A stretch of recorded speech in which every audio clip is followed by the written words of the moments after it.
I've raced against the sport's biggest personalities, but I've never met more vibrant, amazing people than the seniors served by Meals on Wheels.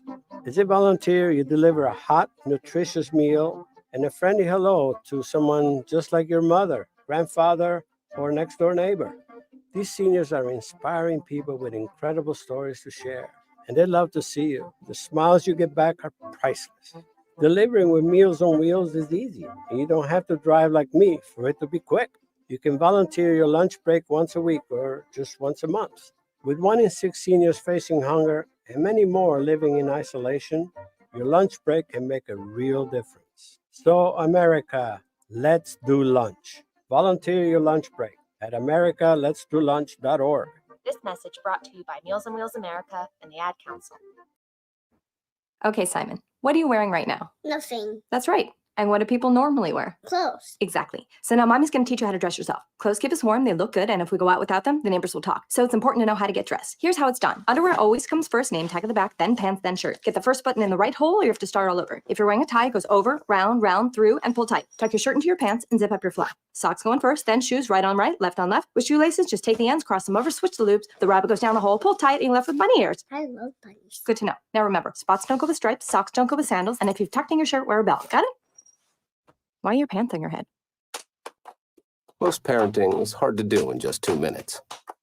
But spending just 2 minutes twice a day making sure they brush their teeth is easier and could help save them from a lifetime of tooth pain.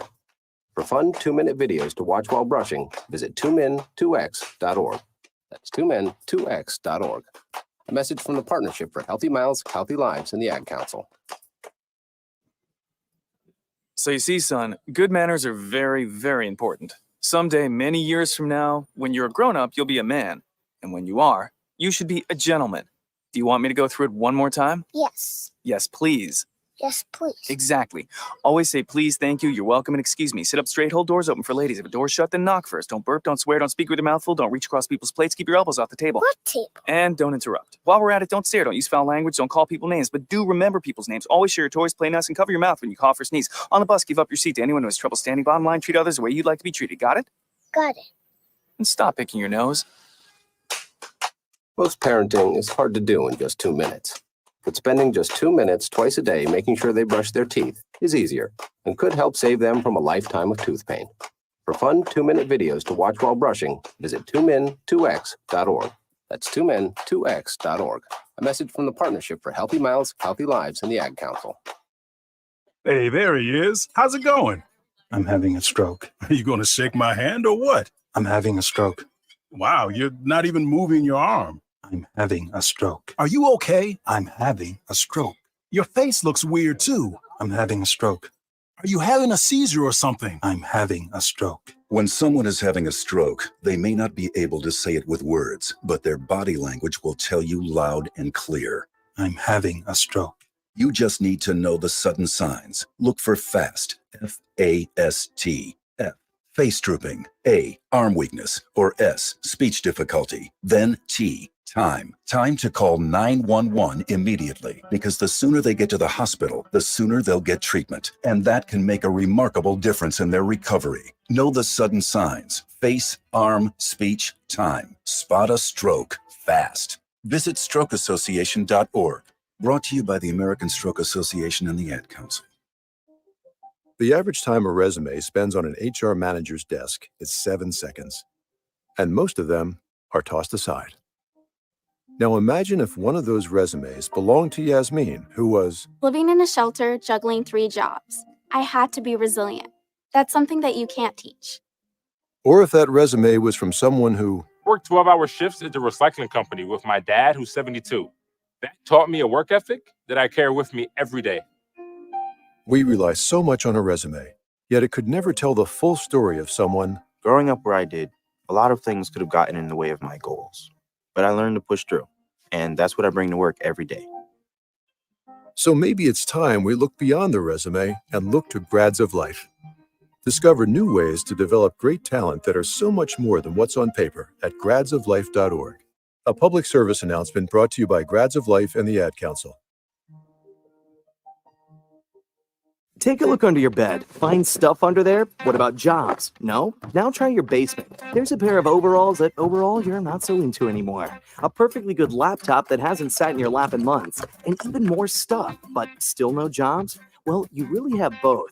See, stuff is defined as household articles considered as a group. Sometimes this stuff is no longer needed. Wait, no longer needed? That can't be right. Because remember those jobs you were looking for? Those are really needed. And they're the stuff inside your stuff. Even inside that winter coat that moved with you to Phoenix. Our job is to unlock those jobs. And it starts when you donate your stuff to your local Goodwill. Here's how we do it. When you donate to Goodwill, we sell your stuff to provide job training for people right here in your community. So just by teaming up with Goodwill, you help create jobs. And isn't that worth parting with the leftover guitar from your 80s cover band? Goodwill. Donate stuff, create jobs. Find your nearest donation center at goodwill.org. A message from Goodwill and the Ad Council. Dear John, I was hoping it wouldn't come to this, but you've left me no choice. I'm leaving. Uncontrolled high blood pressure is really serious, and lately you seem to really not care. I've been there for you since day one, and I know you think I'm going to keep ticking, but no, my friend, I can quit whenever I want. Why can't we get back to the good times, when we were more active and ate more healthy foods, and you checked on me every once in a while? Is that too much to ask? I don't want to leave, but unless you stop ignoring me, what else am I supposed to do? Remember, when I quit, you quit. Sincerely, your heart. Listen to your heart. Don't let it quit on you. Doing the minimum to control your high blood pressure isn't doing enough. High blood pressure can lead to a stroke, heart attack, or death. Get your blood pressure to a healthy range before it's too late. Find out how at heart.org/blood pressure. Check, change, control. A message from the American Heart Association, the American Stroke Association, and the Ad Council. It's the Worldwide Sports Radio Network. Aaron Rodgers tells the Jet fans, don't jump off the bandwagon yet. Vikings pass rusher Jonathan Greenard says that he feels bad for Daniel Jones. And Julian Edelman says that Bill Belichick will be a perfect fit for the coach of the New York Giants. And much, much more on a new show of the Sports Loudmouth.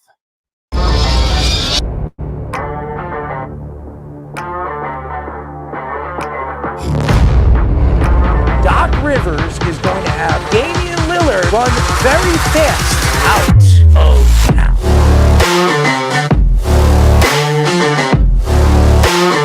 Does he help them win? You're under 500. Aaron Judge helps the Yankees win. You're paying the players $300 million. You better be sure that guy's going to help you get over the hump.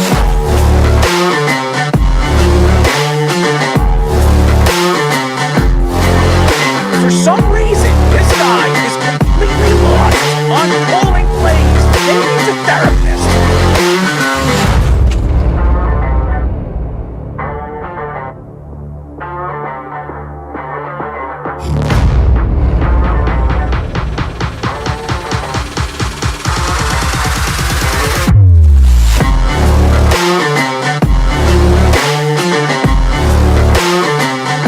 Did you see Lamar Jackson cry to the referee? No, he didn't.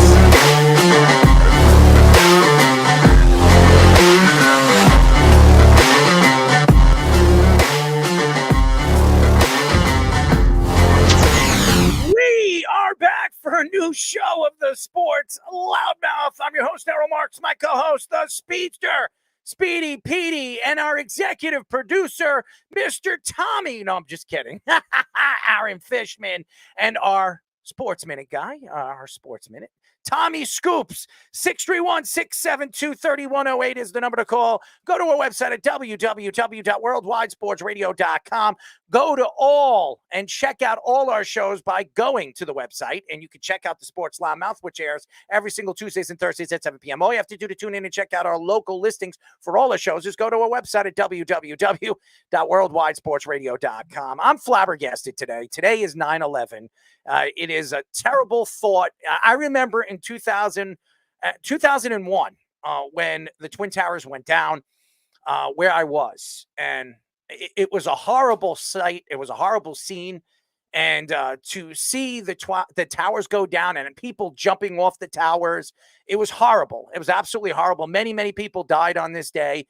And I just want to give a shout out to all the families that lost loved ones and lost important people to their lives. It was a horrible, horrible day.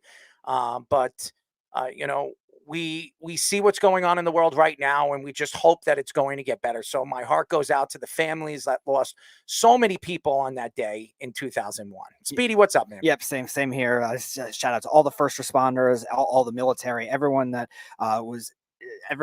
lost their lives, and all the families of the members that lost their lives on what is the greatest tragedy of my lifetime and one of the biggest ones in American history, that's for sure. And our world has really changed a lot since then throughout those 23 years. It was horrible. Yeah, it was a horrible time, and I was in my early 20s, and I remember it like it was yesterday. I was at my friend's house. I woke up, and then his father came up, and that was actually Keith Rooney, and he came right up and he said, are you watching the television? The towers are going down. I say, what towers are going down? He says, the Twin Towers are going down. He pops on the TV, Channel 7, and I see one tower, smoke coming out of it. And all of a sudden, another plane went through the other one. And I was just shocked. I didn't even know that was a plane until I just saw it go through and it exploded. It was just horrible. It was a horrible time. I mean, Tommy, you weren't even alive when that happened. It's horrendous. It was just a bad time. So my heart goes out to the families. It was just, and it's something that we always have to remember because there were so many people that lost their lives on that day. It was just horrible, and it brought us together as a country. So hopefully after the election, it'll bring us back together again. So I'm not a politician, and I don't get into politics on this show, but our country needs to form together and come together again. So hopefully everything gets better in the world, and we're here to see it. So we have a great show lined up for you guys at 9:00. We'll be talking to Team USA Baseball assistant coach Butch Chaffin. He will be joining us. He's been on our show before. He is funny, and he knows his baseball. Team USA, he knows a lot about all these youngsters that are coming up right now in the MLB and future superstars in the MLB. So Butch will be joining us a little bit later at 9:00. He's a big Yankee fan, so. Oh, yeah. Huge Yankee fan. All right. Let's get into it. We got a lot to get into, and we will do our picks at the end of the show. We'll go through every single game. We'll give you our thoughts on where we think the games are going to fall. On the Pat McAfee show, Aaron Rodgers told the Jets fans not to jump off the bandwagon. And if you do jump off, not to come back. Mike Greenberg criticized that statement, saying he shouldn't tell Jet fans what to do, being he's only been there for one full game. He added that Rodgers can't move anymore and is afraid to be hit after his Achilles injury last year. Rodgers said he felt good after Monday's game, saying he only took 2 shots and was only sacked once. Greenberg added that Nathaniel Hackett and Robert Saleh had no idea what they were doing in the game. I've said that before. He ended the rant by telling Rodgers to go back to Green Bay and stop telling Jet fans how to feel. Mike Greenberg, okay? This is Mike Greenberg, who's the biggest Jet fan and a guy that absolutely loved when Aaron Rodgers was traded to the New York Jets. And I'm going to say this. Did Aaron Rodgers have a good game? Did Rodgers actually show up to the game? I think he did. Now, his numbers would tell you he didn't. But again, he was only on the field for 21 minutes to San Francisco's 38 minutes. And I'm going to say this. To play your first game in San Francisco against the NFC champions doesn't really benefit the New York Jets. There is no excuse heading out to Tennessee and losing that game against Will Levis. Aaron Rodgers is going to have to play better. The Jets defense are going to have to stop the run of the Tennessee Titans. The Tennessee Titans do not have unbelievable offensive tackle. They don't have that. They don't have Trent Williams. They don't have an anchor like that. What I do know right now is the Jets need to show up. They need to put up points really, really early in the game. And I understand why fans are saying what they're saying on social media, because Aaron Rodgers, not only on Hard Knocks last year and then going down after 4 plays, this year going to all these spectacular events and showing his face and going to the UFC and going to boxing matches in Madison Square Garden and Brooklyn. He's everywhere. And when he's here in New York and he's showing up to all these different events and he speaks and people are interviewing him, he's pretty much telling you that the Jets, watch out for the Jets. The Jets are going to be one of the elite teams in the NFL. And him coming out on Pat McAfee and saying, don't jump off the bandwagon, I don't think any natural Jet fan is already jumping off the bandwagon. I just think the Jet fans are shocked on the display of defense throughout the game against San Francisco. You played a third-string running back who ran 148 yards in the game. It was one of the most yards the Jets have ever given up in a first game of a season. It's probably one of the most yards the Jets have given up in the last 10 years in a game. The Jets, I'll say this again, the Jets are not a very good run-stopping team. Last year, they were 30th. They were ranked 30th in the league. You would have thought that going into the offseason, the Jets were going to fix this. And they didn't. Clark is back. He's a better run-stopping safety. He couldn't stop it. Or maybe Robert Saleh wasn't bringing up the safeties. He didn't want to change his defense. It was a big mistake. The Jets did not play well in the second half of the game. And whatever happened with Sauce Gardner, whatever was going on with the New York Jets and Sauce Gardner, stuff needs to come out. I mean, you can't keep it in within because fans are talking about it. Everybody is talking about it. And nobody's opening their mouth telling anybody what happened. When Sauce Gardner was taken out in the second quarter, San Francisco scored a touchdown. They took the lead. It was 13-7. When Sauce Gardner was taken out of the game, they were up 7-6. Sauce Gardner was taken out. They scored a touchdown. Now, again, one player isn't going to change the defense. It's not, because teams are going to throw away from Sauce.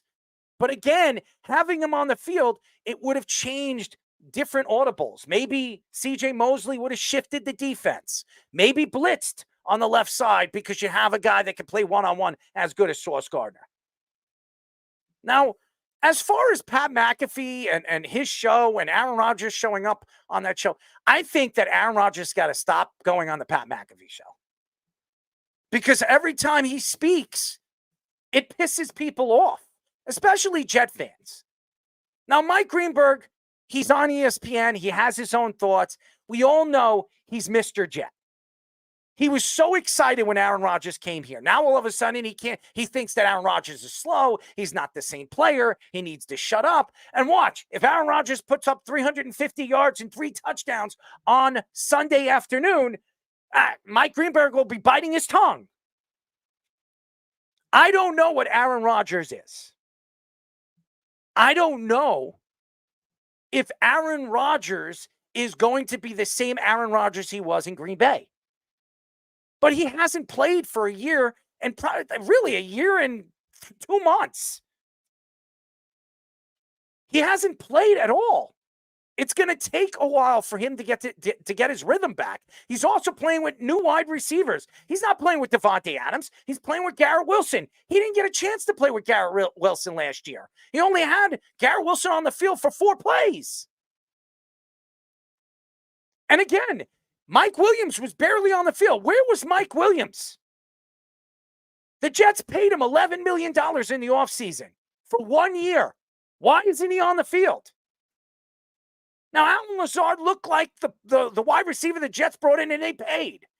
Last year, he didn't show up. Aaron Rodgers is on the field this year. And by the way, Aaron Rodgers didn't throw the final touchdown of the game. It was Tyrod Taylor. But guess who caught it? Allen Lazard.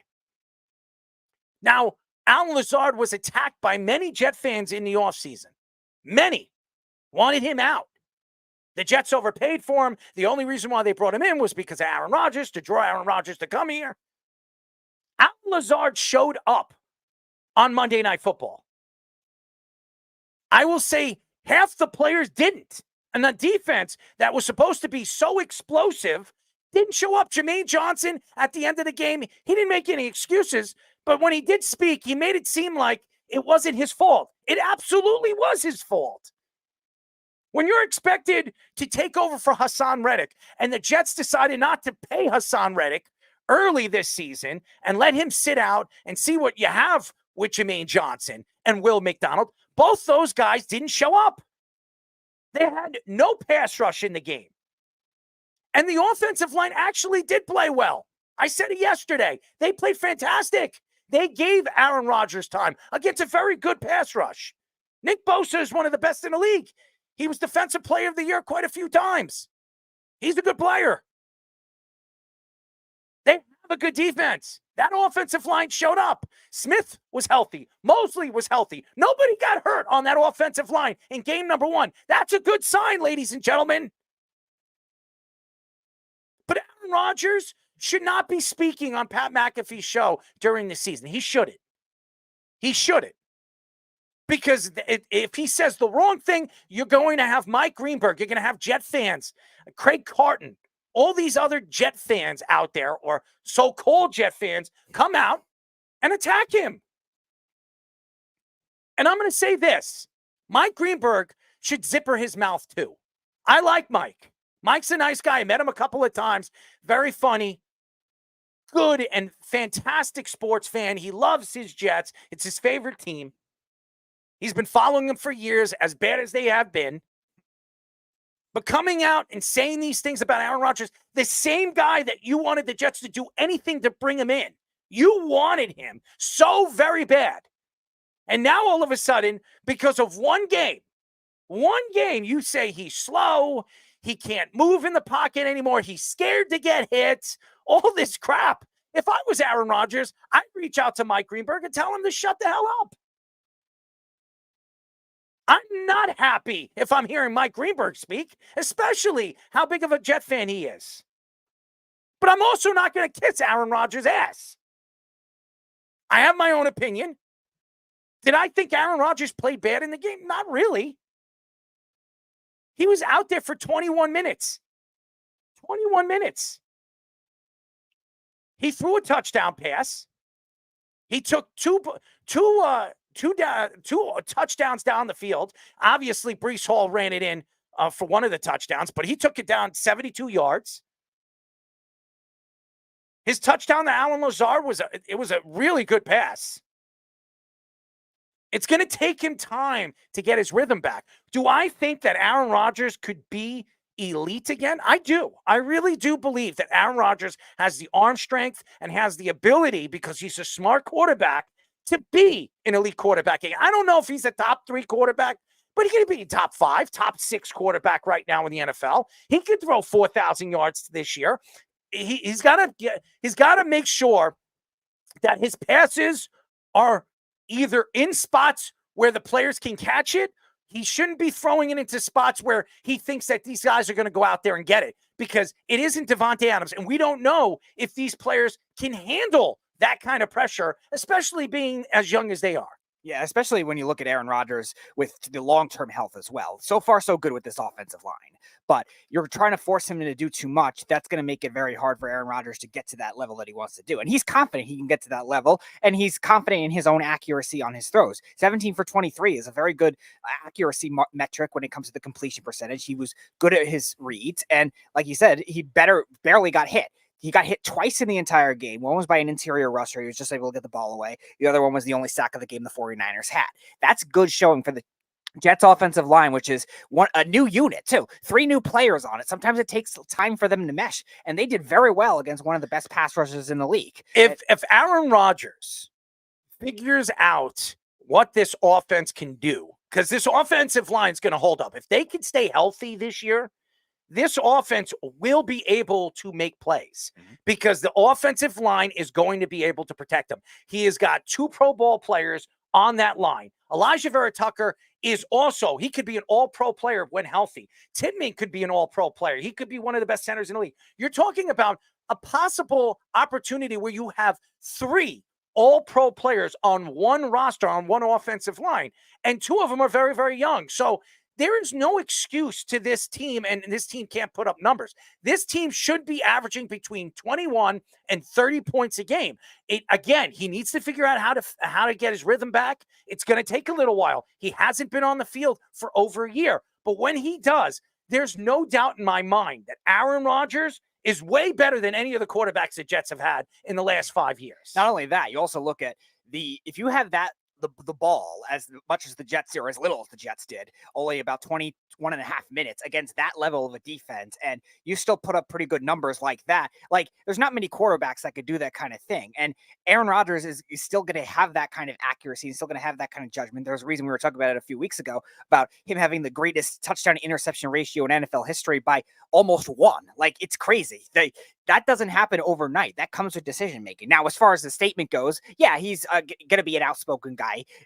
Jets fans, anyone knew that was going to come when Aaron Rodgers was being traded for. But Mike Greenberg, if you want him to go back to Green Bay, what's the other option? Like, he is afraid. There's no question that he's afraid. When you tear your Achilles and go down as quick as you did last year, when everybody expected you to play a full season and take the Jets to the playoffs, of course he's afraid. But when he figures things out and he believes and trusts in his players, especially the offensive line, that they're going to be able to protect him, he's not going to be afraid anymore. He's going to be able to move inside and out of the pocket, and he's going to be able to take chances moving outside of the pocket and making plays with his legs. But right now, he's not going to do that because he still needs to know if this offensive line is going to hold up and protect him, something the offensive line could not do last year. So, of course, he's afraid, Mike.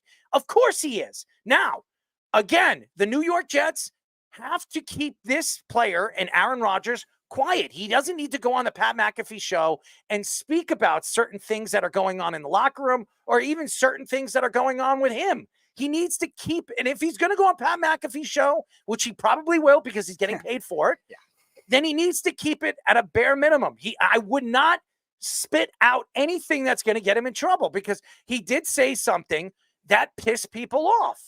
When you come out and say, stop jumping off the bandwagon, that's going to piss the Jet fans off because Jet fans have never jumped off the bandwagon. No. Because if they did, the Jet fans still pack out MetLife Stadium. The Jets sell out a lot of games. In the beginning of the season, especially last year, the Jets are always packing out the stadium. And they're going to, on Thursday Night Football against the New England Patriots, trust me, it's going to be packed. 60, 70,000 people are going to be there watching the Jets murder the New England Patriots, we hope. We hope, because the Bengals couldn't do it. But honestly, to me, Aaron Rodgers needs to stay away from certain shows. And again, he's not going to stay away from the Pat McAfee show. So go on there, have some fun, talk about the election, talk about what's the stuff he smokes? Ayahuasca. And talk about that. Talk about your life. Don't talk about the Jets because Jet fans don't want to hear it. And Jet fans take it to the heart. I will say this about Jet fans, and this is the truth. And and anybody that's listening to us right now that are Jet fans, you know this more than anybody. The Jet fans are very loyal. Very loyal.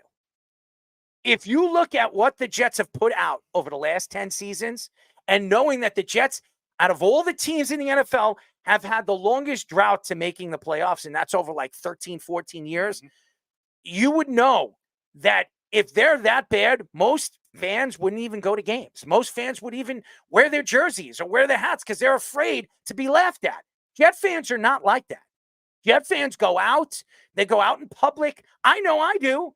I wear my Jets hats. I'm not afraid of being a Jet fan. I don't go out there and say, well, I'm a radio show host and I'm a Jet fan, but I'm a Jet fan. I'm an honest Jet fan. And I'll tell you this again. I like the Eagles too. I'm a diehard Jet fan, but I also root on the Eagles. I'm not going to hide away from that. People are going to say, why are you like the Eagles? I grew up a Donovan McNabb fan. So, of course, I'm going to like the Eagles. I've followed them for all those years. I liked Terrell Owens when he went over there, but I always loved Donovan McNabb. So even as a Jet fan, because the Jets sucked so bad when I was younger, when the Jets never made the playoffs, I needed to root for somebody.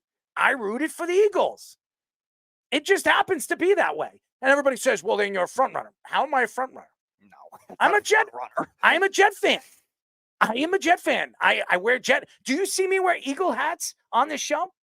Do you? You never see me wear Eagle hats. Not only that, the Eagles weren't really like a powerhouse. They were a good team. I don't buy Eagle hats. Now, Eagle hats. But I will do this, and I've said this before. I am thinking about buying a Saquon Barkley Eagles jersey. Why? Because I like Saquon. He grew up a Jet fan. He's from this area. And, again, he's an Eagle. So if he went to the Jets, I'd be wearing a Saquon Barkley Jets jersey. But, again, I go back to this whole Aaron Rodgers thing with Mike Greenberg. Mike, you wanted him here. Mike, you knew he was going to draw a lot of media and a lot of craziness for the media to either, if they're winning, they're going to say a lot of great things. And if they're losing, they're going to beat him up. So you knew this was going to happen. So again, you're going to attack him because of one game, and you're going to, if he loses against Tennessee and he doesn't play well, then you have every right to attack him. Yeah. Every right to attack him. Because Will Levis should not beat the New York Jets. No. Will Levis should not put up 25, 30 points against the New York Jets. If he does that, yeah, everybody has a right. Anybody, any Jet fan, any analyst has a right to make fun of the New York Jets. Because even though it's in Tennessee and people still expect Tennessee to be a pretty good team this year because of the weapons they have on the field, nevertheless, you know that the Jets are way better of a team than Tennessee. Yeah, and the reason for Robert Saleh to not be able to actually coach like an actual coach for one, too. You saw the Titans be able It's not Robert Saleh. It's Bambi Saleh. Oh, that's right. Bambi. Which, by the way, Errol will definitely wear his Bambi Saleh shirt. I am getting shirts made. I am getting shirts made. I promise you guys, before the season's end, I'm going to go out there and I am going to actually make Bambi Saleh shirts. And I'm gonna go to a Jets practice and I'm gonna hand it out. People are gonna be like, "What the hell is this?" But I'm gonna do it. I'm gonna get like 30 shirts made. I'm gonna hand it out to everybody. And I know people are gonna take it. It's free. Who wouldn't want to wear that? I would love to throw it to Robert Saleh because it'll piss him off. Yeah, it would piss him off if I threw him a Bambi Saleh shirt. But he's Bambi. Yep. And a message for Bambi on your defensive game plan. If you look at what Tennessee did last week, the Titans ran the ball very efficiently. That's a great picture, by against the Chicago Bears. You just struggled against the run, allowing Jordan Mason to run for 147 yards on you. Maybe have a better game plan to stop the run and trust your secondary to go one-on-one with these Titans wide receivers. Now, granted, Ridley and Hopkins are good players. I'm not saying they're not, but Hopkins is not 100% healthy, and Calvin Ridley's just learning a new scheme. Trust your guys, play more man coverage or single coverage, and then stop the run. Figure that out. Do be a coach. I've been saying this, and they should have done that in the second half against the San Francisco 49ers. You have 3 quality corners, probably the best corner in the NFL in Sauce Gardner. And then you have Michael Carter, who was a top 15 corner for the last 2 years at the slot. And then you have DJ Reed, who's been a top 10 corner throughout the league in the last 2 years. If you have those kind of weapons on that side of the field, why don't you use those weapons? And you don't have to play. You don't have to play with a safety going under. You take those safeties, bring them up, and let Allen, let those guys, let Clark try to stop the run, clog up the middle, and make them become one-dimensional. That's what the Jets should be doing. And I don't understand it. Why is Robert Saleh doing this? Because he doesn't like to change his defense. He doesn't like to blitz. He doesn't like to do that. Well, guess what, Robert, or A.K. Bambi? You need to figure out what works and what doesn't. That's what makes a good coach. And something tells me he doesn't understand what it is to be a good coach. Nope. Because if he did, the Jets, even though they probably wouldn't have won that game on Monday Night Football, they would have been closer to winning the game by some of the dumb mistakes he made as a defensive-minded coach. Yep. One thing the Jets need to do is guard the flats, definitely. Tony Pollard and Tyjae Spears are both more outside runners. Guard the flats. You don't need to blitz eccentrically, Bambi, but at least have your guys stay disciplined and guard the flats. Trust your corners in man coverage. I know you don't like to do that. I don't know you like to have Sauce shadow the number 1 guy all the time, but you have to try it at some point against a team that ran the ball very efficiently last week in the Titans. Play zone. If it works for you, play zone. Do something. If it's not working man to man, and he does this all the time. He puts Sauce on the best guy. Look what he did to Ayuk. So he stopped Ayuk, but if you stop Ayuk, you still have Deebo Samuel, you still have Kittle, you still have a running game, which, by the way, this running back that nobody even heard of until that night, and somehow puts up 48 yards in the game and scores 2 touchdowns. That's embarrassing. That's embarrassing. This isn't Christian McCaffrey. Could you imagine if Christian McCaffrey played in that game? Do you know how many? He probably would have had 3 or 4 touchdowns in the game and 180 yards. Okay, that's embarrassing. And yes, Jet fans are pissed off. They shouldn't be pissed off at the offense. The offense didn't do anything. They weren't even on the field. It wasn't the offense's fault. It was the defense. They had, how many third down stops did they have in that game? 1? They had 1.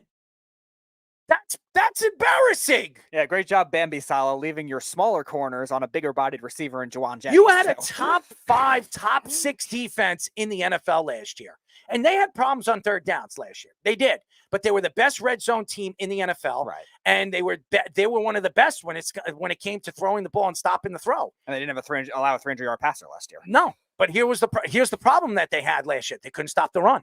They could not stop the run. And knowing that in the offseason, why did the Jets clean that up? Why didn't the Jets say, you know what, we need to find somebody that's going to clog up the middle and do one thing, stop the run?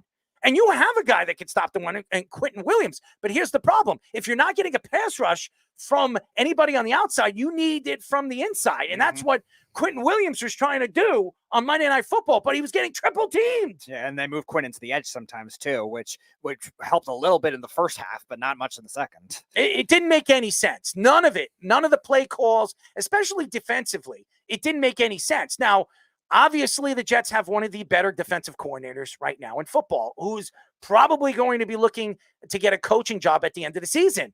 But if this happens again against the Tennessee Titans, against Will Levis, I mean, not only are the Jets going to be embarrassed on national television on Sunday afternoon, but then you're going to question where did this defense go? What happened to this defense in the offseason? Nothing really changed. They added, 2 or 3 pieces to this defense. And I understand they lost Bryce Huff. And I understand, but you brought in Hassan Reddick. So get that guy signed. Do something. At least if you get pressure from Hassan Reddick, then you got guys like Quentin Williams. You have guys like that can clog the middle and concentrate on clogging the middle and stopping the run. Yep. But Hassan Reddick's versatility, too. Like, you can play him everywhere. Like, he can roam around. Like, Robert Saleh cannot be stubborn with his defense like he likes to be if you have somebody like that. I don't know what's going on with that. I mean, has anybody heard anything with Hassan Reddick? I know Hassan Reddick is sitting in the driver's seat now because he knows the Jets need him. And if the Jets lose this game, there's no doubt in my mind Joe Douglas will give him what he wants. He's going to have to. Because if they can't get a pass rush in a game like this, Tennessee's offensive line's okay. It's not a good offensive line. It's really not. So if they can't get a pass rush against this team, there's a problem. There is a huge problem the Jets are going to have. And you do not want to go 4 days later on Thursday Night Football against the New England Patriots as they're licking their lips at MetLife Stadium. Yep. Who also have a horrible offensive line. It doesn't matter. If you can't get a pass rush against Tennessee, what makes you think you're going to get a pass rush against New England? Yeah. I mean, it's embarrassing. And I'm not saying San Francisco's offensive line is world beating. They're not. No. They have an all-world offensive tackle. The rest of that line, they started a rookie. Yeah, but they're still Pro Bowlers compared to Tennessee. They started a rookie at the guard position. That's what they did. Who let him badly outmatch against Javon Kinlaw, who, by the way, should know your 49ers. I just don't understand it. I don't understand it. And again, I understand that Mike Greenberg is upset on the play of Aaron Rodgers in game number 1. But you can't really attack Aaron Rodgers. He wasn't on the field long enough to really attack him. If he was on the field for 38 minutes like San Francisco and he didn't throw close to 300 yards and 3 touchdowns, then I understand why Mike Greenberg is upset. But Aaron Rodgers, when he was on the field, the 2 or 3 times that he was on the field and he was efficient, he played pretty well. He did throw an interception, which banged off one of his players, I think Garrett Wilson's hands. Right, and Lenore made a nice play. That wasn't really even on Garrett Wilson either. That shouldn't have been an interception. Yeah. That shouldn't have been an interception. Besides that, what did Aaron Rodgers do bad? Honestly, what did he do bad that you can go out there and say, hey, he looks old, he's scared, he's this, he's that? I would say he was scared because he didn't know what this offensive line was going to do in front of him. I think he knows that this offensive line is going to be pretty good this year if they stay healthy. Knowing that, I expect in Tennessee on Sunday afternoon, Aaron Rodgers to air the ball out and trust in his players, and I want to see more Mike Williams. I want to see more Conklin. I have no idea. They did not use any tight end in that game. They did not. Conklin, I don't think he had one catch in the game. I don't remember one. I don't think Conklin, Rucker didn't have any catches in the game. They didn't use any tight end. It was really Alan Lazar when it came to throwing it to him and Garrett Wilson. Those were the only two guys that I remember catching the ball. Everybody else, and Breece Hall running the ball. And yeah, he made a mistake. I don't expect Breece Hall to drop the ball anymore, or not that much this year. So I expect more confidence. I think the Jets offensive line needs to figure out how to open up lanes for Breece Hall to burst through it. And that's something that I think they need to work on throughout this season and throughout the next couple of weeks. And if they do that, I think the Jets are going to be fine. I really do. I believe the Jets should beat Tennessee and they should beat New England. And then they have Minnesota. They really could win all three of those games. Minnesota's going to be very interesting. Sam Darnold, obviously, playing the Jets again. I know he's going to want to put up big numbers. Justin Jefferson, obviously, one-on-one with Sauce Gardner. That's going to be a fun matchup. But, I mean, Minnesota, I still think is going to be a pretty good team. They'll be a borderline playoff team. So the Jets might have problems with them. But these two teams coming up, Tennessee and New England, they should be better than. So if they don't play well and Aaron Rodgers doesn't show up in this game, then these bandwagon Jet fans that he says are jumping off, or even Mike Greenberg jumping off the whole Aaron Rodgers train, then they have every reason to do that, because that is embarrassing when you're playing two teams that you're much better than. Wonder what team Mike Greenberg will switch to at that point. Yeah, let's bring Fish in. I definitely want to hear Fish's opinion on this as well, because right now I know Fish isn't a Jet fan, but obviously Mike Greenberg coming out and spitting out this crap, it's confusing, because this is the guy that wanted Aaron Rodgers here, and now all of a sudden after one full game, he doesn't think that it's the same Aaron Rodgers. He's pretty much saying get rid of him. That's what it sounds like. Get rid of him. Who's going to fill in for him? Tyrod Taylor? You going to bet on that? Oh, please. But let me jump off a plank right now. You got to be out of your mind if you want to get rid of Aaron Rodgers. I know you said Lazard had a good game, and he did. He had those 2 touchdowns. Nobody expected him to do that after what he did last year. He was a nobody. He couldn't get open. And I'm going to tell you right now, he really wasn't all that open last night, Monday night either. The reason why he had all those plays is because Aaron Rodgers knows so much about the game of football. There was one pass down the sideline that Lazard didn't even see. It was in his hands. His hands were just there, and the ball went right to his hands. As a Giants fan, I'm just standing there. I'm like, oh, my God. That I didn't know that's possible, because my quarterback throws it at guys' feet. Then the next play that's over their head, to the left, to the right. This guy can put it on the back's shoulder. The guy doesn't even have to turn around. It's like on him like glue. It was unbelievable. There were, what I thought from a coach's perspective, I saw the Jets exploit some weak coverage on Garrett Wilson on the first drive. I showed you had 3 consecutive big plays. And then they bracketed him all over the field. And after that, they had to force it into guys. Luckily, Rodgers knows how to throw it to Lazard, but nobody else was really open. That's really what it was. Mike Williams, maybe he's Kenny Golladay, and he doesn't have it anymore when he lost a step. That could be what's going on. They couldn't even play him. Again, if you're an Aaron Rodgers fan, and Aaron Rodgers should not be going on Pat McAfee's show and saying, don't jump off the bandwagon yet, because I don't think the Jet fans are going to do that. But I do believe that Jet fans know football. They've watched enough bad football before. And if you've seen enough bad football, you know that what you saw with Aaron Rodgers for the little bit he was on the field, he looked pretty damn good. I thought he looked pretty good. He needs to figure out the rhythm of the game again. When he does figure that out, I think you're going to see him throw the ball down the field more. You're going to see him trust his wide receivers more. He trusts Alan Lazard because they know each other. He doesn't know. Garrett Wilson and him don't have that full connection yet. When they figure things out, trust me, Garrett Wilson is one of the best route runners in all of football. When they figure things out, it's going to be fun to watch. They're going to be very explosive. Did you see Aaron Rodgers' face on the first couple of plays that he had to Garrett Wilson, and the face that he made? It looked like he was just like shocked that he just completely beat them inside in the slot. So if if you believe in the players around you, you're going to throw the ball in places that you believe the players are going to be at. And I believe that when Aaron Rodgers feels that he has a connection with these guys, it's going to be so explosive and so fun to watch. I still believe Aaron Rodgers has the touch. He hasn't missed any beat when it comes to his arm strength. He is scared to move inside and out of the pocket. So is Tua. So is half these quarterbacks. Russell Wilson's scared to move inside and out of the pocket now because of his injury. Even guys like Joe Burrow. You think Joe Burrow is believing that this offensive line is going to protect him throughout the game? Not a chance in hell. But when he has to make something and he has to make a play out of nothing, he's going to do whatever it takes to help his team win. So I believe Aaron Rodgers will do the same. And I think this offensive line is much better than it's been in a very, very long time. Are you saying that Alan Lazard is auditioning for the role of the new Kadarius Toney at Pot Hands in New York? I don't know about that. I'll tell you this. Rodgers is just such a master of his craft that it's not even, Errol, I don't even know if it's the two of them have to get on the same page. Rodgers just has to know what it looks like when these guys run routes and what their body language is going to be. If these guys can be consistent, he'll figure it out real quick. He's just so good. I'll say this. He throws the pick on the play where he doesn't really get his feet underneath him because he had to move off his spot.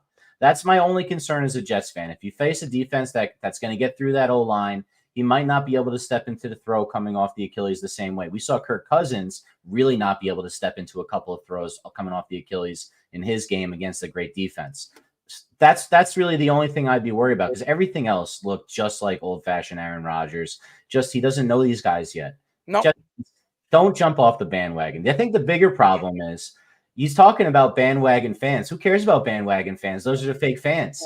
This is what I'm talking about here. Like you just came here to jump on a bandwagon of a bunch of guys that also just came here, mostly, which hasn't really happened in a successful way. If you don't want bandwagon fans, don't go to these events. Don't show your face at these events. Or force yourself to be traded to the Chargers. That's what I'm saying. I understand he wants to be out in the public, but when he was in Green Bay, he was never out and about. He was going to Walmart and hanging out in Walmart in Green Bay. He wasn't going out to these UFC events and these boxing matches and New York Knicks games and Ranger games and Yankee games. But he's doing it because you're in New York. So, of course, you're going to be attacked.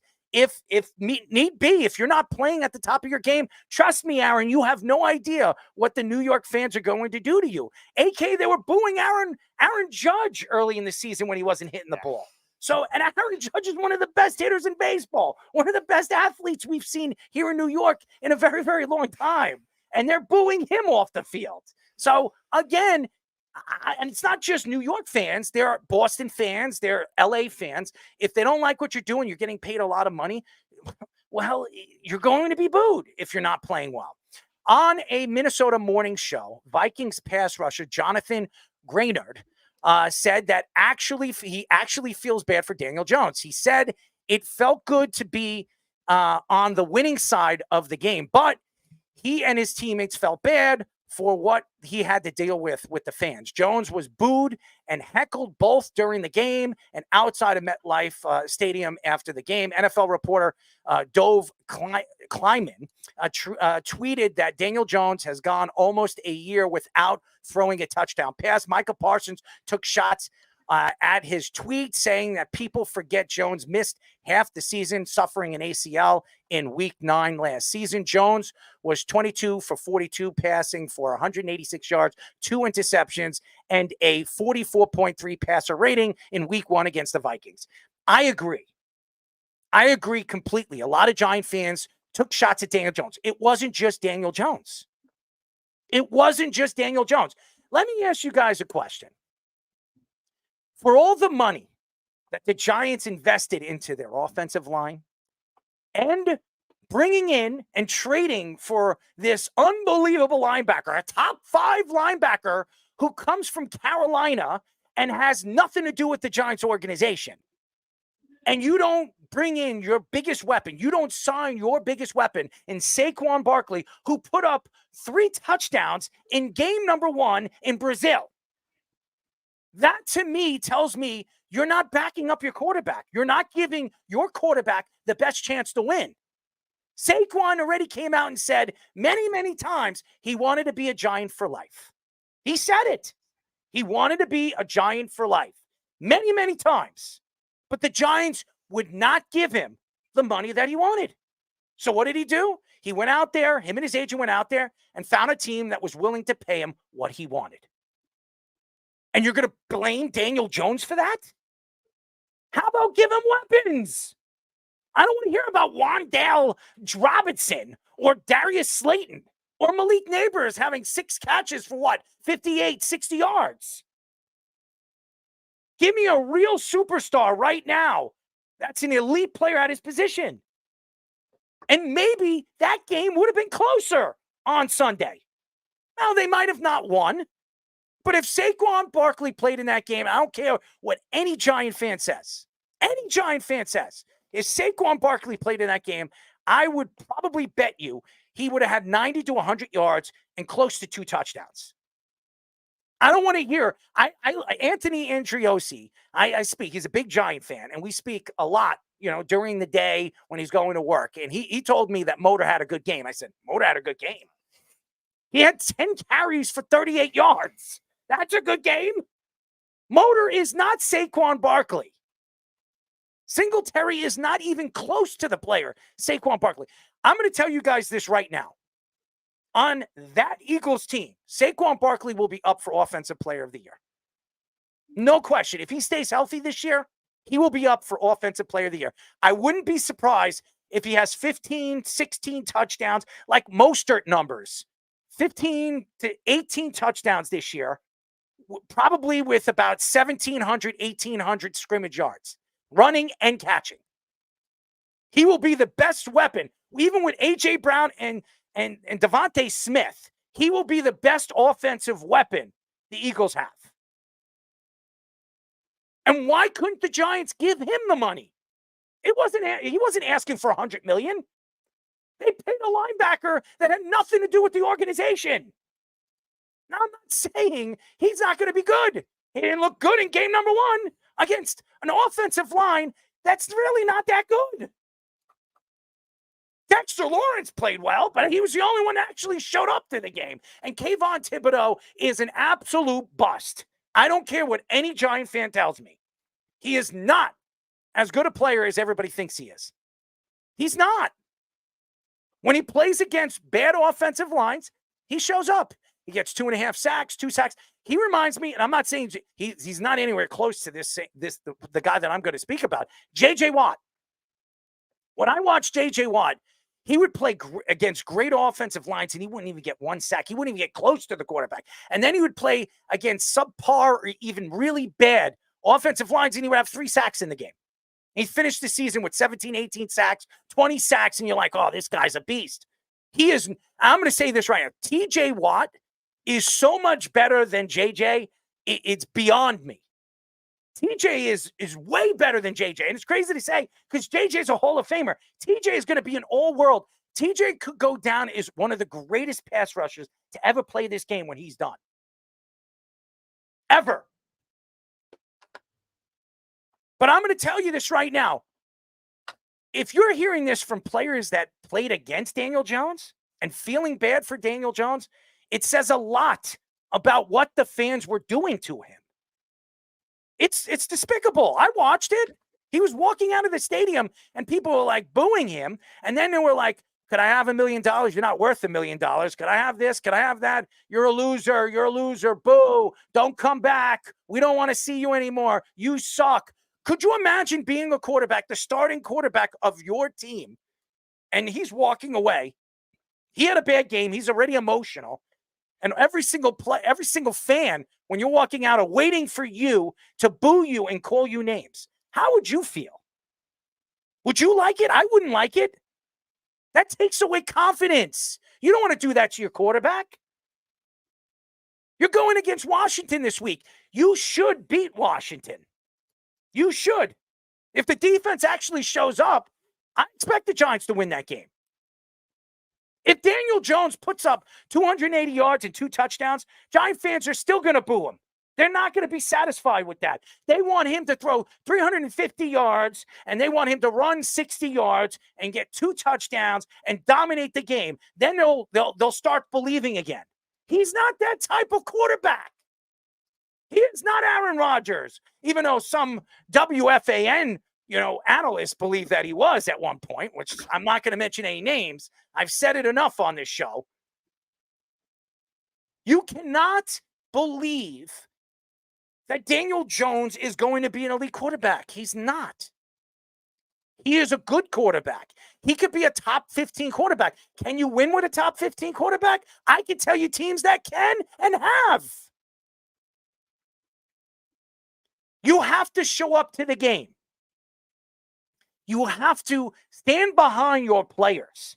As a Jet fan, no matter how bad Zach Wilson played last year, no matter how bad over the years Ryan Fitzpatrick and Mark Sanchez and Sam Darnold and Geno Smith, and I could go on, Christian Hackenberg, and I can name more and more quarterbacks over the years. I stood behind my team. I stood behind my quarterback, no matter what. Even if I knew they sucked. I'm not going to boo them. I'm not going to hate them. I'm not going to tell him if I'm in front of him that he sucks. I'm going to cheer for him. I'm going to push that I believe. I'm going to push my team to believe in that quarterback to be successful and make the plays that he needs to make to win football games. And right now, the Giants have no confidence in Daniel Jones. You could see it in Brian Dable's face at the press conference. Joe Shane, we saw it on Hard Knocks. Come on, guys. You didn't see it on Hard Knocks when he was trying to figure out how to move up to get one of these other quarterbacks?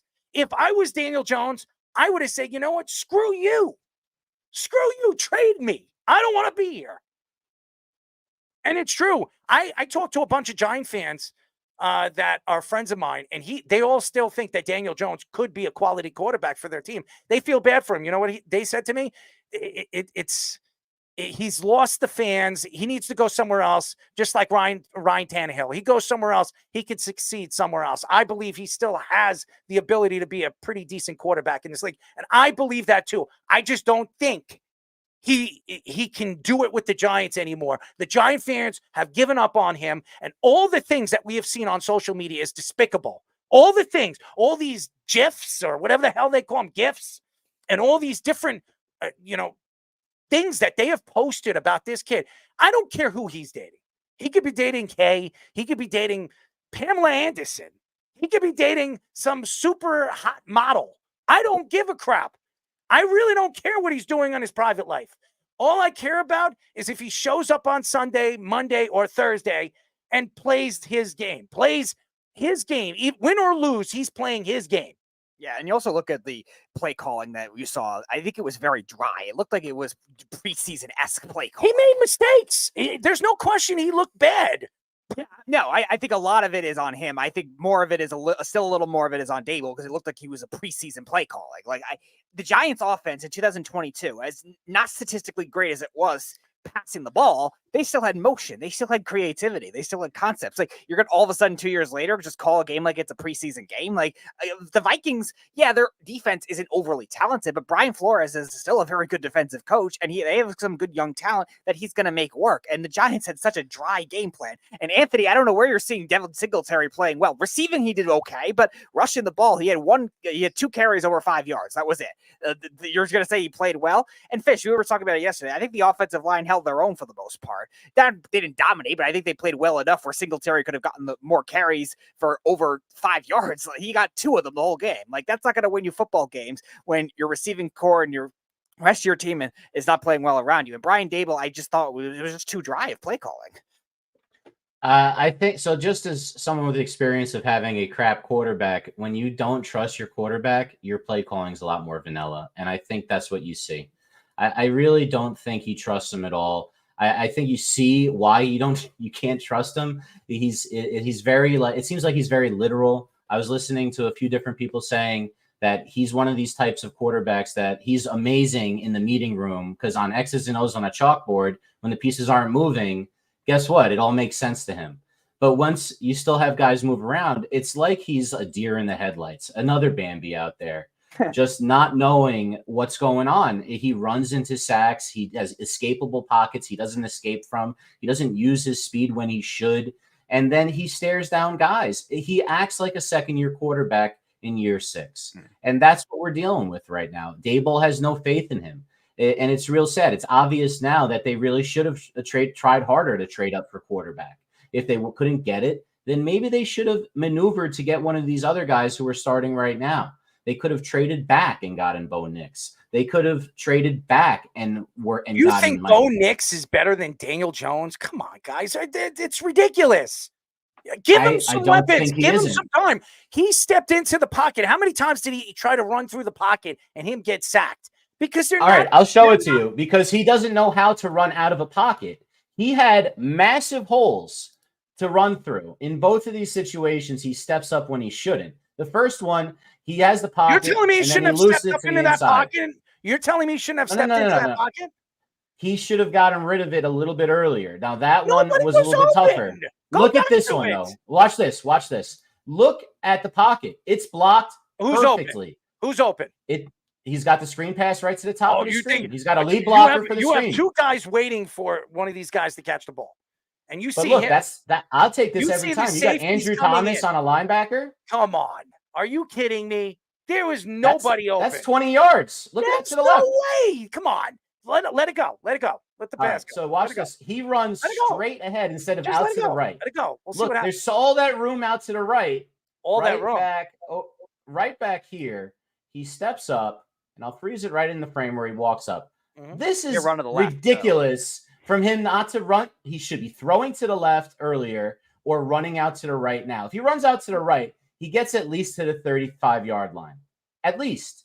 And he decides to do the one thing you can't do late in the pocket. He just tries to run straight. You like have another deer in the seconds. You don't headlights. even have seconds to throw that ball or even make that You're decision. not wrong. Well, he doesn't have to step up. There's nothing forcing him to step up. because he's all about his legs. That's one of his strengths. If he sees the pocket collapse, he's going to run through it.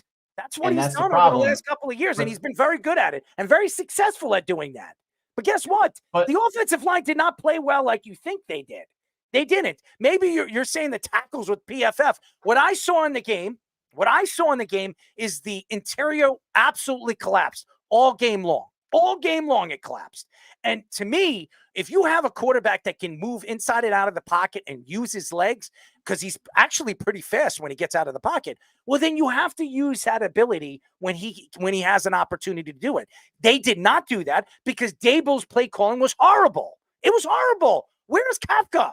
I don't understand. Why is he calling the plays? Just concentrate on the whole team. Don't concentrate on the offensive side of the ball. Control the whole team. This has been a problem for Robert Saleh or Bambi. That's why. Because he can't control the whole team. He knows defenses. And if Robert Saleh thought, and I'm just speaking the truth, if Robert Saleh knew that this defense wasn't doing what it was supposed to do in the first half, he should have taken over the defense in the second half and made sure they were clogging up the seams. They did not, and that's why the Jets did not even come close to winning the game. And the same thing with the Giants. The Giants are better than the Commanders this weekend. If they don't show up, and it's not, and I'm so sick and tired of hearing all these Daniel Jones complaints. If they don't show up as a team, you're gonna have your fingers pointed to the whole team. All right, let's hear it, Scoops. Your thoughts? I mean, why is it an ongoing theme right now? Why is it an ongoing thing that so many people are ready to throw so many people under the bus? You were just talking about what Greeny, he was so ready to throw Aaron Rodgers under the bus, and now we have here Daniel Jones. Now all the fans, I do agree completely with the sense that I think that he does need more weapons because look at the game that he had. I mean, yes, it was a horrible game for the Giants, horrible game for Daniel Jones and that offensive line. Yes, I do agree with you, Fish, in the sense that there was a couple like that one with the where he took the sack instead of just dumping it off. I do think that it could have easily been like you said, it's 20 yards right there. That's more yardage right there. That's more closer to the goal line, closer to at least a field goal, closer to at least getting this like a easier, closer game. But it is a lot different watching it from our perspective, only for the sense that these are huge guys running toward him. And you're not a quarterback. You don't know what he's thinking in his head. And by the way, even if he made the right play, do you think the Giants as an offense would have figured that out? The offense looks horrendous. I was just gonna say that too. It looks horrendous. Your number 2 guy is Darius Slayton. Your number 2 guy is Darius Slayton because they don't believe in Jalen Hyatt. We saw that during the game. They did not believe in Jalen Hyatt. So that only tells me your number 2 guy is who? Darius Slayton. So Malik Neighbors and Darius Slayton. We were talking about the best trios in the NFL. You want to know what the Giants trio is right now? Malik Neighbors, Wan'Dale Robinson, and Darius Slayton. Wonderful, wonderful weapons the Giants have. Are you kidding me? Wandale put up over 70 on PFF though this week. That's dark green, buddy. Stop with this Wan'Dale Robinson crap. Stop it. The guy can't even stay on the field. He'll be hurt next week. You really gonna sell that to the Giant fans? Wan'Dale Robinson? Come on. That's what it's gotten to, Errol. I'm honestly, I might be more worried about the defense. The defense right now is not helping Daniel Jones put him in situations where he could be successful. We're not getting turnovers. It's only one game, but you haven't seen anything yet that makes you feel comfortable that they have a clue what they're doing. You have a beast of a man on one side of the ball. Right. Yeah, we got one guy, Lawrence, and the two guy, and the guy we spent $25 million. I already told you it was a big mistake. I already said that to Giant fans. Two pressures. Look, he's going against a great left tackle in Darisaw. Stop. But he's one of the best in the game. Brian Burns just got paid a lot of money. You dug deep, you gave up draft stock, and you paid this guy. If he's not going to show up every single week, this guy should have had like 11 tackles. How many tackles did he have? 5? He had 5 tackles. This guy's making 27, 28 million a year as a linebacker. He's the second highest paid linebacker in all of the NFL? What are they, nuts? You're going to pay a guy like this? I'm sorry. I would have given it to Saquon. Saquon at least would have showed up in this game and put up points. This guy didn't. And I'm going to tell you this right now. If you cannot get to Jaden Daniels and put pressure on Jaden Daniels, Brian Burns, I'm going to tell you this right now. The Giants are going to be ridiculed, because this guy should be an 8, 9, even 10 sack guy this year and be that leader that the Giants are paying. And I just don't see it. I don't see it. I don't.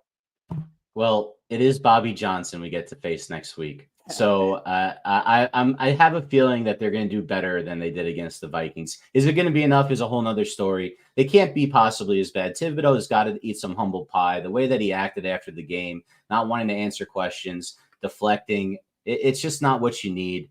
He's not coming into his own yet, at least in the maturity level that, which is what people worry about him coming out of the draft. That did this? Remember the last Giant that did this? Attacked the fans and said something to the press? Who was the last guy to do that? My mind immediately went to the Knicks and Julius Randle. He knows it. He said it. Mr. Odell Beckham Jr. No, it wasn't him. Not It No, wasn't not him. him. Happened last year. Evan Neal. Evan Neal was the first person in the last 2 years that opened his mouth, attacked the fans, and said something to the press, which pissed everybody off. And where's Evan Neal right now? On the bench. On the bench. Riding the bench. Riding the bench. And I'm going to tell you this right. If Kayvon Thibodeau, and by the way, they were drafted in the same draft in the same first round in the top 10. If Kayvon Thibodeau is going to open his mouth and speak his piece, he better show up on the field. And if he doesn't show up on the field, he'll be riding the bench just like his old buddy is. Okay? I'm telling you right now, Kayvon Thibodeau better show up in this game. Burns better show up in this game. We all know Dexter Lawrence will show up to this game. He will show up to this game. And I've been very impressed with Dexter Lawrence. Very impressed. Because not only does he show up to the game, you can see he's the leader on the field. He's out there. He's speaking to the young players. He's talking to the corners. During the break, you saw him coming. He's talking to the young corners over there. I love what Dexter Lawrence brings to the game. He brings that tempo. He brings that personality. And when he's out there, he's going to cause havoc in the middle. So incredible. I think he's the second best defensive tackle in all of football. Even better than Quentin Williams. It's crazy to think that. Yeah, he surpassed Quentin Williams last year. Yeah, he's better than Quentin Williams. He is. Right now, I would take him over Quentin Williams. I think he's playing at a Hall of Fame level. He's playing the nose I don't know about way that. more often. Hold on. Listen, I'm telling you, look, Hold if you look on. at his stats, no nose is playing like him. He has stats of a guy like Chris Jones, but Chris Jones plays more outside. Nose tackles are often doubled, way more often than anything else. They're usually a two-down player. You can get away with a guy like, remember Snacks Harrison? He was a great two-down player. He was an all-pro, just playing first and second down primarily and third and short in goal line situations. This guy is a pass rusher from that point, is getting as much pass rush as you see from three techniques. That's huge stuff. He had the same amount of pressures as Aaron Donald last year. I think you're playing inside, getting double. Remember the stat I showed you, Fish, like 10% more. I think you're getting. I'm serious with the stats, though. I think you're going a little too fast right now. I think you're speeding. No, you're absolutely right. It's going to take many more years of him doing this. 5-6 years of dominance like this, yes, he will be a Hall of Fame candidate, no question. But he's going to have to do that in a 7-8 year span. I mean, Aaron Donald did it at a dominant level. Again, Dexter Lawrence has not been a first-team All-Pro player. When he becomes that, and he does that at least 2 or 3 times, then we can start talking about the Hall of Fame. But he's not that yet. But he's still very young. Dexter Lawrence is 23, 24 years old. He's got a tremendous amount of time to become that player that a lot of people believe he's slowly becoming. And I think he's special. I really do. And he's a good guy. I've seen him on different shows. I never met him, but I've seen him on different shows. He's got a bright smile, and he's a leader. He's just a leader on the field, and you can see that. When we come back, ladies and gentlemen, we'll get into more of some football conversation. Julian Edelman, yes, Julian Edelman believes that Bill Belichick would be a very good coach on the New York Giants. When we come back, we'll get into that. If Brian Dable doesn't exist anymore, and Peyton Manning and. Peyton Manning has some interesting things to say about Dak Prescott as well. When we come back here on the Sports Loudmouth. But first, our Sports Minute with Tommy Scoops. This is the Sports Loudmouth Sports Minute. Are you ready to get loud? With Tommy Scoops. What is up, ladies and gentlemen? Everybody knows I am Tommy Scoops to bring you all the Loudmouth Sports Minute. And starting off with some NFL news, Joe Burrow assures that his wrist is not an issue after being seen with visible discomfort against the Patriots on his surgically repaired wrist. Burrow says that his wrist is absolutely not affecting his throws. In other NFL news, the Vikings linebacker Andrew Van Ginkel did not practice today, as Van Ginkel actually popped up on the team's injury report today due to a foot injury, as the team looks forward to use the backup Dallas Turner going forward in the future. Lastly, the Chargers' Joey Bosa is limited in practice today, as the veteran edge rusher was limited with a back injury. However, it is uncertain how severe his injury is. Now it's time for Scoops to Scores. We're currently in the MLB. Right now, the Royals have a 1-0 lead over the Yankees at the top of the 5th. While at the bottom of the 6th, the Tigers have a 7-4 lead over the Rockies. The Rays and Phillies at the bottom of the 6th are currently tied at 2 apiece, while the Nationals have a 4-1 lead over the Braves at the top of the 7th. At the top of the 5th right now, the Twins have a 4-2 lead over the Angels, while the Red Sox have a 2-1 lead over the Orioles. The Reds, Cardinals, Athletics, and Astros are all starting off here right now with 0 runs on the board. That is currently all the time I have for you guys right now, and I'm going to kick it back to the boys for the continuation of the Sports Loudmouth. This is the Sports Loudmouth. 631-672-3108 is the number to call. You're listening to the Sports Loudmouth. I'm your host, Aaron Marks, my co-host, Mr. Speedy himself, the Speedster, the Killer himself. Go to our website at www.worldwidesportsradio.com. Check out all our shows throughout the week, including the Loudmouth with me and Speedy PD every single Tuesdays and Thursdays at 7 p.m. All you have to do to tune in and check out all the listings for all our shows is go to our website at www.worldwidesportsradio.com. This show is brought to you by StubHub, ladies and gentlemen. And how do you go to StubHub and order your tickets to concerts and different sports games? Well, ladies and gentlemen, you can go to our website at www.worldwidesportsradio.com. Hit the link that says StubHub and get a chance. You get a chance to get percentages off of different concerts, different games that you want to go to. You can go to Giant games. You'll be sitting in the boonies, but you can get tickets right now for $7, $8 right now. There's many, many different chances right now to get percentages off right now if you hit our link on our website. You go to our website at www.worldwidesportsradio.com and hit the StubHub link, and you get your chance. I think right now, I was on StubHub on our link today. I was looking at tickets and prices for tickets, especially Jet games. If you hit our link, you'll get close to 10% off if you go through our link on our website. So 10%, 10% is 10%. You save yourself some money, and if you want 200, somewhere around the 200 section or even the 100 section, 10% give you take 50, maybe 40, depending on how expensive the tickets are. Okay. It'll take a nice chunk out of those tickets. So go over there, go check StubHub out on a link, www.worldwidesportsradio.com.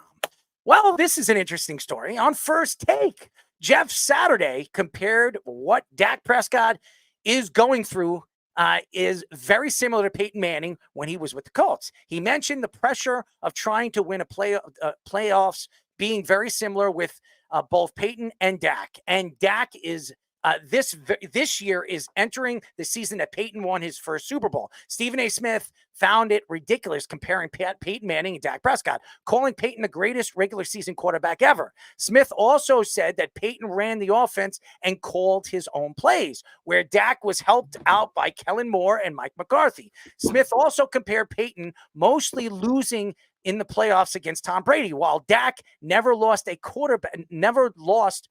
a quarterback that is good besides Aaron Rodgers once. In 27 playoff games, Peyton had 7,339 passing yards, 40 touchdowns, 25 interceptions, and an 87.4 passer rating. In 7 playoff games, Dak has 1,962 passing yards, 14 touchdowns, 7 interceptions, and a 91.8 passer rating. First of all, I would never compare Dak Prescott to Peyton Manning. Ever. Peyton Manning, you can argue, is one of the top 8 quarterbacks to ever play the game. So I would never do that. I would never, and I understand what Jeff Saturday is trying to compare him to. I just wouldn't have compared him to Peyton Manning. But what I will say, what Dak Prescott is going through right now as a Dallas Cowboy, you can compare to what Peyton Manning was going through when he was playing for the Colts.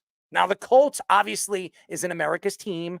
The Colts have a huge amount of fans, and Peyton Manning, when he came out of the draft, was expected to be an all-world quarterback. His first year, he had one of the worst seasons a rookie quarterback has ever had. But then after that, he started figuring things out, the speed of the game, and he became Peyton Manning and won like 4 or 5 MVPs and was one of the greatest regular season quarterbacks we've ever seen. Dak Prescott should not be compared to him. But what Dak Prescott has done, playing in Dallas, playing in front of all the Dallas fans, playing with all this stuff that's gone on and off the field. I mean, I said it yesterday. His mother passing away before he even stepped on an NFL field. His brother committing suicide. Him snapping his leg back when everybody thought his career was over. And then having a bad season the way he did, throwing like 13, 14 interceptions, and then coming out and saying that he's going to have an all-world season. He's going to throw less than 9 interceptions, and he did the year after that, and that was last year where he was runner-up for the MVP.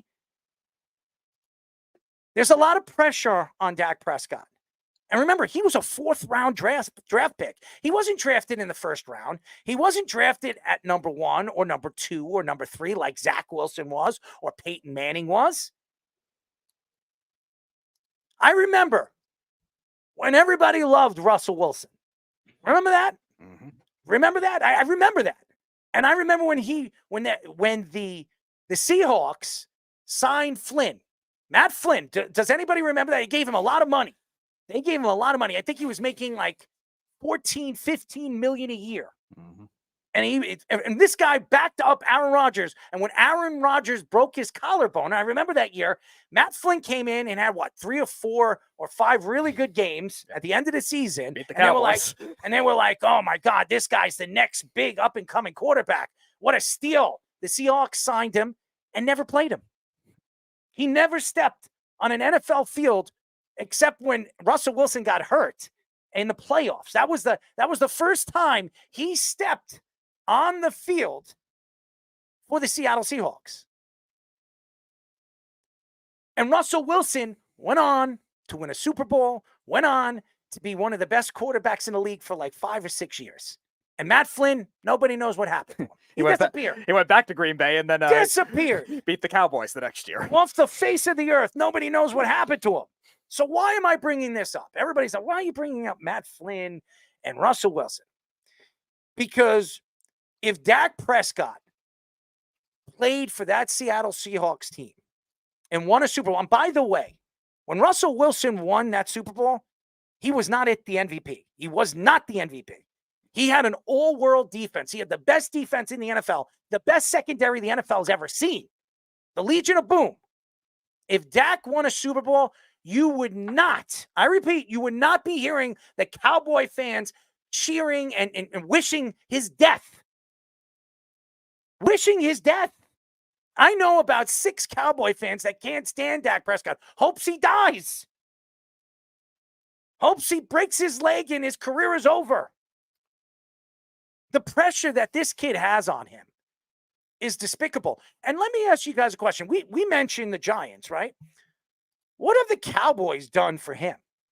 Offensively, they had Amari Cooper on this roster. They draft CeeDee Lamb. They had Amari Cooper and CeeDee Lamb on one team for 2 years. They decide, because they did not want to pay Amari Cooper after giving him $100 million, they didn't want to pay him because they knew they were going to have to pay CeeDee Lamb one way or another, which was this year. So they could have had Amari Cooper for at least 2 more years before they decided, hey, you know what? We're going to pay CeeDee Lamb now. We're going to move him.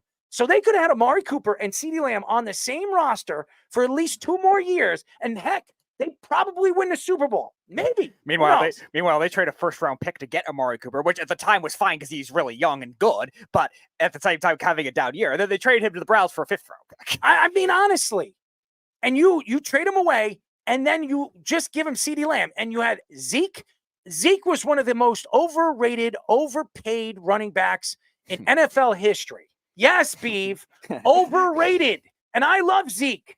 I love him. I watched him at Ohio State. He was one of the best running backs I've ever seen come out of Ohio State. And a lot of good running backs came out of Ohio State. A lot of them. And one of them is coming back in a couple of weeks for the Browns. Okay? I watch college football, Beef. So I know who Zeke is. He shouldn't have been drafted as the 4th pick in the 1st round by the Cowboys. Just my opinion. If they could have had Jalen Ramsey, like a couple of Cowboys fans I know. But I love the suit he was wearing when he was drafted. Oh, yeah. One of the coolest suits I've ever seen, by the way. It definitely stood out. I knew somebody that named their fantasy team Zeke's Crop Tops that year. The fact is, if you're a Dak Prescott hater, you would agree that Jeff Saturday. Well, if you're a Dak Prescott lover, you would agree with Jeff Saturday. And if you're a hater, you wouldn't agree with Jeff Saturday. And I'm going to tell you this. Stephen A. Smith can't stand the Cowboys. He can't stand the Cowboys. He goes on and puts up shorts on ESPN every time the Cowboys lose. Every time. Every weekend when the Cowboys lose. And when they win, he makes excuses. He makes it, Dak sucks, this, that. They got lucky, even though they completely crushed one of the best defenses in the NFL this past Sunday. They don't want to give Dak any credit for what he did. And either does the Cowboy fans. They don't want to give him any credit. But I'm going to tell you guys one thing. If Dak wins the Super Bowl with this team, if he goes to a Super Bowl with this garbage of a team, not only do I think with his numbers and what he is doing for the Cowboys, he's a borderline Hall of Famer. I would argue he should be, because this team is not good. This is not a good team. I'm just being honest with you. Ezekiel Elliott is your number 1 option at running back. Zeke, a player that you got rid of. He goes to the Patriots. He was a 3rd string. Fine, but nothing special. He was a 3rd string running back for the New England Patriots last year. You bring him back because you got him on the cheap. And you bring him, he had 40 yards on Sunday, and all the Cowboys, we got Zeke back. He got a touchdown. Zeke sucks. And you have CeeDee Lamb and Ferguson. Those are your weapons. Those are your weapons. Ferguson, and this is just being honest after last year. Ferguson probably wouldn't start for more than 7 or 8 teams right now in the NFL. He also got hurt in game 1. I'm just saying, 7 or 8 teams in the NFL. That's where he's at. He's not an elite tight end. He's not. And for any Cowboy fan to believe that, they're idiots. The only elite player they have right now on their roster, besides Micah Parsons and Dak Prescott, is CeeDee Lamb. And these are the 3 guys you're going to have to pay. You just paid Dak 60. You paid CeeDee Lamb about 30-something million. And then you're going to pay Micah Parsons about 30-something million too. So you're going to have 3 players, elite players, that you're going to pay over $100 million. That's more than a quarter of your salary. More than a quarter of your salary. So, yeah, if I'm a Cowboy fan and I'm looking at this team and this organization, I would worry. And not because of Dak and thinking that Dak's not a good quarterback, because he is. I wouldn't compare him to Peyton Manning, but I would say I would compare Dak from the past. I'm trying to think of a quarterback that I can compare him to. Steve McNair. Okay. Steve McNair. Okay. Steve McNair went to 1 Super Bowl. It was his rookie season. It was second year, or I think it was rookie season or second year. He went to the Super Bowl, and everybody thought that this guy was going to go to multiple Super Bowls. Multiple. And Steve McNair is a borderline Hall of Famer. He is. If you look at his numbers, borderline Hall of Famer. A great quarterback, great leader. I would compare him to Steve McNair. Now, again, Steve McNair played in a Super Bowl. If Dak plays in a Super Bowl with this team, remember, Steve McNair had Eddie George. He had a pretty good defense. I mean, one of the best defenses in the league. A team that won like 14 games that season. I mean, they were unbelievable. That was a good offensive line that year, too. One of the better offensive lines in all of football. Dak's never had that. He had a good offensive line a couple of years. I would say earlier in his career he did. Yeah, but not right now. I mean, in his best years of his NFL career, he hasn't had that. I'm just being honest. He hasn't. For all you Cowboy haters, don't tell me the Cowboys are a good team when they're not. They're not a good team. The fact that they're winning 10 games every single season is remarkable. It's remarkable. I'm just speaking the truth. The NFC sucks, but the fact that even McCarthy winning, 5 seasons in a row, 10 or more games, that's incredible. Because this team is not good. It's not. You have Kellen Moore as your offensive coordinator? Please, guys. Are you kidding me? Stop it. It's pathetic. And Cowboy fans are hating on this guy, that he sucks. He doesn't belong on this team. We can win without him. Who are you going to bring in if you don't have Dak Prescott? Who are you going to get? Who? Maybe they'll bring back the great Cooper Rush. Who are you going to get? There is nobody out there that is better than Dak Prescott. I would take probably 7 quarterbacks or 6 quarterbacks right now over Dak Prescott. Maybe the Cowboys will trade for Daniel Jones at the trade deadline. I'm just being serious. I don't know what anybody thinks. I don't know why anybody thinks that Dak Prescott's not a good quarterback. It doesn't make it. PFF would tell you that he's a good quarterback. I mean, every single number in the last year and a half. I mean, the year before last year, he didn't play well, and he knows he didn't play well. He knows he didn't play well. And then he came back and had an MVP season. And this year, I expect him to have 4,000 some odd yards. He's going to throw 30 touchdowns, and he's going to be amongst the elite quarterbacks as far as a quarterback rating and his throwing percentages. He is that kind of quarterback.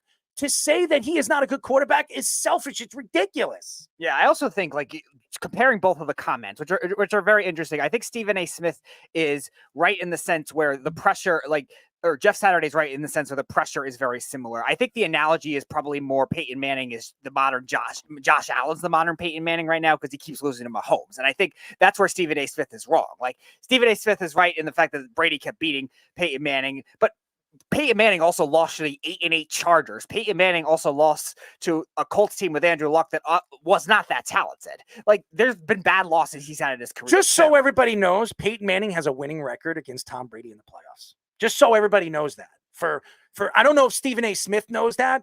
Peyton Manning in his career in the playoffs against Tom Brady is 3-2. Just so everybody knows that. I don't know if anybody knows that, because if Stephen A. Smith is going to tell everybody that Tom Brady beat Peyton Manning and has a winning record against Peyton Manning in the playoffs, that's a lie.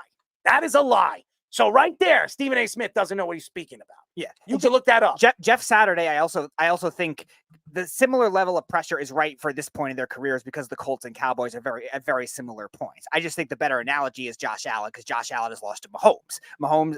Josh Allen, the last 2 games they've played in the playoffs, the first year was a blowout. That was the one where Stephon Diggs had that infamous expression where he was looking down on the field when the Chiefs won the Super Bowl. But the next 2, one was a shootout, the other one was last year where they lost in a game-winning field goal.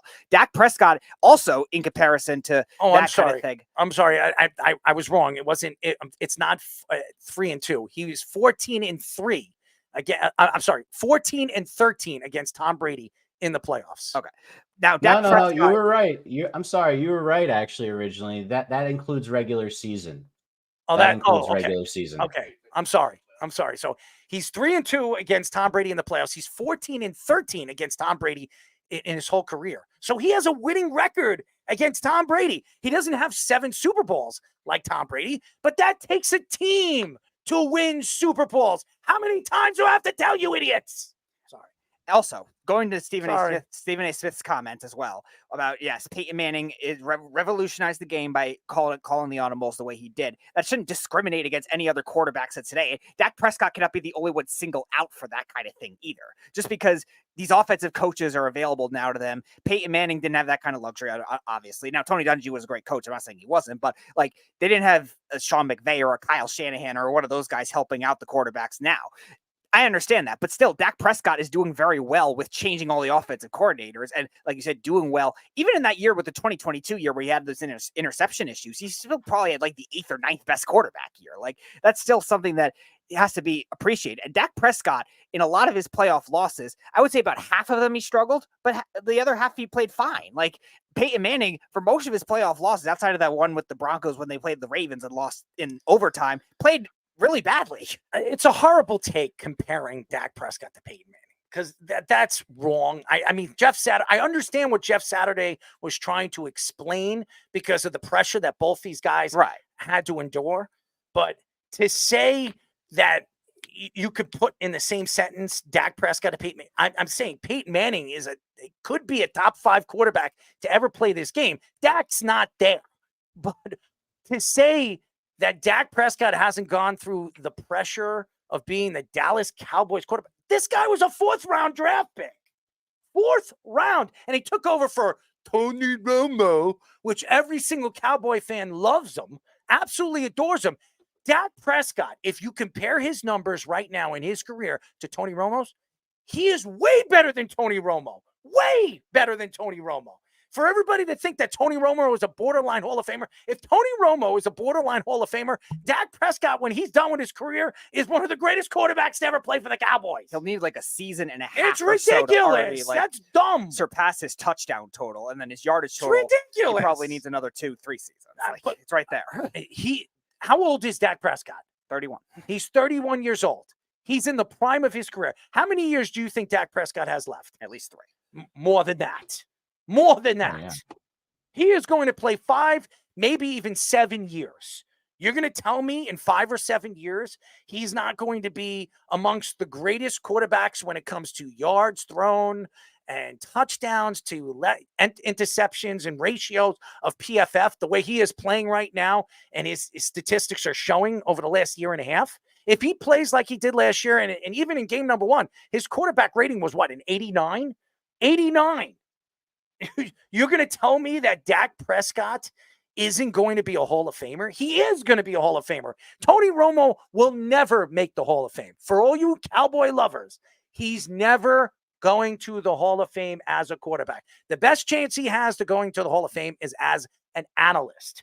I will say that over and over and over again. And when he is done, when Dak Prescott is done with his career, he will have every quarterback record any Dallas Cowboy quarterback has ever had. Yes, Beeve, your guy that you absolutely hate will have every single quarterback number or numbers in Dallas Cowboy history. So take that on, Cowboy fans.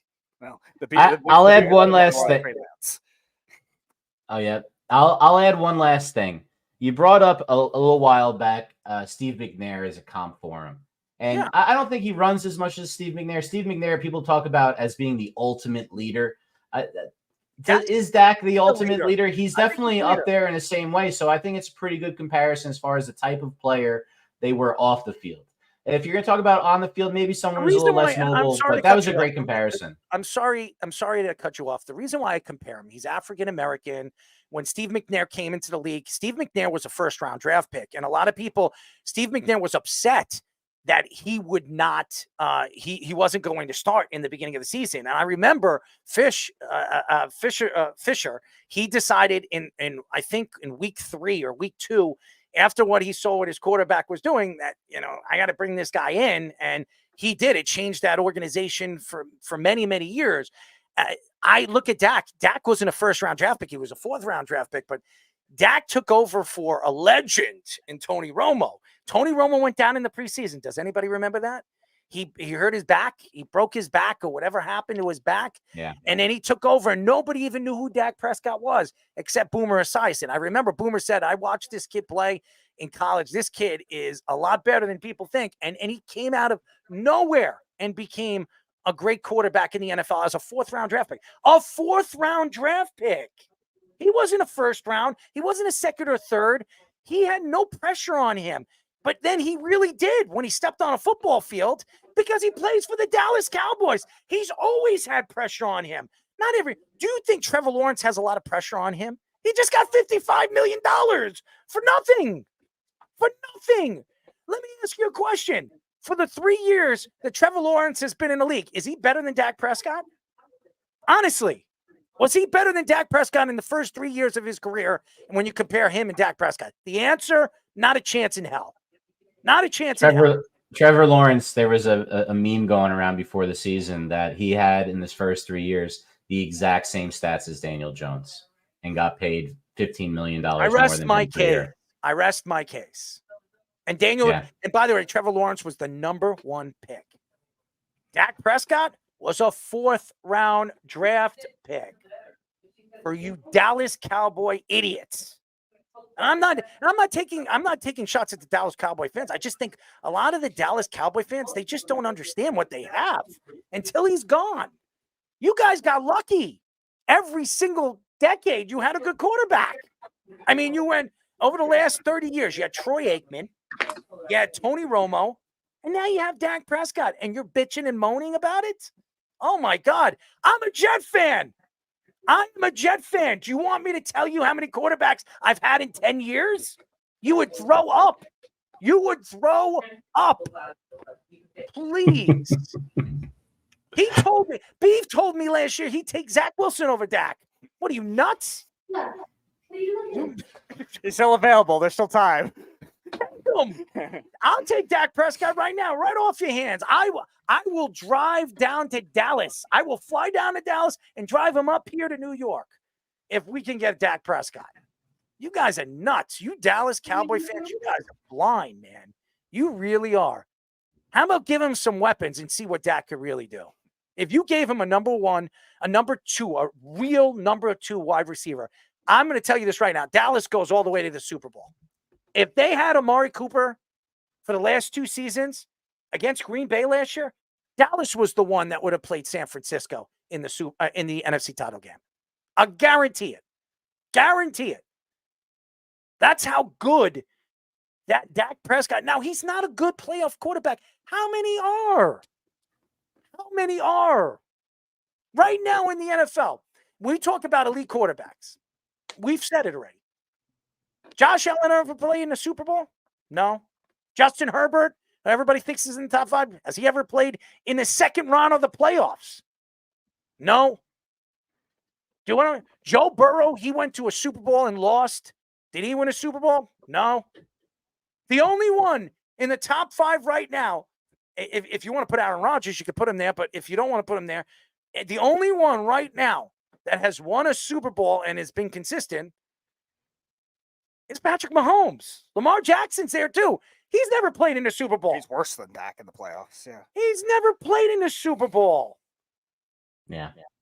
That's so Lamar's just having a lot of trouble making that leap. And that was what Saturday did. I watched the clip. He almost gives Stephen A heart attack. I tried to put the picture of that exact moment in the top right corner of our screen here of when Stephen A almost bites the big one, because comparing the two of them is ridiculous, because Peyton Manning was an innovator of the position. Of course. You know, it's not like Dak is innovating the position, but it's not like he's a bad quarterback. You don't have to be an innovator of position to be a great player. You know, not everybody was Michael Jordan. There were other great players, unlike what Anthony Edwards might believe, as we talked about a few weeks ago.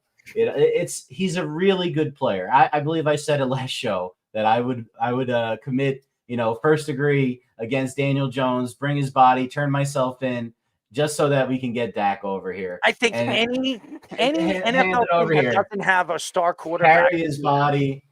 It's just out of control how some fans in a state of Texas put pressure on guys who are doing really well when they should be putting pressure on maybe the front office for giving the deals to the right people, maybe the front office for running a better culture inside the program, so that you don't have guys that don't step up in big moments. And the defense, how they packed it in at the end of the year last year, we'll see if they recover against that when they face a good offense, because I don't know if it's the same essential defense with losing a couple of pieces.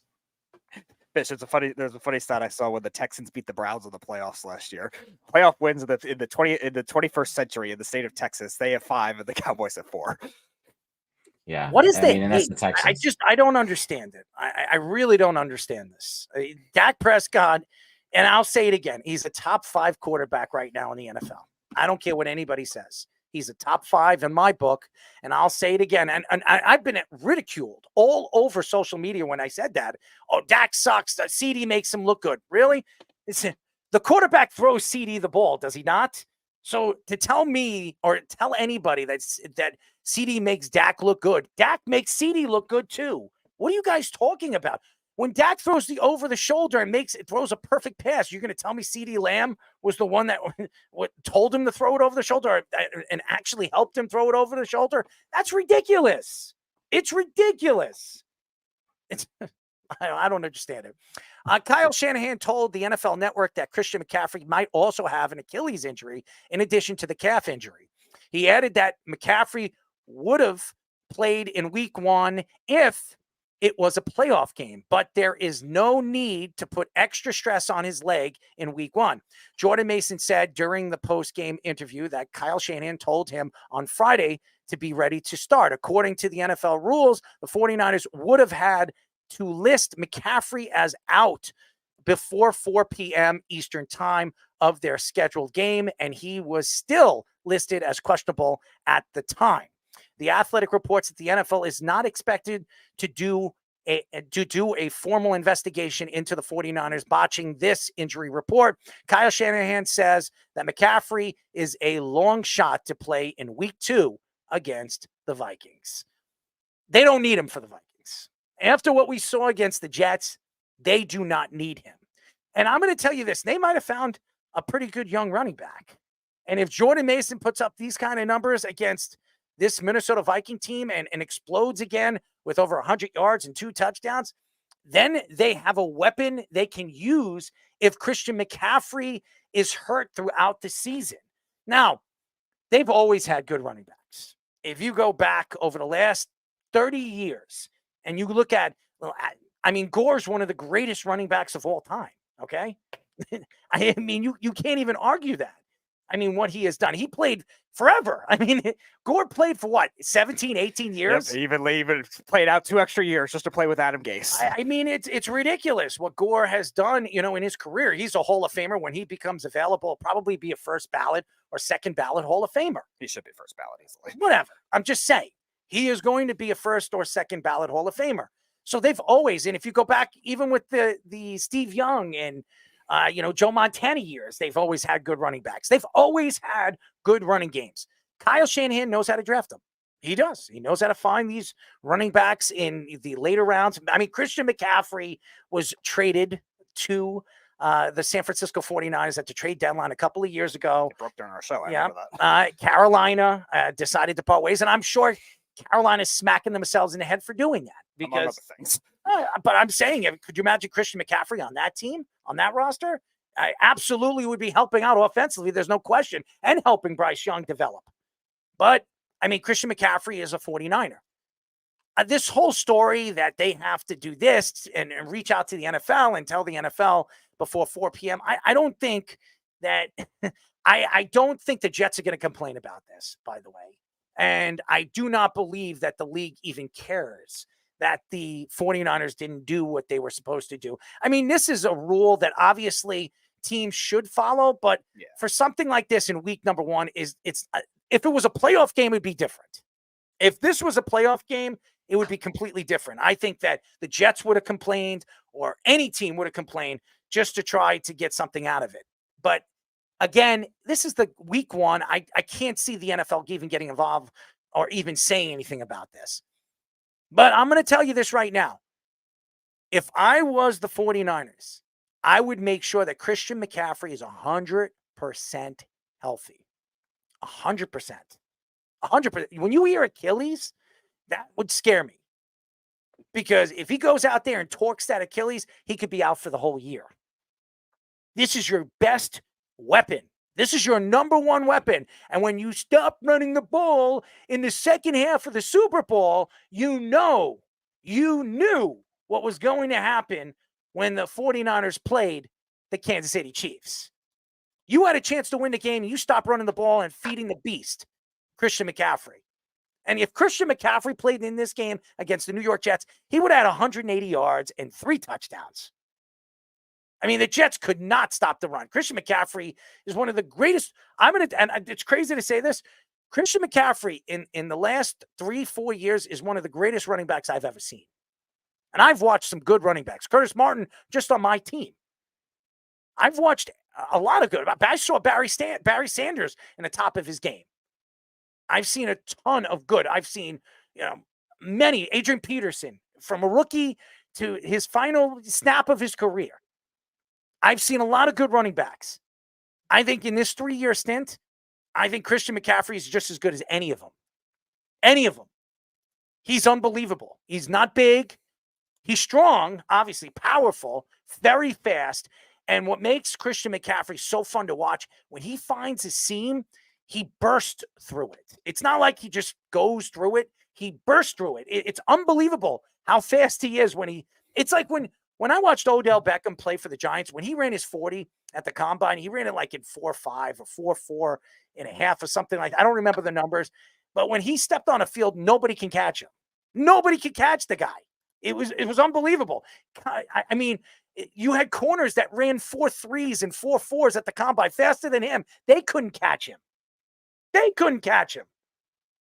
It was, when you're playing in a game and the speed of a game, certain players are just completely different. They're gifted.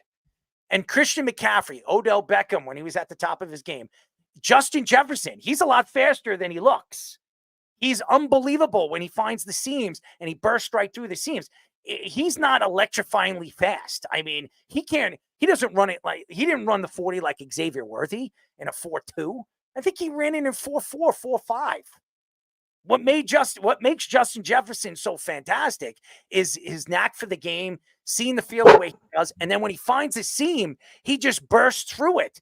There are very few players at their positions right now in the NFL.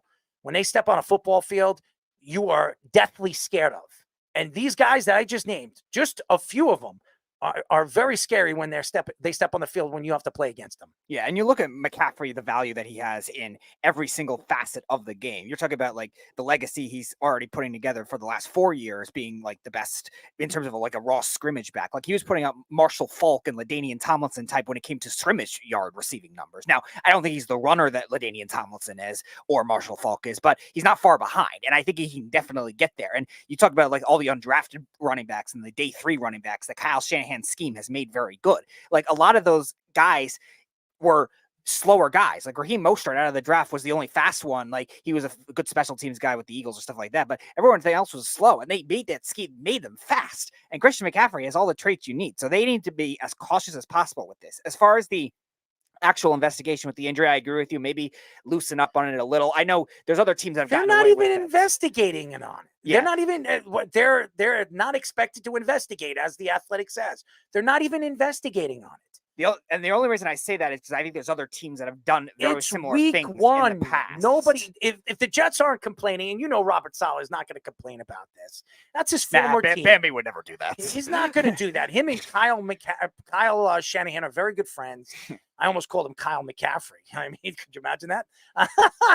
But who knows? Maybe he'll have a son with that name that'll play in the NFL in the future. If Kyle Shanahan's sleeping with his wife, it could be. That was what I was getting at, but okay. I'm just kidding. But I mean, honestly, if you look at the position that the 49ers are in, and you look at their schedule right now, their schedule is pretty easy for the first 3 or 4 games. It gets harder in the middle of the season and after their bye week. I think they have to be very cautious on this. And I mean, I'm not cautious on this and be very understanding about how important he is to their offense. Because without Christian McCaffrey, this team doesn't stand a chance to go to the Super Bowl. I mean, you've seen the Rams, just like Puka Nacua. They need to make sure that Puka Nacua is 100%. He is going to be sitting out for at least 4 to 5 weeks, maybe even 6, because the Rams have Cooper Kupp. The Rams have Williams. They have weapons. They can still win without him. They know with these 3 guys on their roster, the Rams know that their offense is even more dominant with him than without him. I could say the same thing with Christian McCaffrey. You can win with Kittle. You can win with, obviously, Brandon Ayuk and obviously Deebo Samuel. But if you have Christian McCaffrey at 100% and all 3 of these guys, you're worldly. And you can be one of the elite offenses in the league like we saw last year. And Christian McCaffrey was Offensive Player of the Year. Make sure that this guy is 100% and ready to go before you put him on the field. Right, especially with how well Mason did. Like, I'm not saying Mason's going to have that kind of success. It doesn't matter if he didn't even play that well. Yeah. You have a weapon like this, you make sure he's 110% healthy. Mm-hmm.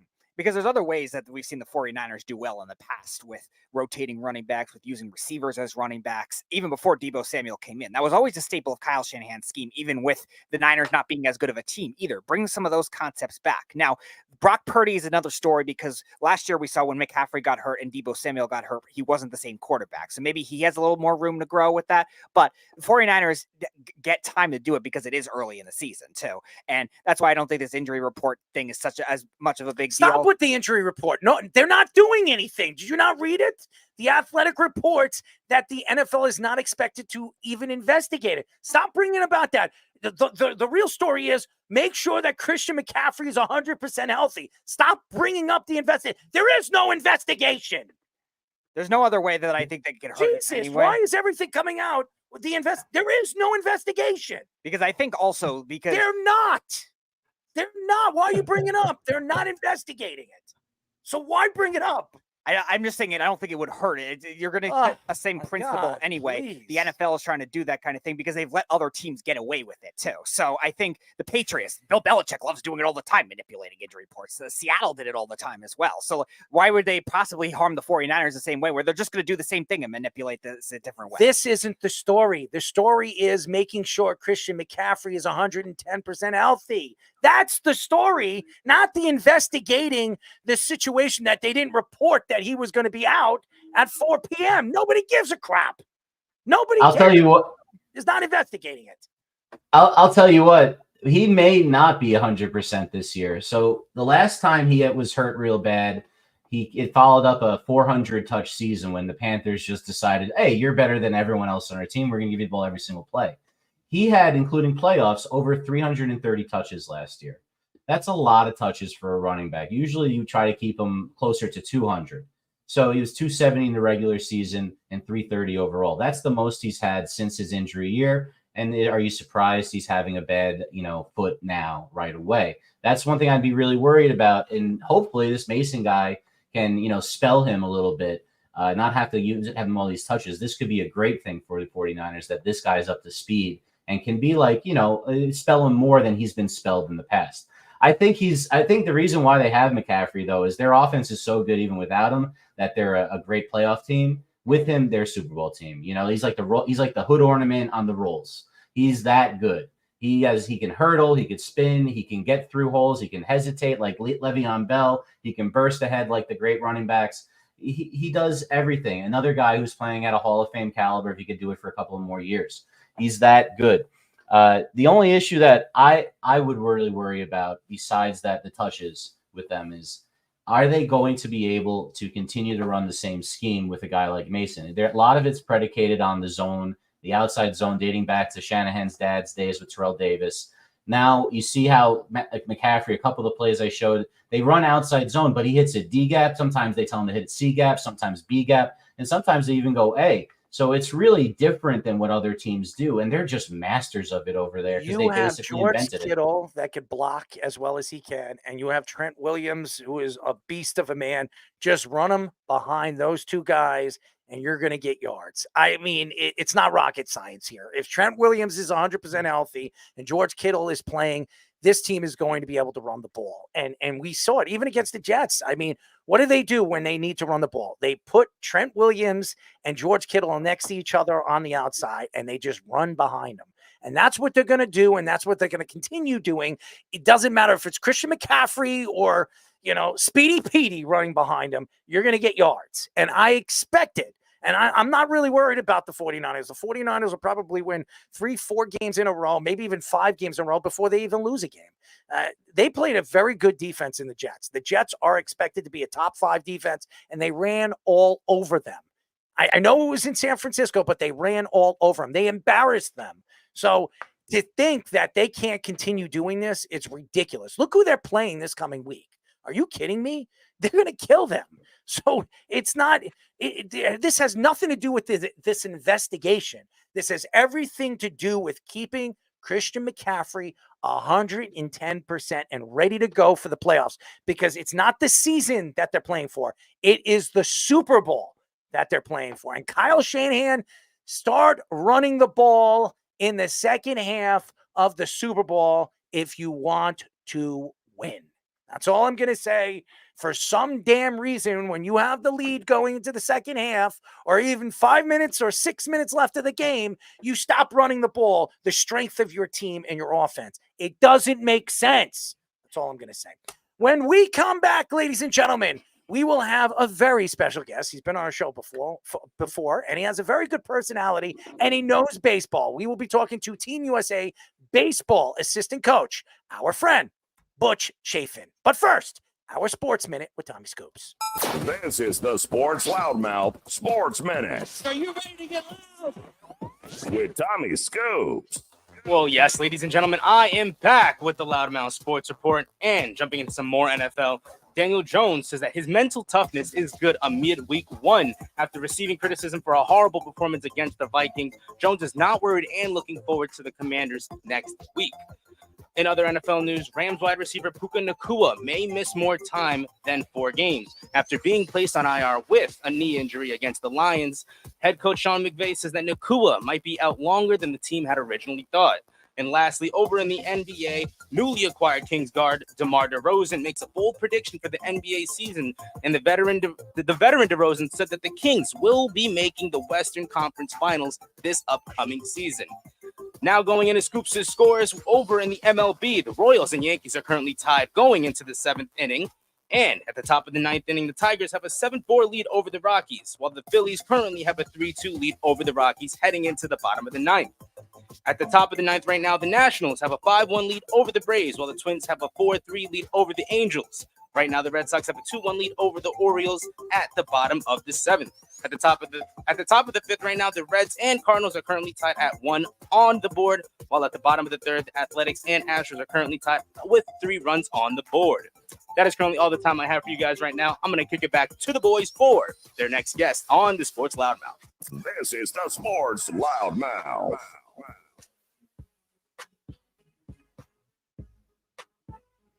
631-672-3108 is the number to call. You're listening to the Sports Loudmouth. I'm your host, Errol Marks, my co-host, Speedy Petey. Go to our website at www.worldwidesportsradio.com. Check out all our shows throughout the week, including the Loudmouth with me and Speedy Petey every single Tuesdays and Thursdays at 7 p.m.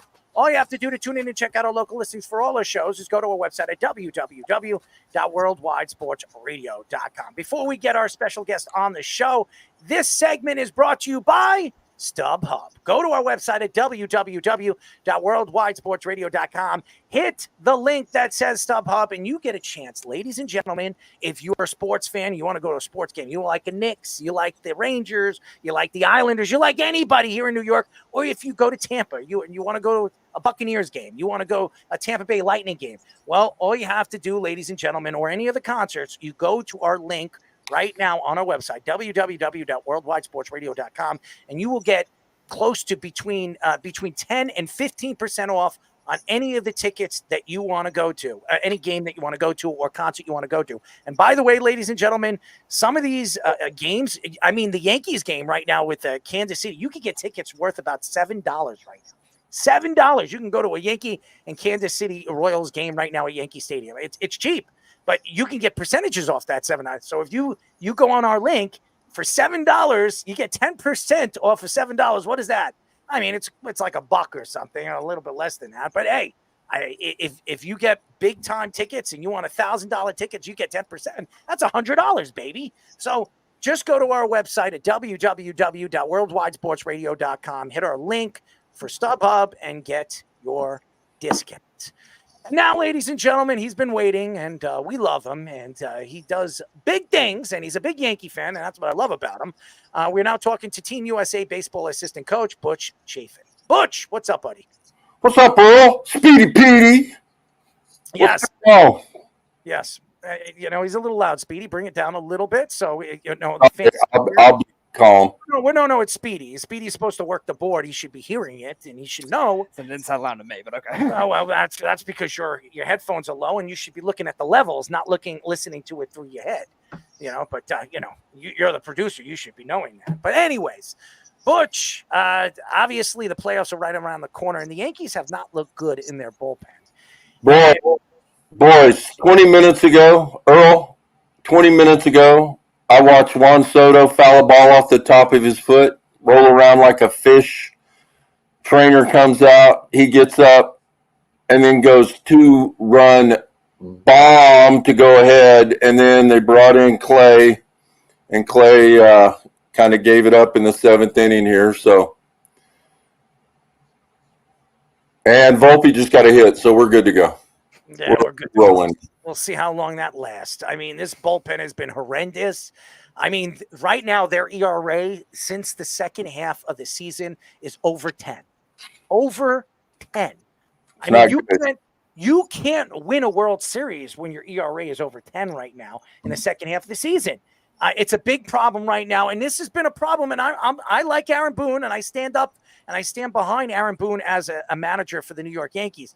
But the Yankees had the number one bullpen in baseball in the first half, and they've completely fallen off in the second half. They did the same thing last year and the year before. What is the problem? I don't know. I think at the trade deadline, I love cash. And Travis Chapman, the Yankees' first base coach, is one of my boys. I mean, we're tight. And he says Boone's got it together. I believe him. I trust those guys. I trust Cash. I'm like one of the few guys that trust Brian Cashman. I do too. I think we messed up by letting Tanner Scott go to the Padres. I think that guy could have really helped the back end of the bullpen. I feel for Clay Holmes. I really do. I think he's blown 11 of his last 27 save opportunities after going 13 of 14 in the first half. You just look at the offense, and the offense hinges around, obviously Soto and Judge. That's what they're getting paid to do. But I'm really big into OPS, and a decent OPS for a player is around 850. And, I was looking at it today, and Soto and Judge, Soto's over 1,000, 1 point, whatever. And Soto, his is like 900, and then everybody else is like in the 600s. I think if I was in charge, which I'm obviously not in charge, I would explain to the boys that the whole offense revolves around getting on base so those guys can bop. And, and baseball's hard and hitting's even harder.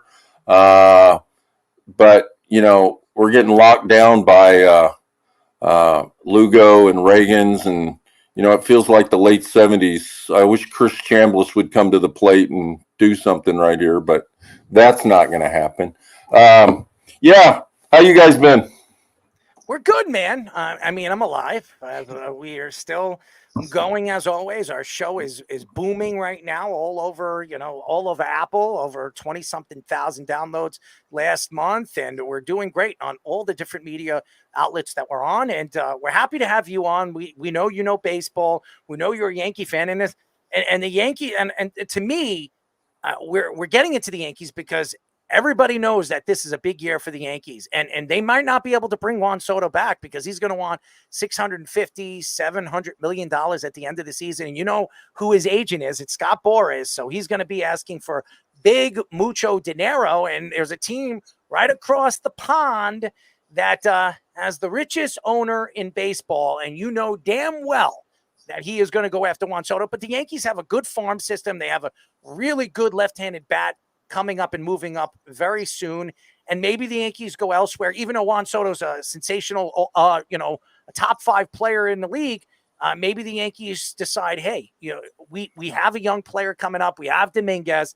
We decide to keep those guys and move on from Juan Soto. But that's why this is an important year for the New York Yankees, because they have a chance to win a World Series, something that they haven't done since 2009.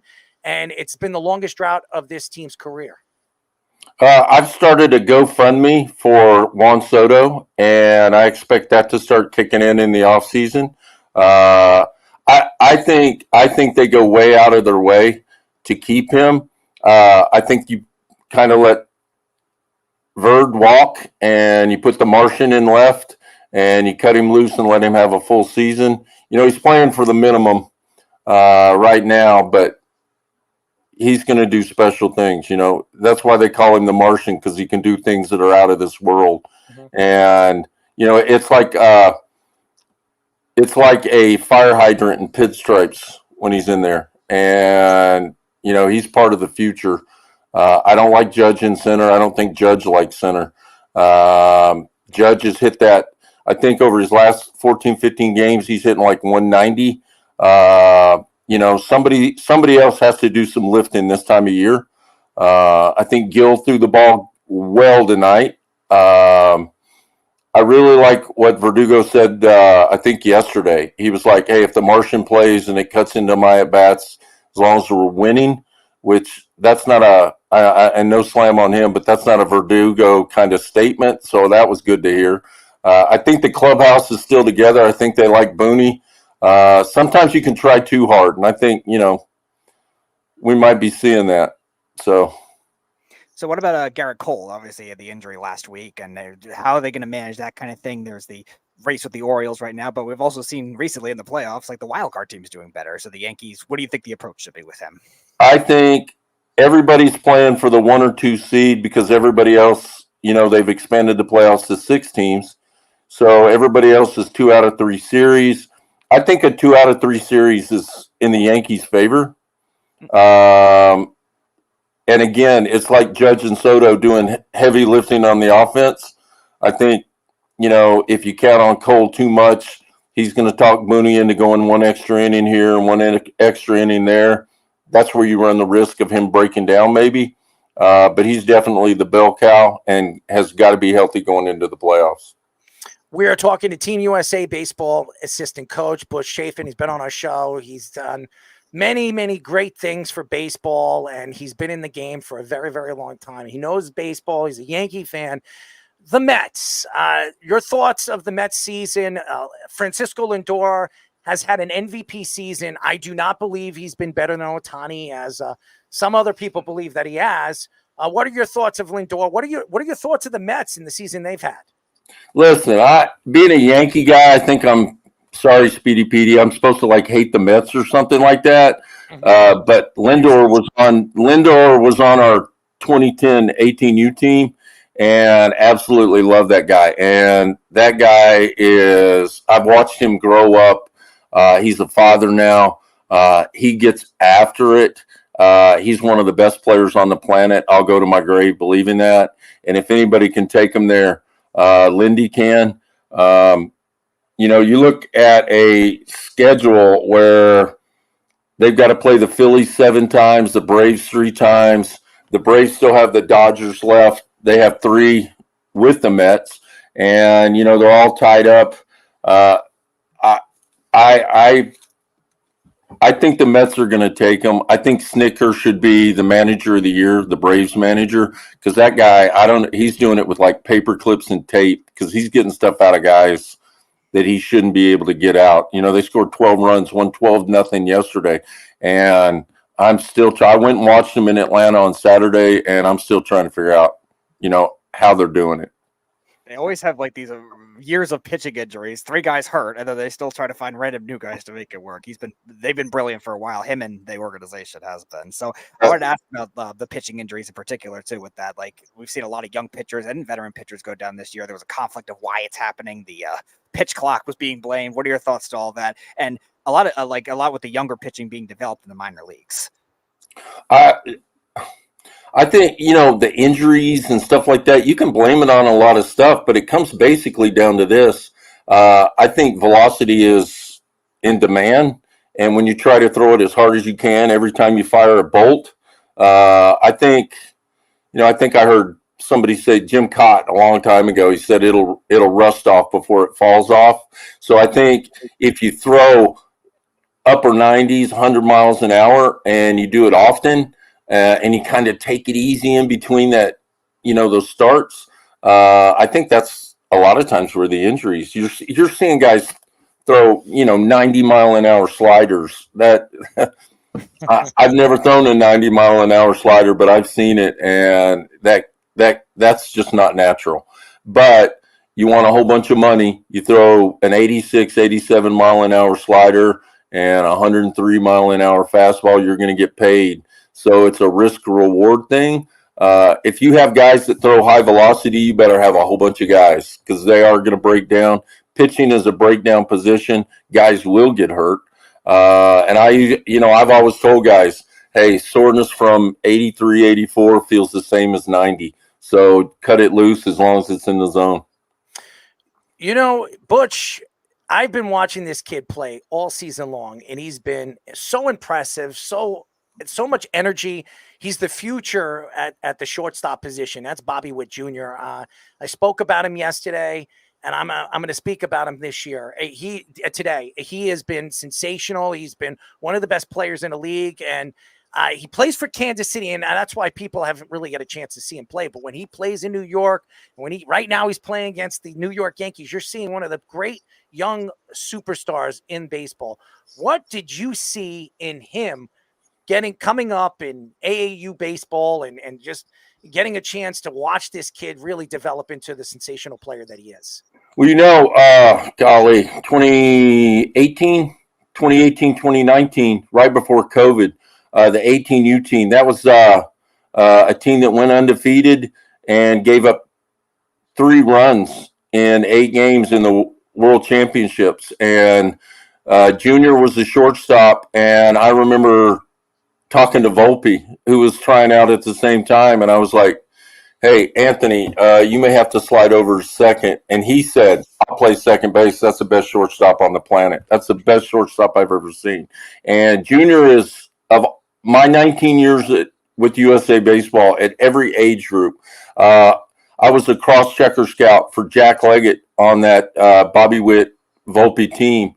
And that is some of the best pitching talent I've ever seen. But their offense clicked. And if you had 100 big leaguers in a room and Bobby Witt was one of them, you'd ask him to go get you a drink because you'd think he was a waiter. He's a freak talent. He's probably the fastest, if not the fastest, the second fastest guy in baseball. He can flat float. He can hit the long ball. He can drive in runs. His glove work is phenomenal. He grew up in a baseball family. If you were building a baseball player, you'd build Bobby Witt Jr. He's a phenomenal talent. He's top 3 USA guys I've seen in my life. Wow. That's crazy. Wow. Yeah, I was going to ask about the. I know you were coaching the 18U team. I think the last time we had you on the show. Now you're doing the 15U team. Any of the prospects that you're coaching right now that probably could come up either maybe as September call-ups if they haven't already, or even next year? Any names to watch out for? Golly, I mean, it seems like if a kid can play, he's been on the national team. We're pretty efficient at finding guys, and I think I told you last time, it's easier to play in the big leagues than be on a U.S. national team. There's 750 big leaguers on 100 national team players, and that includes the college guys and the 12U team, the 15U team, and the 15s right now. I scouted a little bit for them this summer. I was kind of bouncing around. They're in Atlanta right now playing Team Australia, and the first game that they played, Griffin McCain, who's 15 years old, he's like a 6'4" left-hander. He also plays in the outfield and can run like the wind. No-hit them. They had a combined no-hitter against Team Australia. There are some really good, unbelievably great younger players in our country. And it's hard to find them because when you're building that team, you pretty much pick the starters, you pick the utility guy, the backup catcher, and you get dominant pitching. And a lot of good players are going to be left off that national team. This summer, the 18U team, they had to qualify for the World Championships next year, and they were in Panama. And they went down there and swept it and won gold. And the MVP and the shortstop for the United States was a kid named Casey Cunningham. And Casey Cunningham finally made the team this year. And I think he had been trying to make a national team ever since he was 11 years old. And he finally made it this year, and he was the MVP of the tournament and one of the best kids. I watched that kid mature, go from a goofy kid to this kid's going to play in the big leagues type player. And, you know, I have a lot of goofy kids working with me right now, so I know all about Goofy. I'm goofy too. Speedy P could go right to, you know, ESPN or something like that, MLB Network. Well, he definitely could, and he likes his sausages. So, Butch, if you like to eat No, that's sausages, the Twins. The Twins like their sausages to try to save their season. We are talking to Team USA baseball assistant coach Butch Chaffin, a friend of the show. We love him. Knows baseball as good as anybody we've had on the show. He's been around baseball for over 40 years and he's had a sensational career. A guy that really has stood out to me all season long is a pitcher named Paul Skeens. He has been unbelievable. And I've heard so many people talk about this kid. I never really knew who he was. I knew he was a top prospect. I got a chance to watch him 3 times this year, and he's unhittable. He really is an amazing pitcher. And in Pittsburgh, with these 2 young pitchers they have on their roster, could be one of the elite teams in the next 2 years.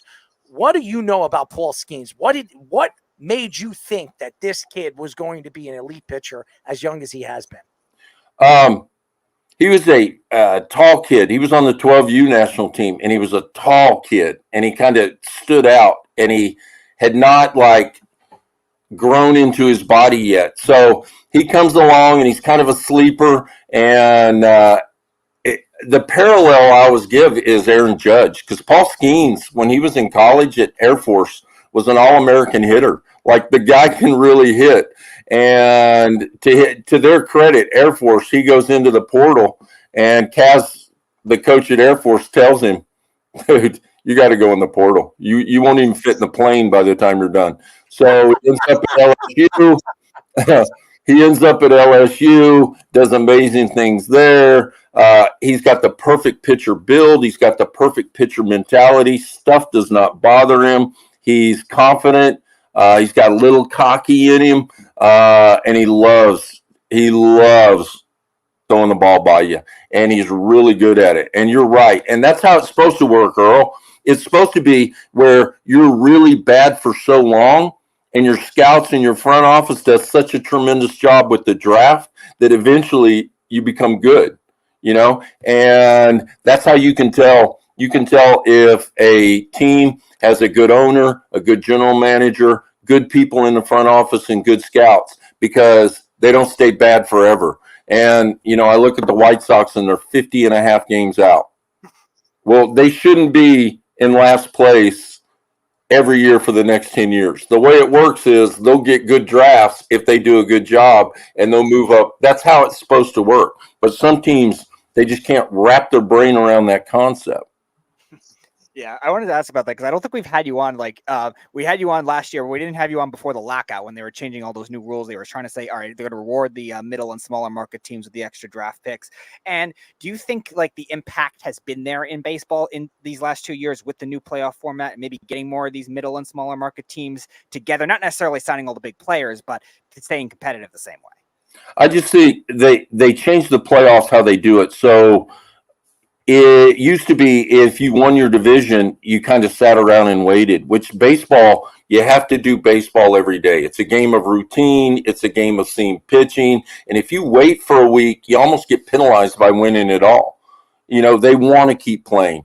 If you ask a big leaguer right now, everybody in the big leagues, hey, what percent is your body? Not of those 750, not one's going to go, I'm 100% right now. So like a Garrett Cole, can he go out there when he's 75% and still get people out? That's how you win championships. These guys are worn down. Believe it or not, it's not like back in the day where they go to nightclubs until 4 a.m. These guys are getting paid a whole bunch of money to hang numbers. These guys will eat dinner after this game, go back and sleep until noon and get up and do it all over again tomorrow. And Speedy Petey, I never do this, but I'm going to do this. I disagree with you. There's no such thing as a small market team. All these teams are owned by millionaires. It's just how much they want to give. Do they want to pay the luxury tax? Do they want to go over? Are they all in? And that's one of the reasons why I'm a Yankee fan. If every boss treated their employees the way the Yankees treat their employees, what a great company you would have. They lay the money out. They try to be smart with the money. They overspend when they think they need to overspend to improve their product. They hire unbelievable people. Their scouts, their front office, their coaches, their minor league coaches are top notch. In the minor leagues, the Yankees never take a day off from BP. Every other team in the big leagues, they'll go, wow, it's hot out there today. You guys are tired. The Yankees don't do that. They take BP every day. They have a uniform code they live by. They have a set of rules that they go by. It's the consistency of that. Everybody, you either love the Yankees or you hate the Yankees. There's no middle. I kind of like nobody says that. Nobody says that. And, when you're at the top for so long and you're doing things right, you can't tell me that all these major leaguers, the other 725, they all want to be Yankees. If you got down to the bone, they want to play for the Yankees. There's no question. And we are talking to Team USA baseball assistant coach, our friend, Butch Chaffin. Butch, these two guys are probably the two best players right now in the MLB. It's Shohei Ohtani and Aaron Judge. And people are comparing their seasons. I mean, Shohei Ohtani is going to have a 50-50 season. Obviously, what Aaron Judge is doing is just absolutely remarkable, hitting over 320. He's got over 50 home runs. I mean, his OPS is over 1,000. I mean, who has had the better season? If you were voting, I understand you're a Yankee fan and you're going to go Aaron Judge maybe. I don't know. Who do you think is having the better season? It's Aaron Judge. And it's Aaron Judge because he plays a position. The breakdown there. Just think of this. Think of it like this. How many times does Aaron Judge run on the field to center field and run off the field from center field? And how many times has Ohtani done that? Now, Ohtani's a freak talent, and he does what he does really well. And the rules, they favor him. He plays in National League parks. He plays in a park where you got to hit it for it to go out. Chavez Ravine, Dodger Stadium's kind of down in the hole, and the ball doesn't carry at night. He's earned all his home runs, there's no doubt. But I no disrespect to him, but he's a DH. And Aaron Judge shows up every day, has to play a position, wear and tear on the arm.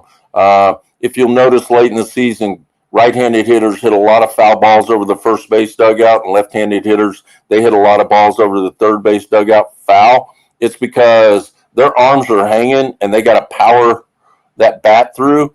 Ohtani, he had a surgically repaired arm. He's tossing, he's throwing. If I'm the Dodgers, I never let that guy pitch again. But they got a lot of money invested, and he'll jump back up on that mound, and he'll get hurt again, and they'll lose the bat and the arm. All right, my last question for you is: besides the Yankees, if you were to make a World Series pick right now, who would it be and why? I like the Phillies. I'll never like the Trash Throws. I'm a Yankee fan because I know the Yankees are in it with the Orioles, and there's a little part of me, I shouldn't say this, that I respect how the Orioles have done it. They've built really well from the inside out. But I think I enjoy the Red Sox being 10 games back as much as the Yankees being in it. I do think the sleeper team in the whole thing might be the Guardians. If they get it together, they play a really short game because the back end of their bullpen is on lockdown. So you only get to hit for about 7 innings. So you better get them early. The Royals will get in the playoffs. I don't think they'll make a lot of noise this year, but if they keep doing what they're doing, the fans are believing. I think the front office is believing, which means they may go out and get some guys because now they know they're for real. I think Salvador Perez only has so many more years left, and I think he wants another one. So you'd be surprised when Aaron Judge goes upstairs and talks to Hank Steinbrenner. It carries a lot of weight, probably more weight than anybody else. And it's been really cool to watch him develop in that role as the captain. I didn't think anybody could follow Derek Jeter. But then again, I didn't think anybody could follow Thurman Munson or some of the other guys. But to see Judge in the dugout putting his arm around guys, teaching them how to be Yankees, the traditionalists in me, it brings a tear to my eye. But I think in the American League, I'm hoping Houston gets put out early. I think the Twins have an outside shot at it. And I like it when teams like the Twins, they get in because nobody knows any of their players. They're all unknown guys, and that's kind of cool. I will only remember the rally sausage. Oh God! I mean, that's what I hope the Yankees are matched up with the Twins because the Yankees always kick the what out of the Twins. So I would love to see the Yankees. I want the Yankees to win the pennant. I want the Yankees to get that bye so they don't have to play that wild card game. But if they have to play a team and have to match up against somebody, it would be the Twins. That would be the team. I'm pulling for the bye. To be honest, I'm pulling for the bye. I think that picking up Jazz Chisholm, fantastic. That was an unbelievable out of no place kind of move. I think guys that, like I said, I think secretly everybody'd like to play for the Yankees. I think some guys don't. They say they don't want to play for the Yankees, and they give an excuse, but I don't think they want the pressure of being a Yankee because, heavy is the head that wears the crown. And, I say that because every time Soto or Judge hits a home run, they do their Superman and crown, themselves. But, yeah, the Chisholm pickup and then sticking him at third base, I don't think people realize how hard stuff like that is. Like, I think of the movie Moneyball where they're trying to make him a first baseman and they go, "Hey, Wash, how hard is it to play first base?" And he goes, "It's incredibly hard." Playing left field and right field, those are two different positions because the ball cuts differently. It sinks. It comes off the bat differently. So putting Chisholm at third base, and then he made a play tonight where he dove to his right and got up and threw the guy out by like 10 feet. And I'm like, that's freakish athlete stuff. No, he's a freak, all right. And I love his last name. I call him Chaz Chisholm or Chisholm. Speedy's favorite word. Anyways. No. Don't listen to him. Butch, we love you, man. We love everything about you. And obviously, if the Yankees go to the World Series, maybe we should meet at a Yankee game at Yankee Stadium. Us. Hang out with the great Butch Chaffin. Get some of those $7 tickets you were talking about. I don't know if it's going to be $7, buddy. Those leather seats down low are a little too rich for me. Those what do they call those seats? The rotunda. The rotunda seats would probably be $700. Yeah. Yeah. But nevertheless, we love you. Keep up the good work, and I want to get you on a lot sooner than later. I mean, the last time we had you on was what was it, like 4 or 5 months ago? It was. I actually remember the day exactly. It was the day that Yamamoto signed with the Dodgers in December, because we were talking about Yamamoto on the show, and then he signed like 2 hours later. It's been a long time. I want to get you on a lot sooner. You're always great, and you give us such good insight of some of these young players and these up and coming superstars, and who knows them better than you, who has worked with them. So we really appreciate all the time, as always, Butch. Guys, I tell you, you're in New York, and my father was an absolute. He was a warrior. Joined the Navy when he was 16. He was at the beach at Normandy the night before. 83 guys killed, 3 make it out, and my dad was one of them. So to talk to you on September 11th, on the 23rd anniversary of the attack on your great city and your great area, it's really, really special to me, and I appreciate you guys. I love the city. I love the people in the city, and I can't thank you enough, and I'd love to come back whenever you'd have me. Well, we would have you every single day if you would have us. And if you want Speedy, we can give you him if you want him. I'll mail him to you. I've got an extra bedroom, Speedy. But I'll be honest, I was not a very good little league player, so Try. I don't know how much it would work for those teams. I will say this: if there's anybody that knows the analytics and knows the game, it's him.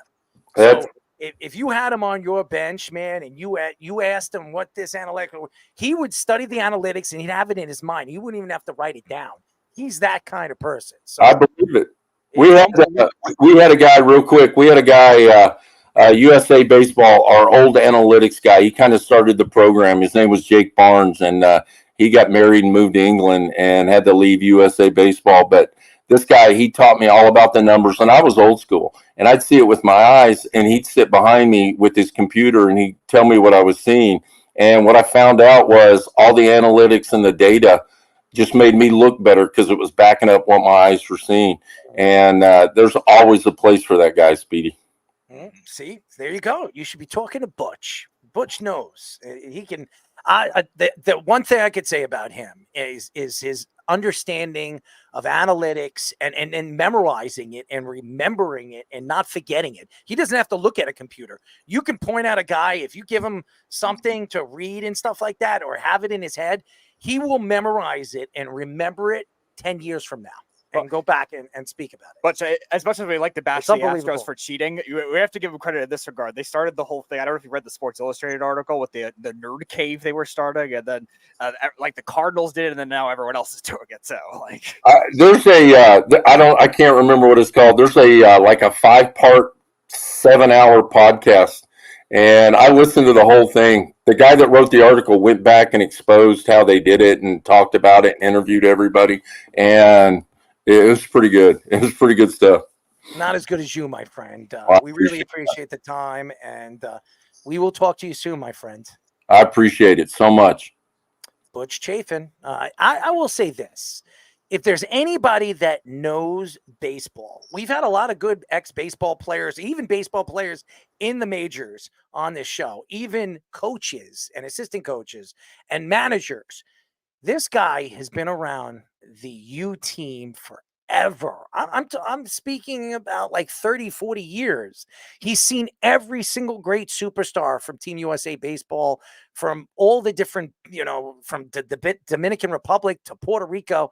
If there's anybody that knows baseball, it's Butch. So, and that's what I love about it, because we can mention a player and he can tell you because he's been around him and he knows his personality. He knows what he can do on the field. He knows the type of player that he is. So it's an amazing thing when you get these kind of guys on the show, and they can give you the insight of what these guys could be or already are. I like Paul Skeen, who is unbelievable. I mean, Paul Skeen, Aaron Judge comparison. That was good. That is. And you want to know what's so impressive about watching that kid? I've watched him pitch 3 times this year, and all 3 times he was just dominant. And I seen him play against top teams. Cleveland, one of the best teams right now in the American League. I seen him pitch.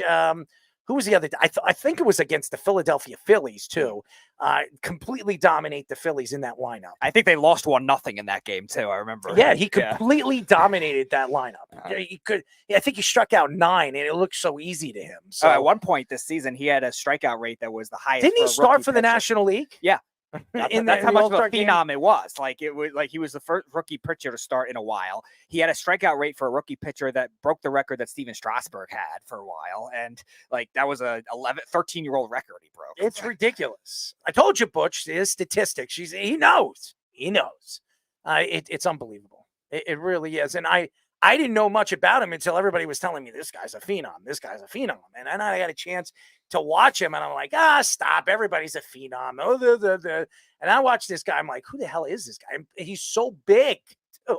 I mean, could you imagine seeing that guy stand on the mound, 6'6", and on a mound, he's like 6'8", 6'9".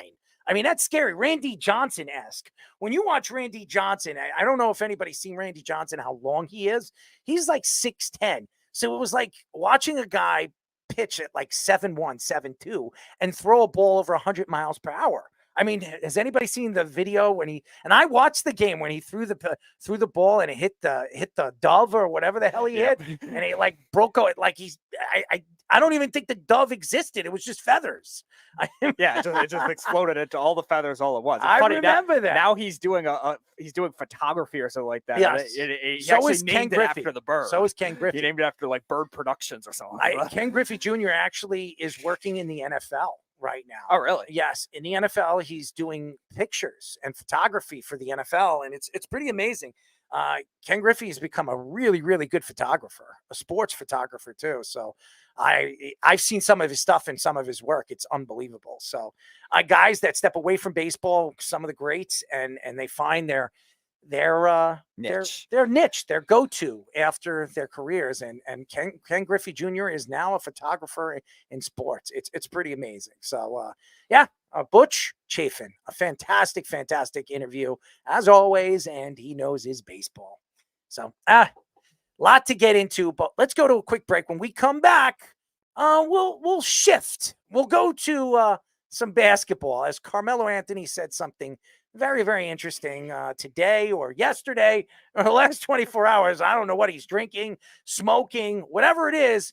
I'm definitely not eating Cheerios with Kevin Garnett, that's for sure. When we come back, ladies and gentlemen, we'll get into the Carmelo Anthony thing, the Shaquille O'Neal thing, and some WNBA stuff as well. But the next thing we got to do is, and we have Let's Parlay, right? Wes is in right now. I'm waiting for Reno Johnny. I'm trying to see when he was supposed to come in as well. All right, so we'll wait for Reno Johnny. We'll get into the Carmelo Anthony thing when we come back. But first, Tommy Scoops. This is the Sports Loudmouth Sports Minute. Are you ready to get loud? With Tommy Scoops. For the third time today, I am Tommy Scoops, bringing you all the Loudmouth Sports Minute and jumping into some more NFL. The Broncos announced that they are placing running back Audric Esteem on the IR list. The rookie running back on IR with an ankle injury after he sustained it against the Seahawks and will miss at least 4 games. In other NFL news, Browns tight end David Njoku did not practice today. Njoku actually injured his knee versus the Cowboys and sat out today's practice and likely miss Sunday's matchup against the Jaguars. The Browns also announced that left tackle Jedrick Willis also sat out today's practice, as the fifth-year tackle is looking to battle back from a season-ending knee injury suffered last season. Now it's time for Scoops and Scores. We're over in the MLB. At the bottom of the ninth, the Royals and Yankees are currently tied up at 2 apiece, while at the top of the ninth, the Twins have a 6-4 lead over the Angels. The Orioles and Red Sox are also tied up at 2 apiece at the top of the 10th, while at the bottom of the 7th, the Reds and Cardinals are also tied, but this time with 1 on the board. The Athletics have a 4-3 lead over the Astros at the top of the 6th, while the Padres and Mariners are just starting off here at the top of the 1st with 0 runs on the board, as well as the Brewers and Giants also starting off here with 0 runs also on the board. That is currently all the time I have for you guys right now, so I'm going to kick it back to the boys for the continuation of the Sports Loudmouth. This is the Sports Loudmouth. This is how you shave. Enjoy. 631-672-3108 is the number to call. You're listening to the Sports Loudmouth. I'm your host, Errol Marks, my co-host, Speedy.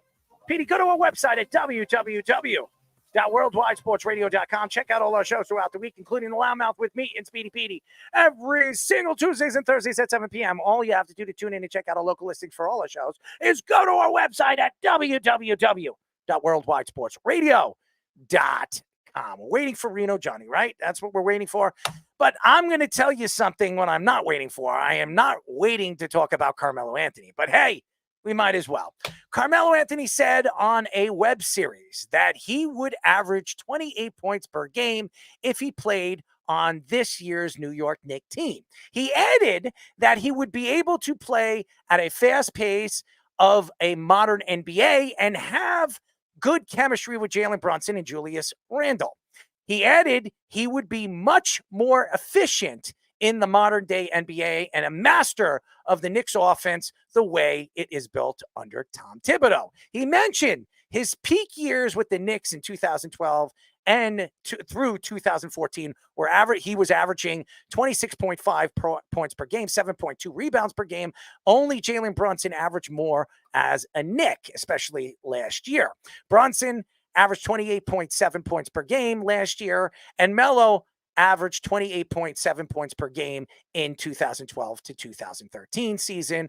And they are tied for the third best in New York Knicks history. First of all, Carmelo Anthony is on drugs. I don't know what kind of drugs he's on. He's absolutely out of his mind. Carmelo Anthony is a washed-up basketball player. I know he thinks he can play. I know he thinks he can average 28 points per game. The only way Carmelo Anthony averages 28 points per game is if he shoots 35, 40 times a game. There is no way he would be efficient in this offense. And he wouldn't even be able to touch the ball because he's got Julius Randle, who demands the ball, and Jalen Brunson, who's the number one man. And now with Mikal Bridges and all the weapons that they have now, it doesn't make any sense. I don't know where he thinks that he would fit on this roster. It doesn't make sense. Now, was Carmelo Anthony a great offensive player? He was. He was an isolated player. He really defined the word isolation because when he touched the ball, everybody moved out of the goddamn way. Okay, it doesn't work on this New York Knicks team. The Knicks, when they're playing at an efficient pace and at an efficient game, they're moving the ball around the perimeter. They're using the perimeter and their passing methods that Tom Thibodeau likes to use and he loves to get the ball inside to Jalen Brunson where he can go to the hole and draw fouls or open up the court where he can pass it out to the perimeter where they can get open jump shots. It doesn't make sense. Carmelo Anthony demands the ball. He hogs the ball. He wouldn't fit in this offense. Julius Randle doesn't fit in this offense. And Julius Randle defines the logic. He's a worser, that's not the word. He's a worse player when it comes to isolating and demanding the ball than Carmelo Anthony was. Now, Julius Randle is not Carmelo Anthony, nor will he ever be. But Julius Randle is a poor man's Carmelo Anthony, okay? That's what he is. So for him to say that he would be efficient playing with Jalen Brunson and Julius Randle, it doesn't make sense. It wouldn't work. Just like going to Phoenix right now, when you look at Durant and Beal and Booker, it doesn't work. It won't work. I said it when that happened, when they decided to move and bring in Bradley Beal. It's not going to work. So it defines the logic of bringing this up and even talking about it. He was on his web series or whatever web series. He could be on Micah Parsons' web series, which is sometimes I wonder if Micah Parsons on drugs on some of the things that he says. Yeah, it's its own web series. It's like Brooklyn 7. I know. I watch it. I watch it. It's funny, but he's out of his mind. He doesn't make any sense. Carmelo Anthony is a shell of what he was as a player. He was a shell of what he was as a player 5 years after he should have retired, okay? He shouldn't have played with the LA Lakers. He shouldn't have moved forward after the New York Knicks. He should have just retired. That would have been he would have been better off. Now, his son could be a better NBA player than Bronny James. There's no question that could. I've watched his son play. He actually has somewhat talent. I'm not saying Bronny James can't be a good player. I don't think he's got the talent of LeBron James' son. I mean, Carmelo Anthony's son. What I can say is when you look at this New York Knicks team, it wouldn't work with Tom Thibodeau because we've seen over the years and the different coaches that they brought in to coach Carmelo Anthony, it didn't work. As a matter of fact, if you don't remember when, a guy named Jeremy Lin, just became a star right in front of our eyes in 24 hours, Carmelo Anthony was bitching and moaning to the organization that he wasn't touching the ball, he wasn't seeing the ball, and he wasn't the number one option anymore. For 2 weeks, it became Jeremy Lin's team, and Carmelo Anthony was the guy that ran Jeremy Lin out. Yes, Carmelo Anthony ran Jeremy Lin out.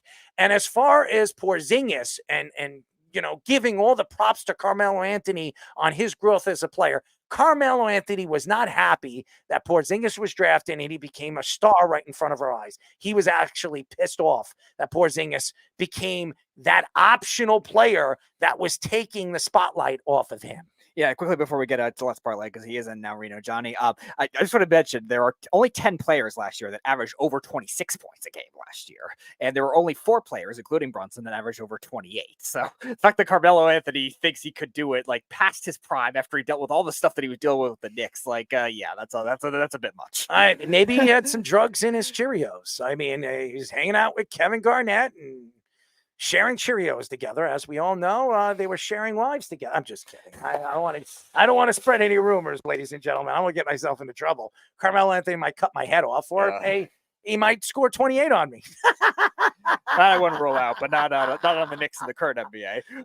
Maybe he could score 28 on the Nets. Well, he's out of his mind. Carmelo Anthony is. I have no idea where he was trying to go with that take. He's lost. He's absolutely lost when it comes to believing that he can compete or even be a part of this roster and score 28 points with Jalen Brunson and Julius Randle on the same roster. I mean, you have Mikal Bridges on this roster. You have they have all these OG Anunoby. I mean, how does that work? How would that work? It wouldn't. He wouldn't even average 9 points on this roster. Nope. I'm speaking of, even if he shot 35 times, which he wouldn't, because there's nobody that would give him 35 shots. Correct. But even if he did, I don't think he scores 28 points a game. So just my opinion. Anyways, it's a terrible take by Carmelo Anthony. We love you, Carmelo. But, whatever you're sniffing or smoking or drinking, keep doing it, buddy. Keep doing it. And if you have any extra, bring it home to daddy over here. Anyways. Now, ladies and gentlemen, let's bring him in. We have Worldwide Wes and Mr. Reno Johnny, as we call this segment, Let's Parlay.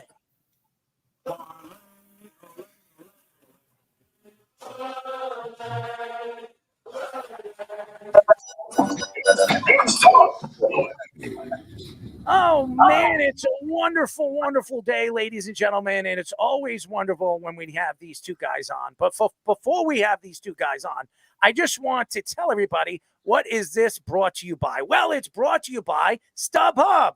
And StubHub is American's ticket exchange resale company. It provides services for buyers and sellers of tickets for sports, concerts, theaters, and live entertainment events. Well, ladies and gentlemen, where do you go to get your tickets or get percentages off your tickets? Well, you can go to our website at www.worldwidesportsradio.com. Hit the link of StubHub. And boy, oh boy, you can get tickets for $7. Right now, you can go to a Kansas City Yankees game, a Kansas City Royals Yankees game for $7. Who's better than you if you want to go to a Yankee game watching this, this poorly last couple of weeks of, the bullpen horror for the New York Yankees. But hey, you can go to StubHub, go to our link, go get your tickets. You like concerts, you want to go see Train, you want to go see Phil Collins. He hasn't been on tour for a long time. But hey, that's why we have Wes's wife. She does you the singing for that. There you go. If you can get Phil Collins tickets, you can get it on StubHub. And just go to our link, you'll get 10-15% off. Many different concerts, many different games. You have the NFL season, the Jets games, the Giants games, Kansas City Chiefs games, any game that you want, go to our link, www.worldwidesportsradio.com. Hit the link, StubHub. Wes, I have the Ohio State games listed on the StubHub screenshot. You're wearing the Alabama sweatshirt. Well, I tell you, after spending a weekend in Tuscaloosa, it is a religious experience, and it like I feel like that town and that team became a part of me in a 72-hour period. It's really something different. I bleed Ohio State, but any team that covers a spread for me, typically during basketball season, it's always worth a hoodie. I got Coastal Carolina hoodies, and GMF John gave us some weird South Alabama Jaguars play one day, and they were like 10-point dogs, and they won outright. So that I bought a T-shirt for that one. But I tell you, a weekend in Tuscaloosa, there is no game day experience ever anywhere in the country that can compare to that. The only thing I would have loved about going to those games or seeing an Alabama Crimson Tide game is looking at the women in their cowboy boots, which you go ahead. Which you sent me some pictures. I would have enjoyed myself just speaking or even just looking at the beautiful ladies, young ladies. I don't know where the rule was created. I talked to a lot of people, and once upon a time in the South, you brought a date to the games. That was like the tradition. Well, present day, just the students, the women dress them. They dress up to go to the game. They wear dresses, and that's like the unwritten rule, or maybe it's written somewhere. And a lot of them were wearing dresses and cowboy boots, and it was very nice to look at. And it's wild, man. I could talk for hours about what that place was like. I've never been to a place where they weren't necessarily talking negatively about the other team or even talking football. It was just, we're going to a game. This is our business. We're going to win. And I met some cool friends and went to a game day condo, just a wild thing. But to the point that you made, that there are some very nice looking people down there that I'm sure they take the Tide very seriously. Well, I would take the Tide and make sure I get caught in the Tide at the end of the game. Yeah. Hey, just think about it, guys. I don't want to go too deep into it. Anyways, you guys know the rules. We're gonna go with Wes first, then Reno Johnny. You get your first 3 picks and your 4th pick as your parlay pick. You guys ready? Yeah, I'm ready. By the way, Wes, you were 2-2 last week. Reno Johnny, you had a clean sweep, 4-0 last week. Wow, look at that. Reno is hot, baby. Hot to trot. Stay away. Anyways. All right. Wes, give us your number 1 pick. First place I'm going. I've said it before. I will continue to say it. I think Brian Kelly is nothing. I've said this when he was moving to LSU. I said it after his press conference. I think in about a year's time, he's going to be coaching at some MAC school. He is not going to last at LSU for whatever reason. I think that he caught a lot of schedule favorable rankings. Notre Dame typically has a couple big games a year. You win those, cupcakes the rest of the way. They kind of intermingled themselves into the ACC for a while. That being said, they're a 7-point favorite going to South Carolina. And, there's a lot of examples you can use of great teams that have gone to South Carolina to just get slaughtered or upset. I mean, the one that stands out to me the most is, I think it was 11 or 12. It was the Jadeveon Clowney year, and Georgia was the best team in the country that year. The Aaron Murray, Todd Gurley, Rambo. They had a really good team, and they just went to South Carolina to get smoked in a night game. That's a huge environment. It's really loud. And for a team like LSU that appears to have something defective, it's not their roster. They have the right players, but you watch them and there's something defective happening there. I'm not saying South Carolina wins the game outright, but I like what Beamer's got going on. I like that stadium, what the environment is going to be like. I believe that's where game day is going to be this weekend, which adds more to it. Fans getting gassed up starting at 7 a.m. I'm taking 7 points, and I'm taking the Gamecocks.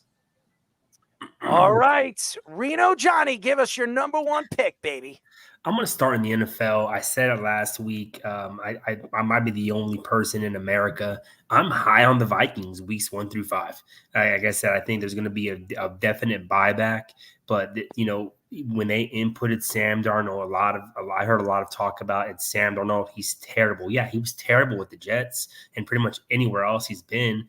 But this is a team where you're giving him weapons, and you're basically buying really low on the Vikings because they're going to get 6 points at home against the Niners, who historically have not done well in Minnesota.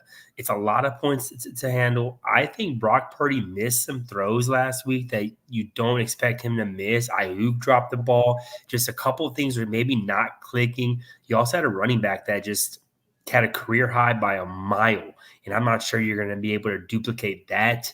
They had the home crowd on Monday night. They had a lot of things kind of go their way. Aaron Rodgers, who hadn't thrown a touchdown pass since January of 23. So I think the Niners had a lot kind of go their way on Monday Night Football, and now they got to travel to Minnesota. And, you know, a lot of people are down on Minnesota.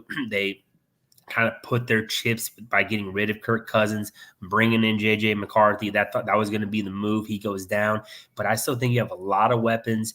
I know Addison's kind of banged up. We'll see if he's able to go. But I think there's plenty of weapons in Minnesota to cover the 6. I'm not saying they're going to win, but I'm getting near a touchdown, 6 points to me. Feel real comfortable with that kind of going on. Maybe, and I will say it's a little early in the season to start doing letdown spots, but this just might be one of those week 2 letdown spots that has the Vikings covering the 6 points. All right, Wes, number 2. So I'm going to the NFL next, and the NFL is really scary because I like a lot of teams laying points. The one Johnny mentioned is the one where I actually like collecting points, but I'm taking Baltimore. I'm laying 8.5 points. Baltimore at home early in the season can be a real bully. And the Raiders are coming off a divisional loss where they could not stop J.K. Dobbins. What do you think is going to happen when they face the most mobile quarterback in the NFL that is also dangerous with his arm? The receivers didn't particularly play well against the Chiefs. Derrick Henry did not get fed a bunch of balls. And if you look at John Harbaugh's commentary, it was that, you know, they didn't bring him there to give him the ball 30 times. I feel like that's a bait and switch kind of comment. The Raiders will not be able to stop the run. They just don't have the personnel on offense to be able to score. 8.5 is a lot to lay in the NFL, but historically, early in the season, those early games at home, Baltimore can be a big bully, and they're coming off of a loss that really fired them up. They're well coached. The loss was in a national spotlight against a team that has now beaten them twice in a row in important, very public games. And they've had almost a week and a half by kickoff. I mean, it's almost like a mini bye week to go against the Raiders, who are not going to be able to score points with them. So I'm laying 8.5. This is, I think, the biggest spread of the week, but I'm going to take the Ravens here. All right, Reno, give us your number 2. Yeah, so I'm actually going to stay in the NFL. And let me pull out some notes here and make sure I'm talking about the right game. Yeah, so I'm going to lay points too. There's a lot of games you want to lay. You want to stay away. Real quick side note, I'm a big Raiders fan this week. Big, because I'm in that contest, and I can already assume that it's going to be flooded with Ravens money line tickets. So big Raiders fan this week. My son is waking up, and he should not be waking up. Hey, buddy, you want to go to mama? Sorry, guys. Go to mama. I'm going to take the Chargers laying the 6 points against the Panthers. You know, sometimes it's not really about backing a side. It's really about fading another side. I'll be honest with you. I was one of the few. Give me 10 seconds. Wes, go to your next pick real quick. What's funny is I feel like about a year ago, that was the baby he was washing, just parking somewhere. That's what I'm saying. Now he's saying, go to your mama. And it's like, my kid is just the same. Like, if I said, go to your mama, my kid would talk back to me and, you know, set me straight. That's crazy, man. They go so fast. I mean, seriously, I remember when your kid was born and look how big he's getting. And I remember Reno Johnny's kid when his wife gave birth and how big his kids got. I mean, he sent me pictures of his kid. It's unbelievable. The days drag, but man, the years go by real fast. I mean, I know there's some cliche there, but it's my kid, the daycare we're taking him to now is going to become his preschool in 6 months. Like, you talk about fast. There he is. All right, Reno, give us your number 2. It's Sorry. okay, man. Sorry to the listeners. Johnny, are you in the toddler years yet? Are you in the place where he goes from 0 to psycho? 2. Yeah, he turns 2 in a month here. So 0 to psycho in under 2 seconds. It's great. It's kind of wild to see because you never know. Like I thought my emotions changed, man. It's minutes and minute here. So so we're gonna go ahead and fade the Panthers. I was actually one of the mini. I would consider myself pretty sharp, but the professional sharps out there that are moving lines. I was one of those guys. I really believe the Panthers might come out a little bit hotter. I had my +4.5 in one of my plays against the Saints, and they did not cover that, not even close. They gave up 47 points. They lost by 37. And I will say there's one stat that is kind of keeps me off them a little bit. It's the fact that teams lose by 35 or more in week 1, come back to cover like 68% of the time in week 2. Panthers are that bad. I don't think they got any better. I think Bryce Young is just not a good quarterback. And I said from the beginning, C.J. Stroud was the number 1 pick. He should have been the number 1 pick. He's definitely proven why he's the number 1 pick. I was a big C.J. Stroud guy, not Bryce Young.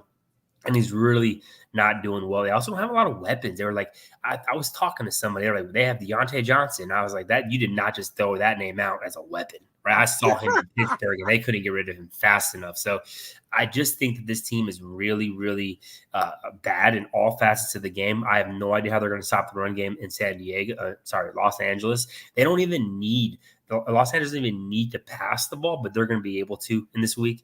I think they cover 6. I think they cover 6 rather easily. I don't think, this is a John Harbaugh team running down your throat, play really solid defense. We saw him do it in the NFL. We saw him do it in college. He's back in the NFL, same team, laying the 6 here with the Los Angeles Chargers. They probably blow this out pretty easily.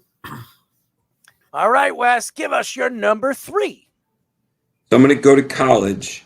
And there's 3 games I was deciding among. So full disclosure, I have action on all 3 of them, but I was trying to find the best one for your listeners, Errol. I was looking at Bama. Their O-line can be a little sus going into Camp Randall. I was looking at Colorado. I do like that one, but I am actually going to go to the Florida Gators and Texas A&M.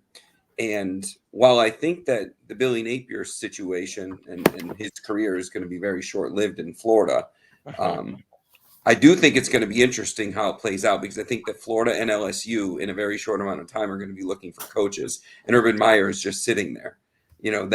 That's the common thing. But in any case, I do like Florida at home getting points against A&M. A&M is coming off of they're coming off a significant win in terms of margin of victory.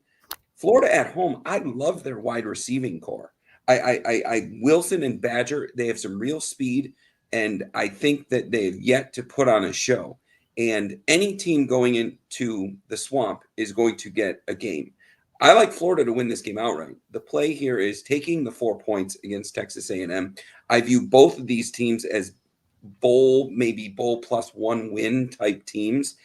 Billy Napier is not going to be a long career at Florida. I think maybe this season and that's it. But I still see that team winning 5 or 6 games and becoming bowl eligible. And so it has to start somewhere. A&M is not a marquee program. This is not a mammoth coming into town that you just can't take them down. So I like the Gators here. I'm taking 4 points. All right, Mr. Reno Johnny, give us your number 3. Actually, I was looking at that game as well. It's really hard to be on A&M. I'm not going to be an official play for me. I'll probably wait and watch and see that game, but I do like the play. Probably just missed my card. I'm going to take it to Friday Night College and take a team catching about 7.5. You might be able to catch that hook in Kansas. I'm going to take the team down south. And to me, I'm from Reno. We don't like to say it, but the UNLV Running Rebels. I think that team is really a lot better than they have been. I like their quarterback and Sluka. He was a D2 from Holy Cross for 4 years. He's a grad transfer. They've done pretty well in their games. A little bit of slewed stats because they scored 72 against Utah Tech, which is, Utah Tech is not anything serious, dangerous. But I actually like that win against Houston on the road. I think Kansas is a little bit overvalued in the early going. They do have Daniels. He's struggled with injuries over the past few years. He hasn't played a full season at Kansas. I want to say in the last 3 years. He was splitting time with Bean, who's now in the NFL. I just think that's too many points to lay. I think we can get some offenses going. Maybe you look at the total, but I just like the 7 points, 7.5. If you can get the hook down in Kansas with UNLV covering that spread as road underdogs. All right, Wes, give us your number 4 and your final pick of the night. So I'm always hesitant to go here because everybody will call me a homer, but I'm taking the Chiefs. And I'm going to lay the spread that it is today, not the spread that it started. But I'm going to give you a lot of reasoning, and hopefully there's some data there beyond Wes is a Chiefs season ticket holder. The spread opened at 4. 78% of the action was on Cincinnati, just because historically this is a team that comes into Burrowhead and gives them trouble. I think that's everybody knows that that's out there. But if 78% of the action is on the Bengals, the line shifted to 6 Chiefs. So of that 22% of the action, there's some serious money or Vegas house confidence on the Chiefs. The other piece I'm looking at is both the O and the D line for the Bengals is very not good. They're going to get Burrow killed. They gave away their run game in the offseason. It showed. New England played really well, and maybe that's a sign of what Gerard Mayo is going to look like as their head coach. I hope it is, because I think that football's better when New England is relevant.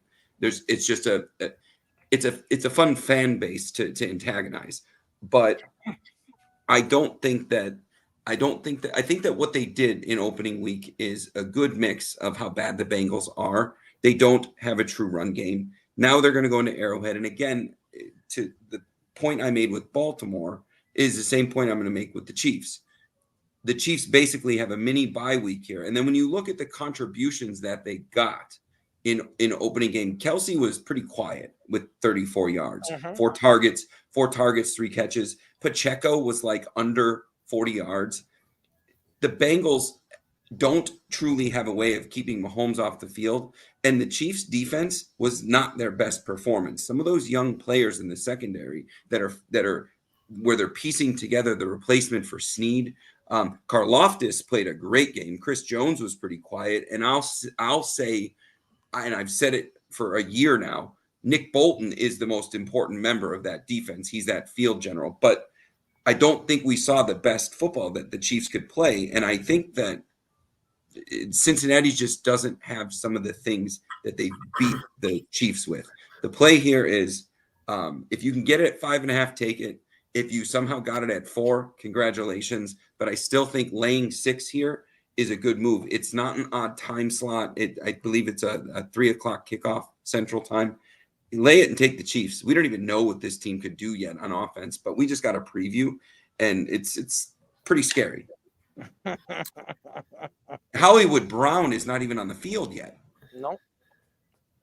Well, I'm looking forward to seeing what this team is at whole. I don't know what they are, and everybody says that there's a good chance they can win a three-peat. I don't think they will. That's just my opinion, but we'll see. Anything's possible when you have a quarterback like Patrick Mahomes, or you have Taylor Swift up there in the upper deck. The odds are stacked against them in the three-peat. I'm not going to predict that. Three pieces don't happen anymore. I think the NFL, it's never happened since in the Super Bowl era. And there's a reason for that. I mean, it is extremely tough to win. And, it's the playoffs. You get one game.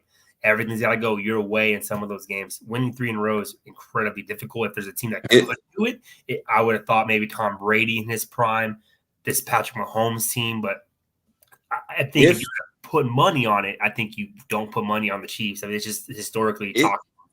If the narrative that's out there and believed by some people that the league is fixed, the league wants them to three-peat.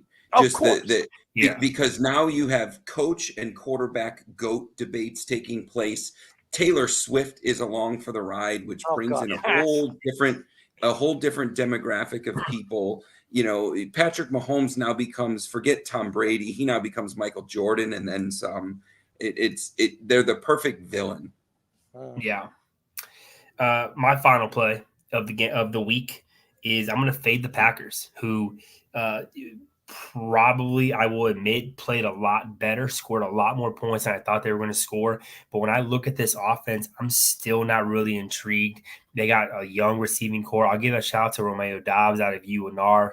Wolfpack, let's go. But other than that, really young receivers. If you go up and down their list of like top receivers in game one of the season, Tucker Kraft was a guy, Jaden Reed, Christian Watson had 3 for 13. Like they just have nobody to throw to. And then I'm going to put in, I don't believe Jordan Love's going to play. He's listed as doubtful. It's supposed to be an MCL strain. He's not going to play. So who did that leave you with? Malik Willis? Yep. I mean, there's no way you could take him at getting +3. I just don't. He didn't have success moving an offense in Tennessee. I don't see him having success here. And on the other hand, I think I was one of the guys that I didn't think Anthony Richardson was going to be shit in the NFL. And he's really proved me wrong when he plays. Yeah, he did get hurt, but every time I faded him, every time I said he wasn't going to do well, the guy has an absolute cannon. Got a couple of receivers. Yeah, you're of course. Yeah, this is the one you're talking about off the back foot, 75 yards. I mean, that's just unbelievable, right? Alec Pierce coming in. I think they have more receiving threats. Jonathan Taylor healthy. You got no Jordan Love. I believe he's listed as doubtful, and I don't think he's going to play. You got even Josh Jacobs is banged up. So I just don't see a whole lot of offensive production. I think the Colts kind of ran into the Texans where they could have probably started this week 1-0. They scored 29 points. I thought they did well enough to score to win the game. They just kind of fell short. I just think that the Packers are going to be really, really outmatched, even though they're at home. And I've always said, taking a home underdog is typically a winning strategy in the NFL. First few weeks of the season, though, we're still getting our footing, kind of seeing how the season's gonna go, especially as handicappers. We really try to read week to week and kind of get our analytics and our stats by week 4 and kind of really start putting things together. So I'm going to lay the 3 points here with the Colts on the road at Green Bay. I think they have potential here to put up a lot of points, and I'm not sure Green Bay can keep up. Yeah, he's expected to miss like 4 weeks probably, Jordan Love. So 5 weeks, they're saying. That's what I said. But they have him listed as doubtful. Right? And that's kind of getting some hope for the family. There's no freaking way. You going off it. There's no way at how young he is, you're going to risk go play week 2, considering like you just paid him a bunch of money. You're really not going to risk his career for this season, right? So there's no way he plays. It's most quarterback with Penn State old man Sean Clifford as the backup. Most contracts like that, I just feel like more often than not, they don't work out or something weird happens. But it's the Packers, so he's going to, and they're going to do everything right. Yeah, 100%. He's looking at the graphic. It's funny. That's funny as hell, man. All right, fellas. All right, boys. We love you. Thank you for joining us. Yeah, I'll see y'all next week. Always be cashing. I won't be here on Friday. I'll just put that out there right now. I got a game on Friday to coach. So Gotcha. Reno Johnny coaching again, baby. Good luck with that. There it is. Have a good night, guys. Next week, guys. Later, boys. Oh, man. Let's parlay. Great picks. I mean, it's been a good show. We have a couple more topics to get into before we go. One of them is a very interesting story. We can bring in Fish. We can bring in our buddy Scoops. Shaq said on the Pat McAfee show that Wemby won't be a dominant player because he is too much a jump shooter for his size. He says that at 7'5", like Wemby is, you lose dominance if you become less of an inside player. He added that shooting as often as he does could lead to more injury issues during his career.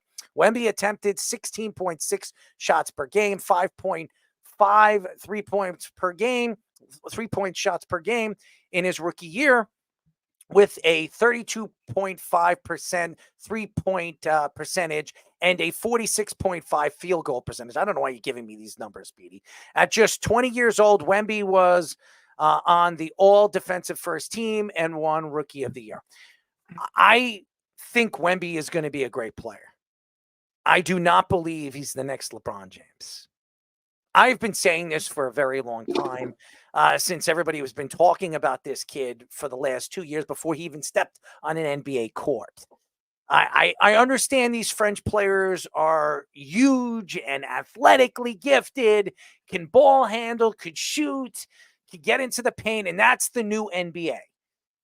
But I think Shaq is right.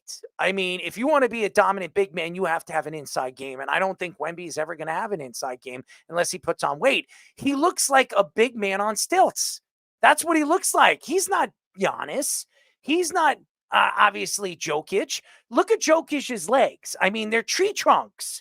If you look at this guy, he looks like he's standing on stilts. Has anybody watched him work out? I mean, it's unbelievable. He is tall as hell. I mean, he's unbelievably tall, but it doesn't look normal. It doesn't. And when you're playing in the NBA, when you have guys like LeBron James that is built like, I don't know what you call him. I mean, he's 280 pounds. He's 6'8". He's a beast of a man. That's the kind of body that I mean, for instance, Mitchell Robinson came into the league. He was so thin. He was so thin. And the Knicks drafted him in the second round because he really didn't even play any college ball that year. So he fell to the second round. If he played college ball that year, he probably is a first-round draft pick, a top 10 pick. The Knicks reached on him. They got him. And if Mitch is, playing on the court, he's a pretty good player. He's a pretty dominant player on, in the paint, defensively, and he's going to give you about 9 or 10 points, and he's going to rebound, he's going to block. That's what his strength is. Wemby is a different talent. He can ball handle, he can shoot. If you remember Anthony Davis was a point guard when he came out of high school. He was 6'2". He grew like 7 inches in a year. I mean, it's unbelievable how fast he grew. Anthony Davis, even at his build, has bigger legs than this kid. I don't know how you can get those legs bigger. I mean, if you look at his legs, they're thin. They're really, really thin. I mean, I work out, okay? And I've seen a lot of skinny legs. I've seen guys, my friend Justin, he's 6'2", very skinny legs. He works out his legs religiously. He can't get them bigger than what they are. They're just, it's impossible. I don't know how you put muscle on legs that look like stilts. I don't think, and I'm just being honest, I think he's going to be a great player. I think he's going to be amongst the league's top 10 players in the league for the next 10 to 12 years. Do I think he's a top 5 player? Do I think he's one of the greatest big men of all time? I do not believe he is going to be one of the greatest big men of all time just because of his stature. I just don't think his build, the way these NBA players athletically are built now, and what the NBA looks for in size comparison to, remember when Yao Ming came into the league? The man was a big man. He was 7'4", but his legs were big. He was a big man. This guy is not a big man. That's what scares me. Like the torque on his knees. I mean, this guy was playing professional basketball at the age of 13, 14 years old. I think there's a lot of torque on his knees because of his build. And that to me is what scares me about him. His gifts as a player are, uncomparable. I've never seen a big man shoot the way this big man shoots. I've never seen a big man ball handle the way this big man ball handles. But because of his stature, it scares me. I agree with Shaq. He doesn't have he's not going to be able to build an inside game because of his size. He's going to have to be a really good perimeter shooter, and he is a good perimeter shooter. Teams are going to figure him out just like they figured out Giannis in the playoffs. And what they do is they make Giannis do things that he's uncomfortable doing, and that's why he's not as dominant in the playoffs as he is in the regular season. So my spiel here with this is I agree with Shaquille O'Neal. I don't believe Wemby is going to be a dominant player in the NBA because of it. Yeah, it's interesting because I do agree with him on the injury front. Like, definitely that kind of thing with his size it's unconventional as it is. So being a point guard at 7'3", shooting as much as he did at 7.3, it definitely could wear down 7'5". Yeah.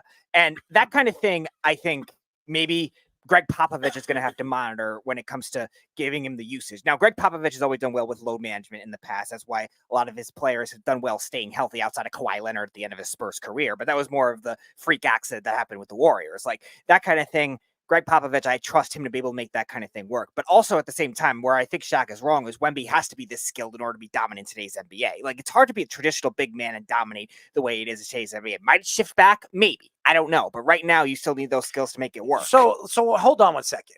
If Tim Duncan needed to develop a three-point shot when he was in the NBA, you don't think he could have? Oh, absolutely, I do. I absolutely. I don't think Shaquille O'Neal needed to do that. He never needed to do that because once he got into the paint, you couldn't stop him. So, I mean, Shaquille O'Neal in the game right now, he would be averaging 30 points. Who's going to stop that guy at his dominant points on what he was for 5 or 6 years? Do you think any big man in the NBA could stop him? I mean, honestly, nobody could right now in the NBA. And that's why I think Shaquille O'Neal is probably one of the top 3 most dominant big men I've ever seen. Because when he got into the paint, move out of the way, the train's coming through. And I just don't think Wemby is that type of player. And what scares me about Wemby is once his knee goes or once his Achilles goes, and if he doesn't really start to build muscle in his legs, I don't know how he's going to be able to do that. I don't know if he's going to be able to do that. If you've ever seen this guy's legs, I watched this guy work out. He's got, dude, his legs are the size of my wrists, my arm. My arm. You look at my arm, you see my leg, my bicep. My biceps are bigger than his legs. It would scare me if I was an NBA owner and I'm saying, this is my best player. This is the player I'm going to build around. How am I going to get the right training to get this guy up to that size or even to protect himself in his knees and his Achilles and his ankles? I just, that's what scares me about Wemby because he's so large, so tall, and he's putting so much torque on his lower body. Right. And that's the thing I think that Greg Popovich, obviously he's not going to be probably coaching Wemby his whole career. So but what are you going to do? You're going to sit him, you're going to play him for 16, 17 minutes? That doesn't make sense. Definitely not. Definitely not. I mean, you got a superstar like this. You got to play him 30 minutes a game, 35 minutes a game. That's a lot of torque for a guy that's 7'5" who has no muscle in his legs. Mm-hmm. They're stilts. Yeah. They're stilts. Go look at his legs. It's crazy how skinny his legs are. And you mentioned Kristaps Porzingis too. Kristaps Porzingis. Dude, Porzingis' legs are bigger than this guy's now, legs. but remember how skinny they were. They were bigger than this guy's legs when he came to the league. Speedy, go look at his legs. Go look at his legs. I'm telling you, I've looked at this guy's legs. I watched him work out. These are skinny legs. I think there are supermodels that have bigger legs than him. Okay. Also, Wemby doesn't have the skill set required. Like, Porzingis had to not do as much ball handling as Wemby did. Now, Porzingis was fast for his size when he came into the league, and the Knicks let him ball handle for whatever reason at the beginning of his career, which caused a lot of injury issues. You're going to tell me that doesn't worry you by looking at his stature? I'm not saying it doesn't. Weird body types are always going to be that. We talk about tight ends in the NFL. We talk about these bigger point guards. Yeah, that's going to happen in various ways. And what Shaq is saying right now is if he hurts his knees or he hurts his Achilles, and you rely on your jump shot, how are you going to be that dominant player if one of those things go? Because I'm going to tell you this right now. Kobe Bryant, when he tore his Achilles, he was not the same jump shooter. He's just not. I mean, Klay Thompson's not the same jump shooter after he tore his Achilles in his knee. I mean, this is the NBA. This is not the NFL. This is the NBA. You are putting a lot of torque on your knees, your ankles, and your Achilles, and your thighs, and your hamstring. I mean, this guy's got none of that. I'm telling you, his thighs are the size of my biceps. I mean, that's alarming. It is alarming, guys. I don't care what anybody says, but it's his stature. That's the only reason why I worry about him being that top 5 player. I know everybody thinks that this guy could go down as one of the greatest big men of all time. I don't see it. I just don't. Goodness. Guys, this just keeps bringing up two things to me. Number one, on the positive side for Wemby, I remember Kevin Durant having really skinny legs when he came out of college too, and being really skinny and so frail that remember the first couple of years he tried to get in the post and people just pushed him right out. He just wasn't strong enough. Wemby's legs remind me that, except he's like 7 inches taller. Wemby is not as good a shooter as Kevin Durant is. Oh no. No, no, absolutely not. I'm just saying as far as the physicality. Yes, but Wemby can't shoot like Kevin Durant. So I mean, there's maybe like 5 people in the world that ever have. So he's absolutely incredible. So that's the one extreme of where it can turn out well. The other side of it is if you go back really far in history, you go back to Olajuwon's running mate in the 80s, Ralph Sampson, who was one of the greatest players in college basketball, Hall of Fame, coming out. And then he had the leg problems because he just had an outsized body, and he ended up becoming basically a perimeter shooter, barely a rotation player. And that's, after a few good years. Again, it's one of those things where I worried with Kristaps. I worry with this guy even more because he's so talented that he may be a flash in the pan. We may only get to see a few years of this until his legs go. Let's just hope for the best for this guy and that he goes more the Durant path because his talent's out of control. He's got a tremendous amount of ability. He can shoot. He can do all that other stuff. I just worry that his stature. He's a unique individual. He's a French player. He's the best French superstar we've seen since Tony Parker. I mean, Tony Parker was like, he wasn't human. Okay. This guy, he doesn't look human, but when you watch watch him work out and his body structure, it's so what's the word? I don't know how he's going to be able to stay. I don't know how he's going to be able to be that elite player that he wants to become because of his stature. That's it. I think he's brittle. That's what I think he is. I think he's brittle, and I just don't think he is not Kevin Durant. And I know everybody wants to say, well, Kevin Durant was a unique, and the guy could shoot anywhere. He was unbelievable. I watched him play at the Rucker when he was 2 years into the NBA, and he was shooting half-court shots, and they were just like, it was easy. Wemby's a great player, and he's got the ability. I don't like his stature. I don't like the way he is built. That's it. Scoops, your thoughts? Yeah, I mean, I agree with Shaq in the sense that, Wemby's game does revolve around a lot of jumpers and whatnot. I mean, in the way also, look at the league that is evolved today. I mean, in a way, it kind of has to be evolved, or a lot of players need to know how to take well-versified jumpers in all starting 5 of the court. I mean, whether you're the point guard, the shooting guard, the big man, or the centers, I think you definitely do need to have to, not of course, but it is of course tailored to the way that the game is played today, but I mean, really, you guys were all just saying it just now. Wemby needs to add some weight and some muscle to really versify his game. I mean, driving for layups and dunks and posting up in the paint, once he does fix up his weight and once he does fix up his strength and conditioning, I do feel like he could become dominant. And Fish, you mentioned it with KD. I was going to mention it. And even look at Chet Holmgren. Chet Holmgren's kind of in the same boat. And also, I wanted to bring up Giannis. Giannis was also a very skinny and frail dude when he also came in the league. Of course, not Wemby frail. But Giannis weighed 190 pounds his rookie season, and now listed around 243 pounds. So Wemby currently weighs 209 pounds, and I just think Wemby needs to get his weight, his strength in his knees, strengthen his legs up, and a lot of the stuff to fall his way. Giannis is 6'10", 6'11". This guy's 7'5". It's completely different. It's completely different. I don't think people understand 6 or 7 inches is a huge, huge difference. And it's a lot of torque. You're going to put muscle weight on stilts of legs. Okay. Yes, he could put up and just mute it because I can hear a background. You're putting a tremendous amount of muscle on very skinny legs. What do you think happens? I mean, for instance, I'm 5'10". All right. Usually I walk at 230, 235. I am 42 years old. As you get older, muscle weighs more than fat. That's a lot of torque on my knees. That's a lot of torque on my ankles. What do you think is going to happen as I get older? Because of the weight and the weight that I'm holding, my back's going to go. My knees are going to go. My ankles are going to go. It's what happens when you're playing a professional sport, 82 games a season, or even cut it down because it's Greg Popovich, 58 games a season. Okay. Like LeBron James, the little baby boy. All right. You're still putting a lot of torque on your knees and your ankles. How long is it going to be when those ankles, those knees are going to create problems because of his size? I think Shaq is completely right. I think he is right. I don't know if he's going to be dominant because of his body stature, his stature of his body. Not because I don't think he's got the skills. I don't think he's going to be able to get in the paint. Once he gets in the paint, these guys are going to push him around. They're going to push him around.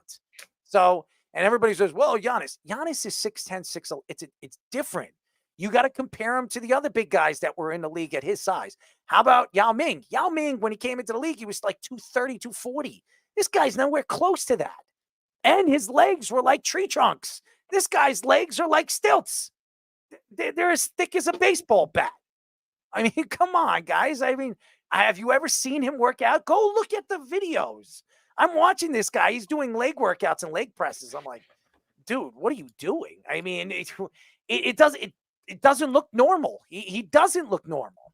Okay, and he's gifted. There's no question that he is. They're going to have to be very, very careful on this kid moving forward. And I do think he's going to be a great player in this league. He'll be a top 10 player, no question. But will he be the best player in the league? I don't think he's going to be the best player in the league. I think there's a lot of good young players coming up. One of them I've been talking about in Cooper Flagg. Watch out for that kid. I'm telling you right now, I've been saying this, watching him play high school ball in 9th grade. I've been talking about him for the last 3 years. This kid is the real deal. I did not think he was going to Duke.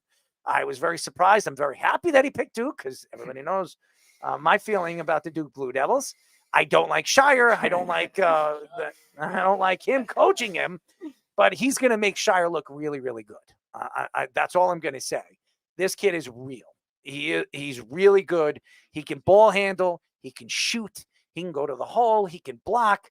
This kid's skills are amongst the best I've seen. He reminds me, he's the white Kevin Durant. Now, he doesn't have the shooting ability Kevin Durant has yet, but he's going to, I know the type of worker that this kid is, he's going to be there. I think he's the number 1 pick in next year's draft. Other people think that he's the 2nd pick in next year's draft. We'll see. Anybody that passes up on this kid is an idiot. That's all I'm going to say. The WNBA commissioner, Kathy Engelbert, faced a lot of backlash over comments she made during the interview with CNN. A reporter asked her about comments that players have received from fans, a lot of them being very prejudiced, racist, and sexist. Engelbert referenced a lot of these comments coming from the Caitlin Clark and Angel Reese rivalry, which is massively growing growing the NBA. She calls the rivalry like Magic Johnson versus Larry Bird rivalry of the WNBA. WNBA executive director Terry Jackson filed a statement taking shots at Engelbert and said there is no place for hate or discrimination in the WNBA. Angel Reese says she has gotten death threats on social media from Caitlin Clark's fans, as has her teammates, Chennedy Carter, several other WNBA superstars, including Brianna Stewart and Kelsey Plum, say that there is a big difference between rivalries and racism, and it's wrong that our commissioner doesn't see that. There's a lot in this, and Kathy Engelbert is an interesting person and an interesting person speaking out and going on CNN the way she did. I wouldn't have done that. As we all know, when you go on a news broadcast that big, it's going to spread like a wildfire. Now, the fact that Engelbert compared Caitlin Clark and Angel Reese's rivalry to Magic Johnson and Larry Bird is ridiculous. Ridiculous. There's no comparison, and people need to stop. Magic Johnson and Larry Bird were friends. They actually liked each other. It didn't matter. And everybody says, well, they didn't like each other in the beginning. I'm telling you, Magic Johnson and Larry Bird respected each other because they knew that they were special players. They respected each other. Caitlin Clark respects respects Angel Reese. Angel Reese doesn't respect Caitlin Clark. She doesn't like that Caitlin Clark is white. I'm just speaking the truth. A lot of the girls in the WNBA don't like that she is white and she is the face of women's basketball. That's the facts.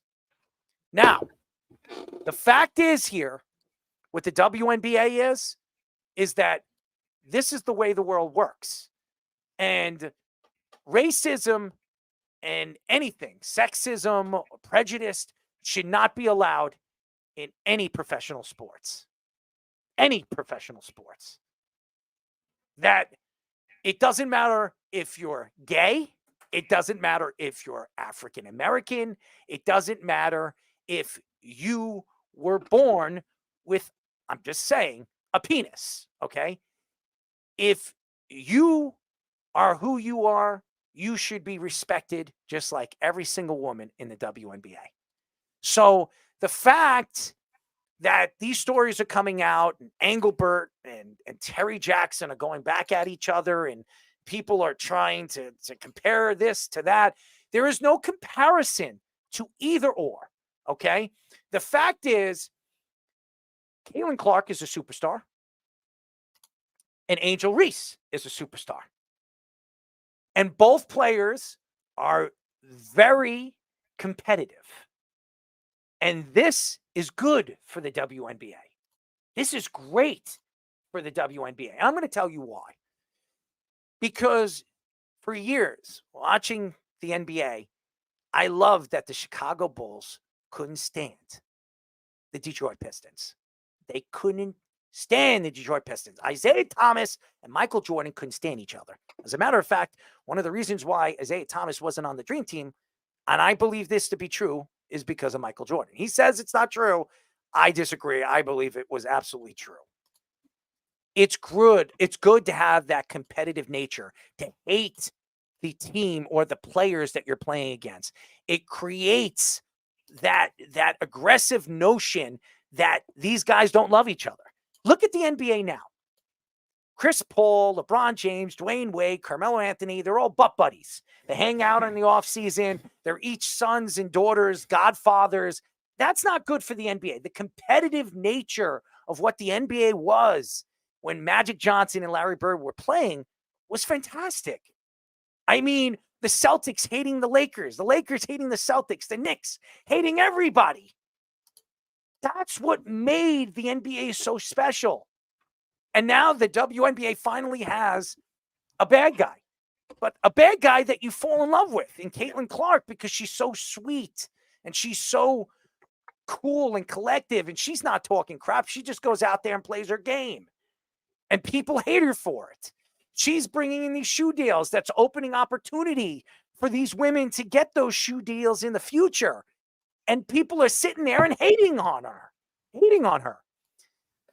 I understand why the WNBA is, and some of these people and some of these players are feeling that way. And even Kathy Engelbert and even Angel Reese, in many, many ways, feeling the way she feels about Caitlin Clark, or even Kennedy Carter feeling the way she feels about Caitlin Clark.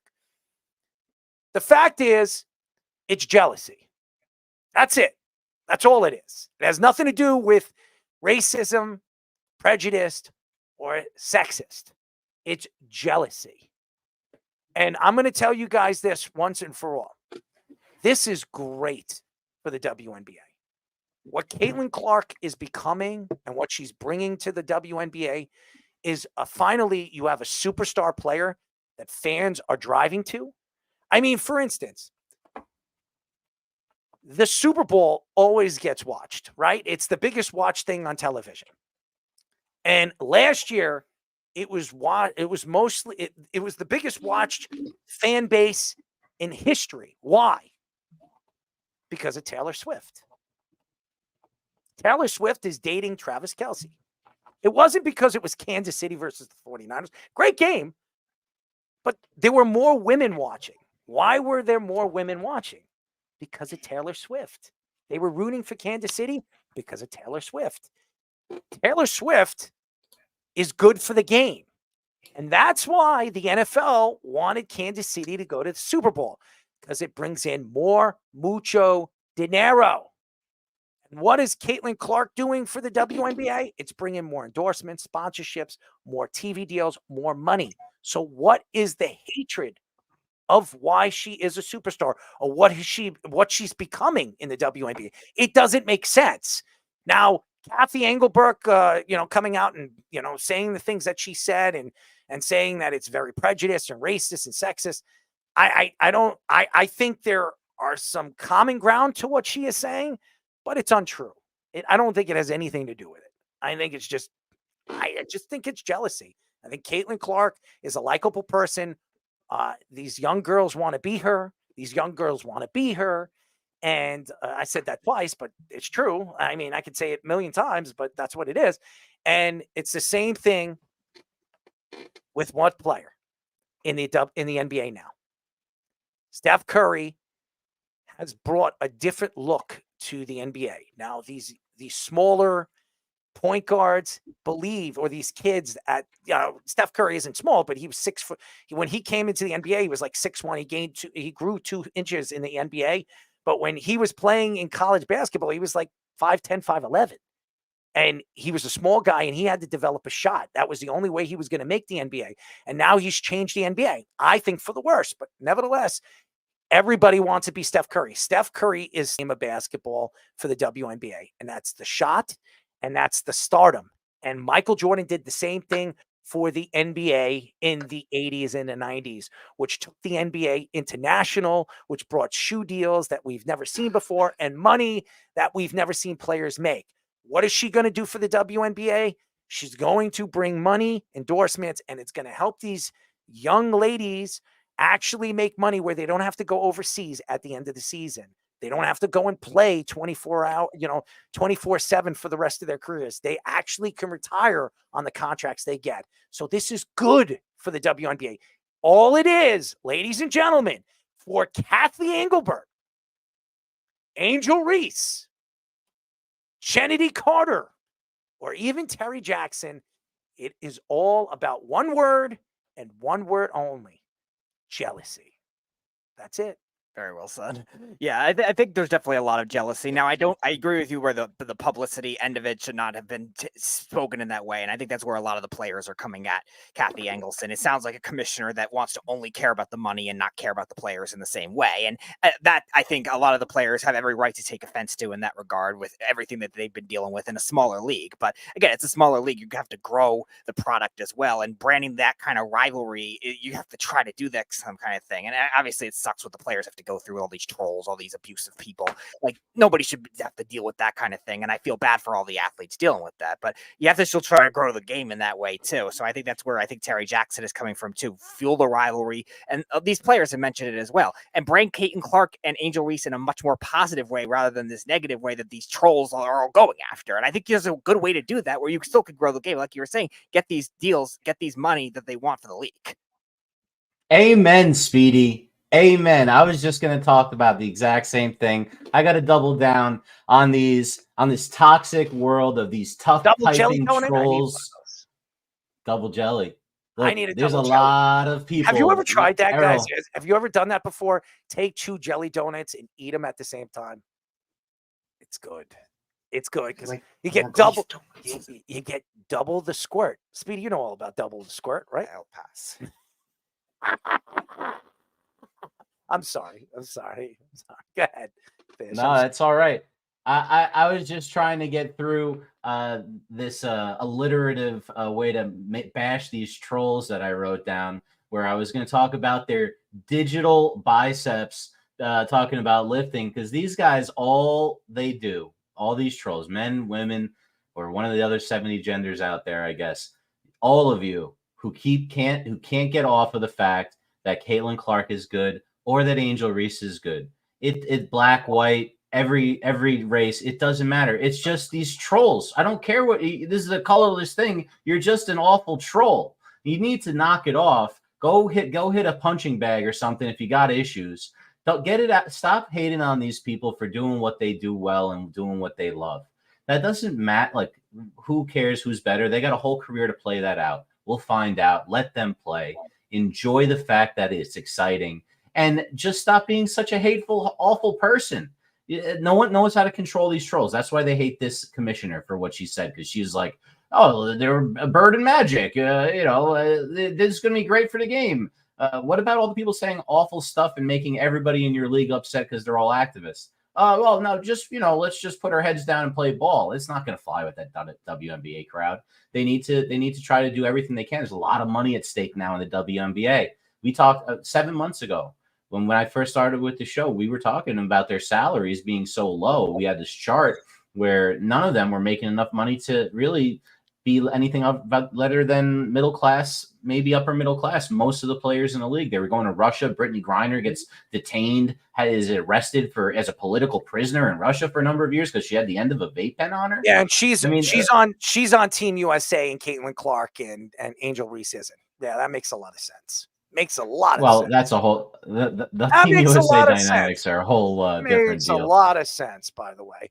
You have two young superstars that are the face of women's basketball for the next 20 years, and you have Brittany Griner, who's a washed-up professional basketball player that obviously she stands for something. I understand that, and as well as she should for what happened to her.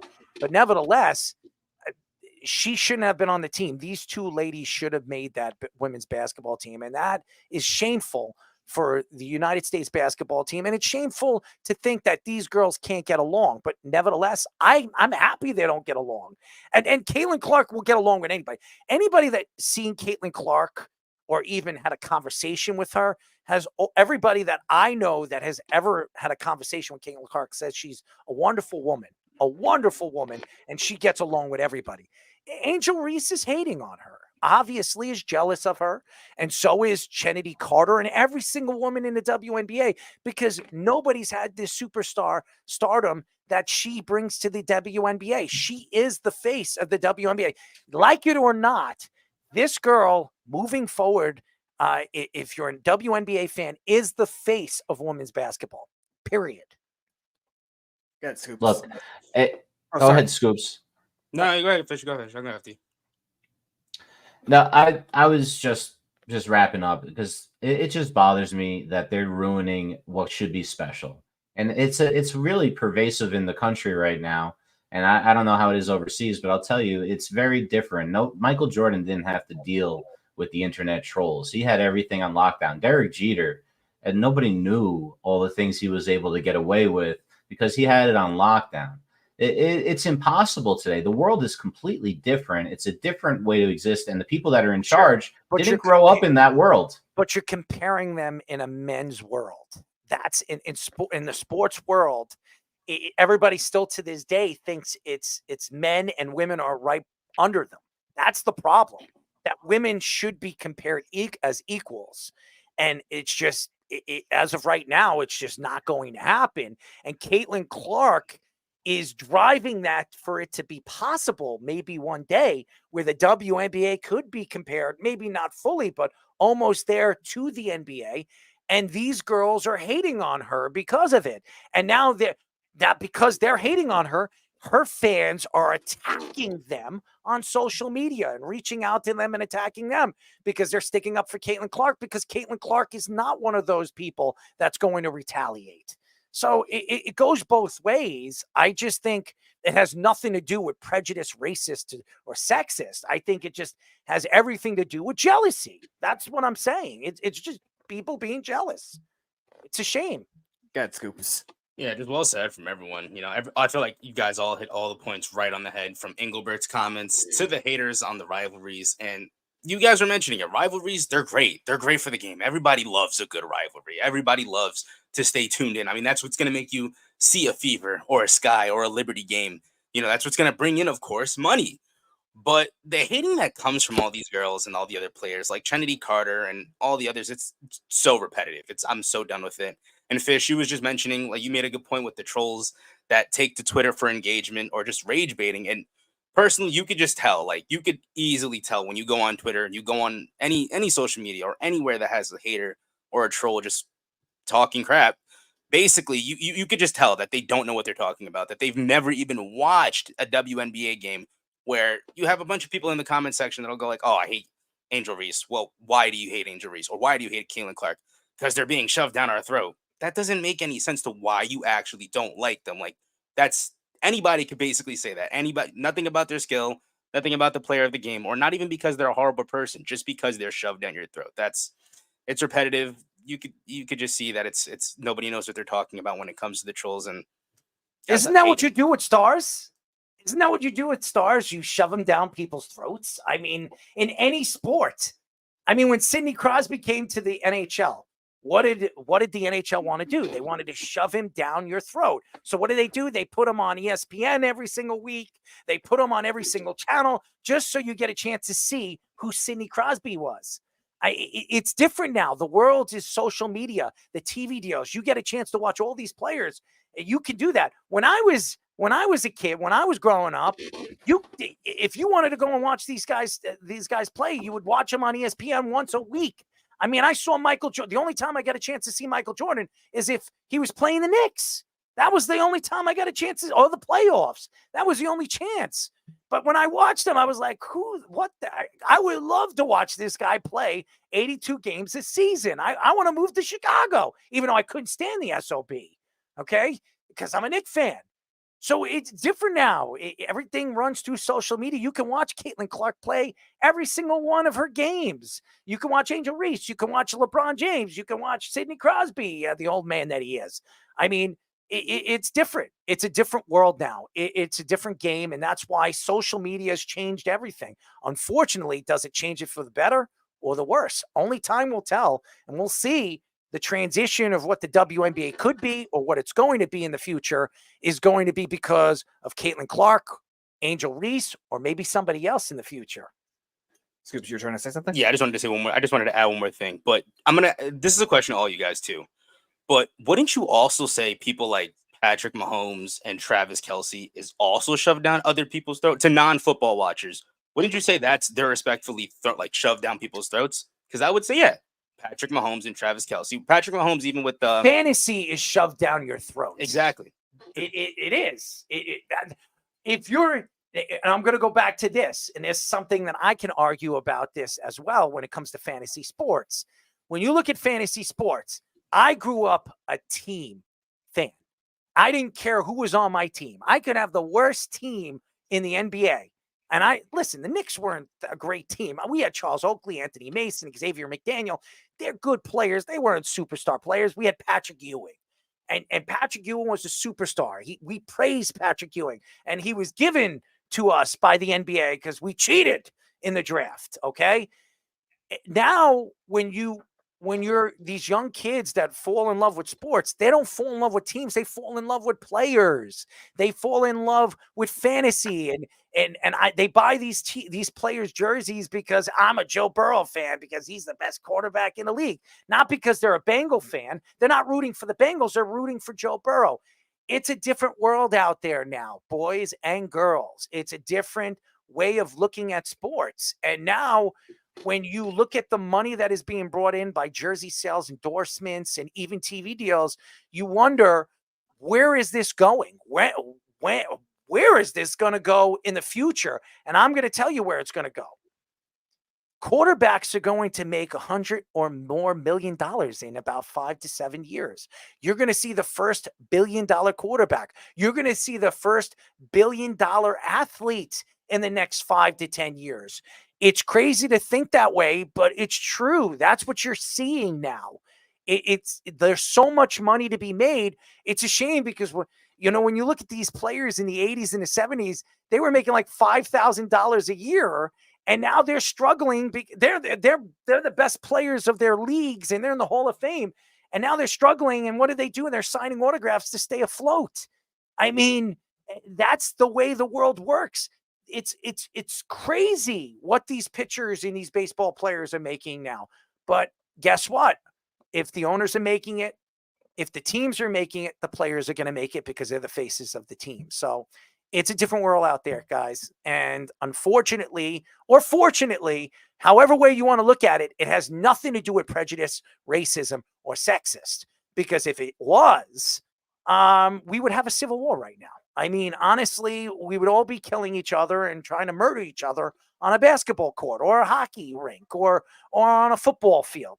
It has nothing to do with that. And we should come together and understand that it's all about making money. That's what these sports are trying to do. They're trying to bring in new fans and more endorsements and more money to help the game grow.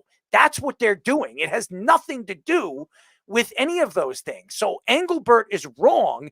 It's jealousy. How many times do I have to say it? It's every single WNBA player is jealous of this girl because she has the ability to draw eyes. That's it.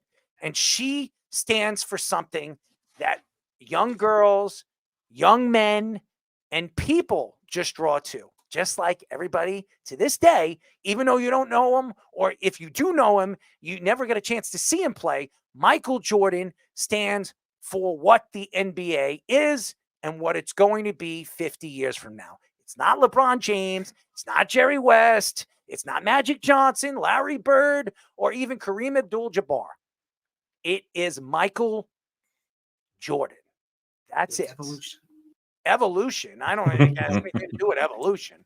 It just has everything to do with what he did and what he's brought to the game of basketball. And fortunately, if you go to a mall right now and you walk into a store, I would probably say 50% of the store is wearing Jordans. 50%. 50. That is a crazy percentage, and that tells you one thing. Michael Jordan is not just a player. He's not just a Hall of Famer or anything that he was when he stood for the game of basketball. He is a brand, and branding is what is changing sports, and that's what agents see, that's what owners see, and that's what the game sees. And Caitlin Clark is a brand.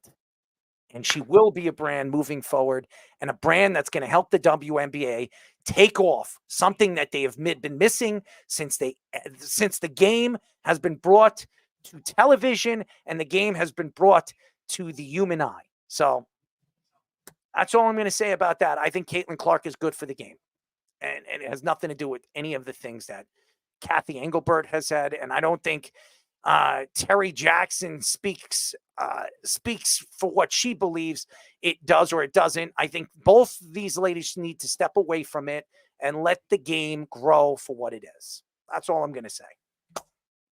And that's it. That's it for our show. Thank you to Butch Chaffin for joining us. He was fantastic.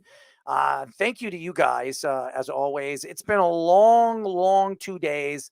I'm heading to Florida. I am not excited. Just letting you guys know, I am not excited to go to Florida. But hey, Tampa's got a great airport, though. Well, we're not landing in Tampa. In and out. Oh no. West Palm. We're going to West Palm. Oh no. Yeah. There you go. Not the same. No, it's not. But we're leaving on Tampa, so that's good, I guess. Sayonara. But we will be back on Wednesday, not Tuesday.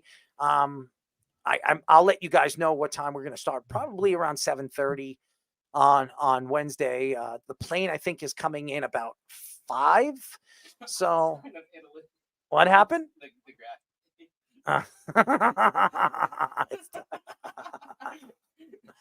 Oh, Speedy, we do love you. And me grabbing my tits. It's wonderful. Anyways, we will be back next week, Wednesday and Thursday. We're doing the show Wednesday and Thursday.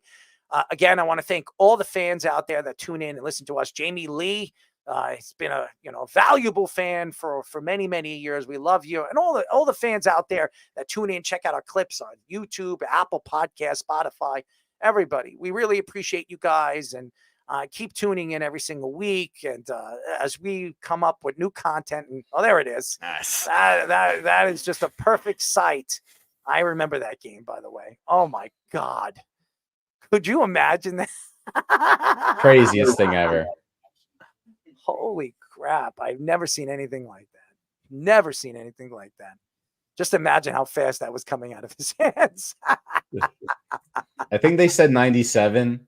Oh, and with that kind of a sharp angle, I mean, he was The odds of that happening, I think you're more likely to win the lottery than that happening again. Something like that I saw. I don't want to see that again. That's for damn sure. Anyway, But if anybody knows the right odds, it is our man Speedy Petey, the Einstein of analytics. Einstein analytics, and he loves to play with himself, right? That doesn't correlate at all. But you do like to play with yourself. There's no analytic on that. Well, you don't need analytics to. Yeah, so it doesn't correlate. Good job. But it's still a part of your life, right? No. You do like to play with yourself, right? It doesn't correlate. It doesn't matter. I like it. I believe you like to play with yourself. All right, you can have that thought process your entire flight. Well, I will. I'll think about that all the way when I land, and hopefully I land safely. But yes, every single time, every second, every minute, every hour that I'm on that plane, I will think Speedy Petey likes to play with himself. So thank you, Speedy. You can go tell that to Carl if you see him. What, that he plays with himself? You could joke about it with Carl. Well, he already knows that you play with yourself. Okay, so you two could have a good chat about it. Oh, we could. I mean, do you want to chat? You know what I'm going to do when I meet up with Carl? I'll get you on the phone. And no, you won't. No, you two chat about it yourself.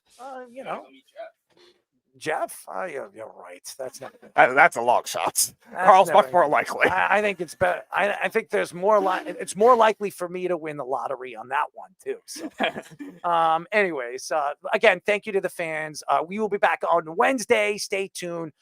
We will let you guys know who we're gonna have on the shows next week. But again, appreciate you guys. Wish me luck in the great Florida, the southern state of crap. Good night, everybody. You're listening to the Worldwide Sports Radio Network.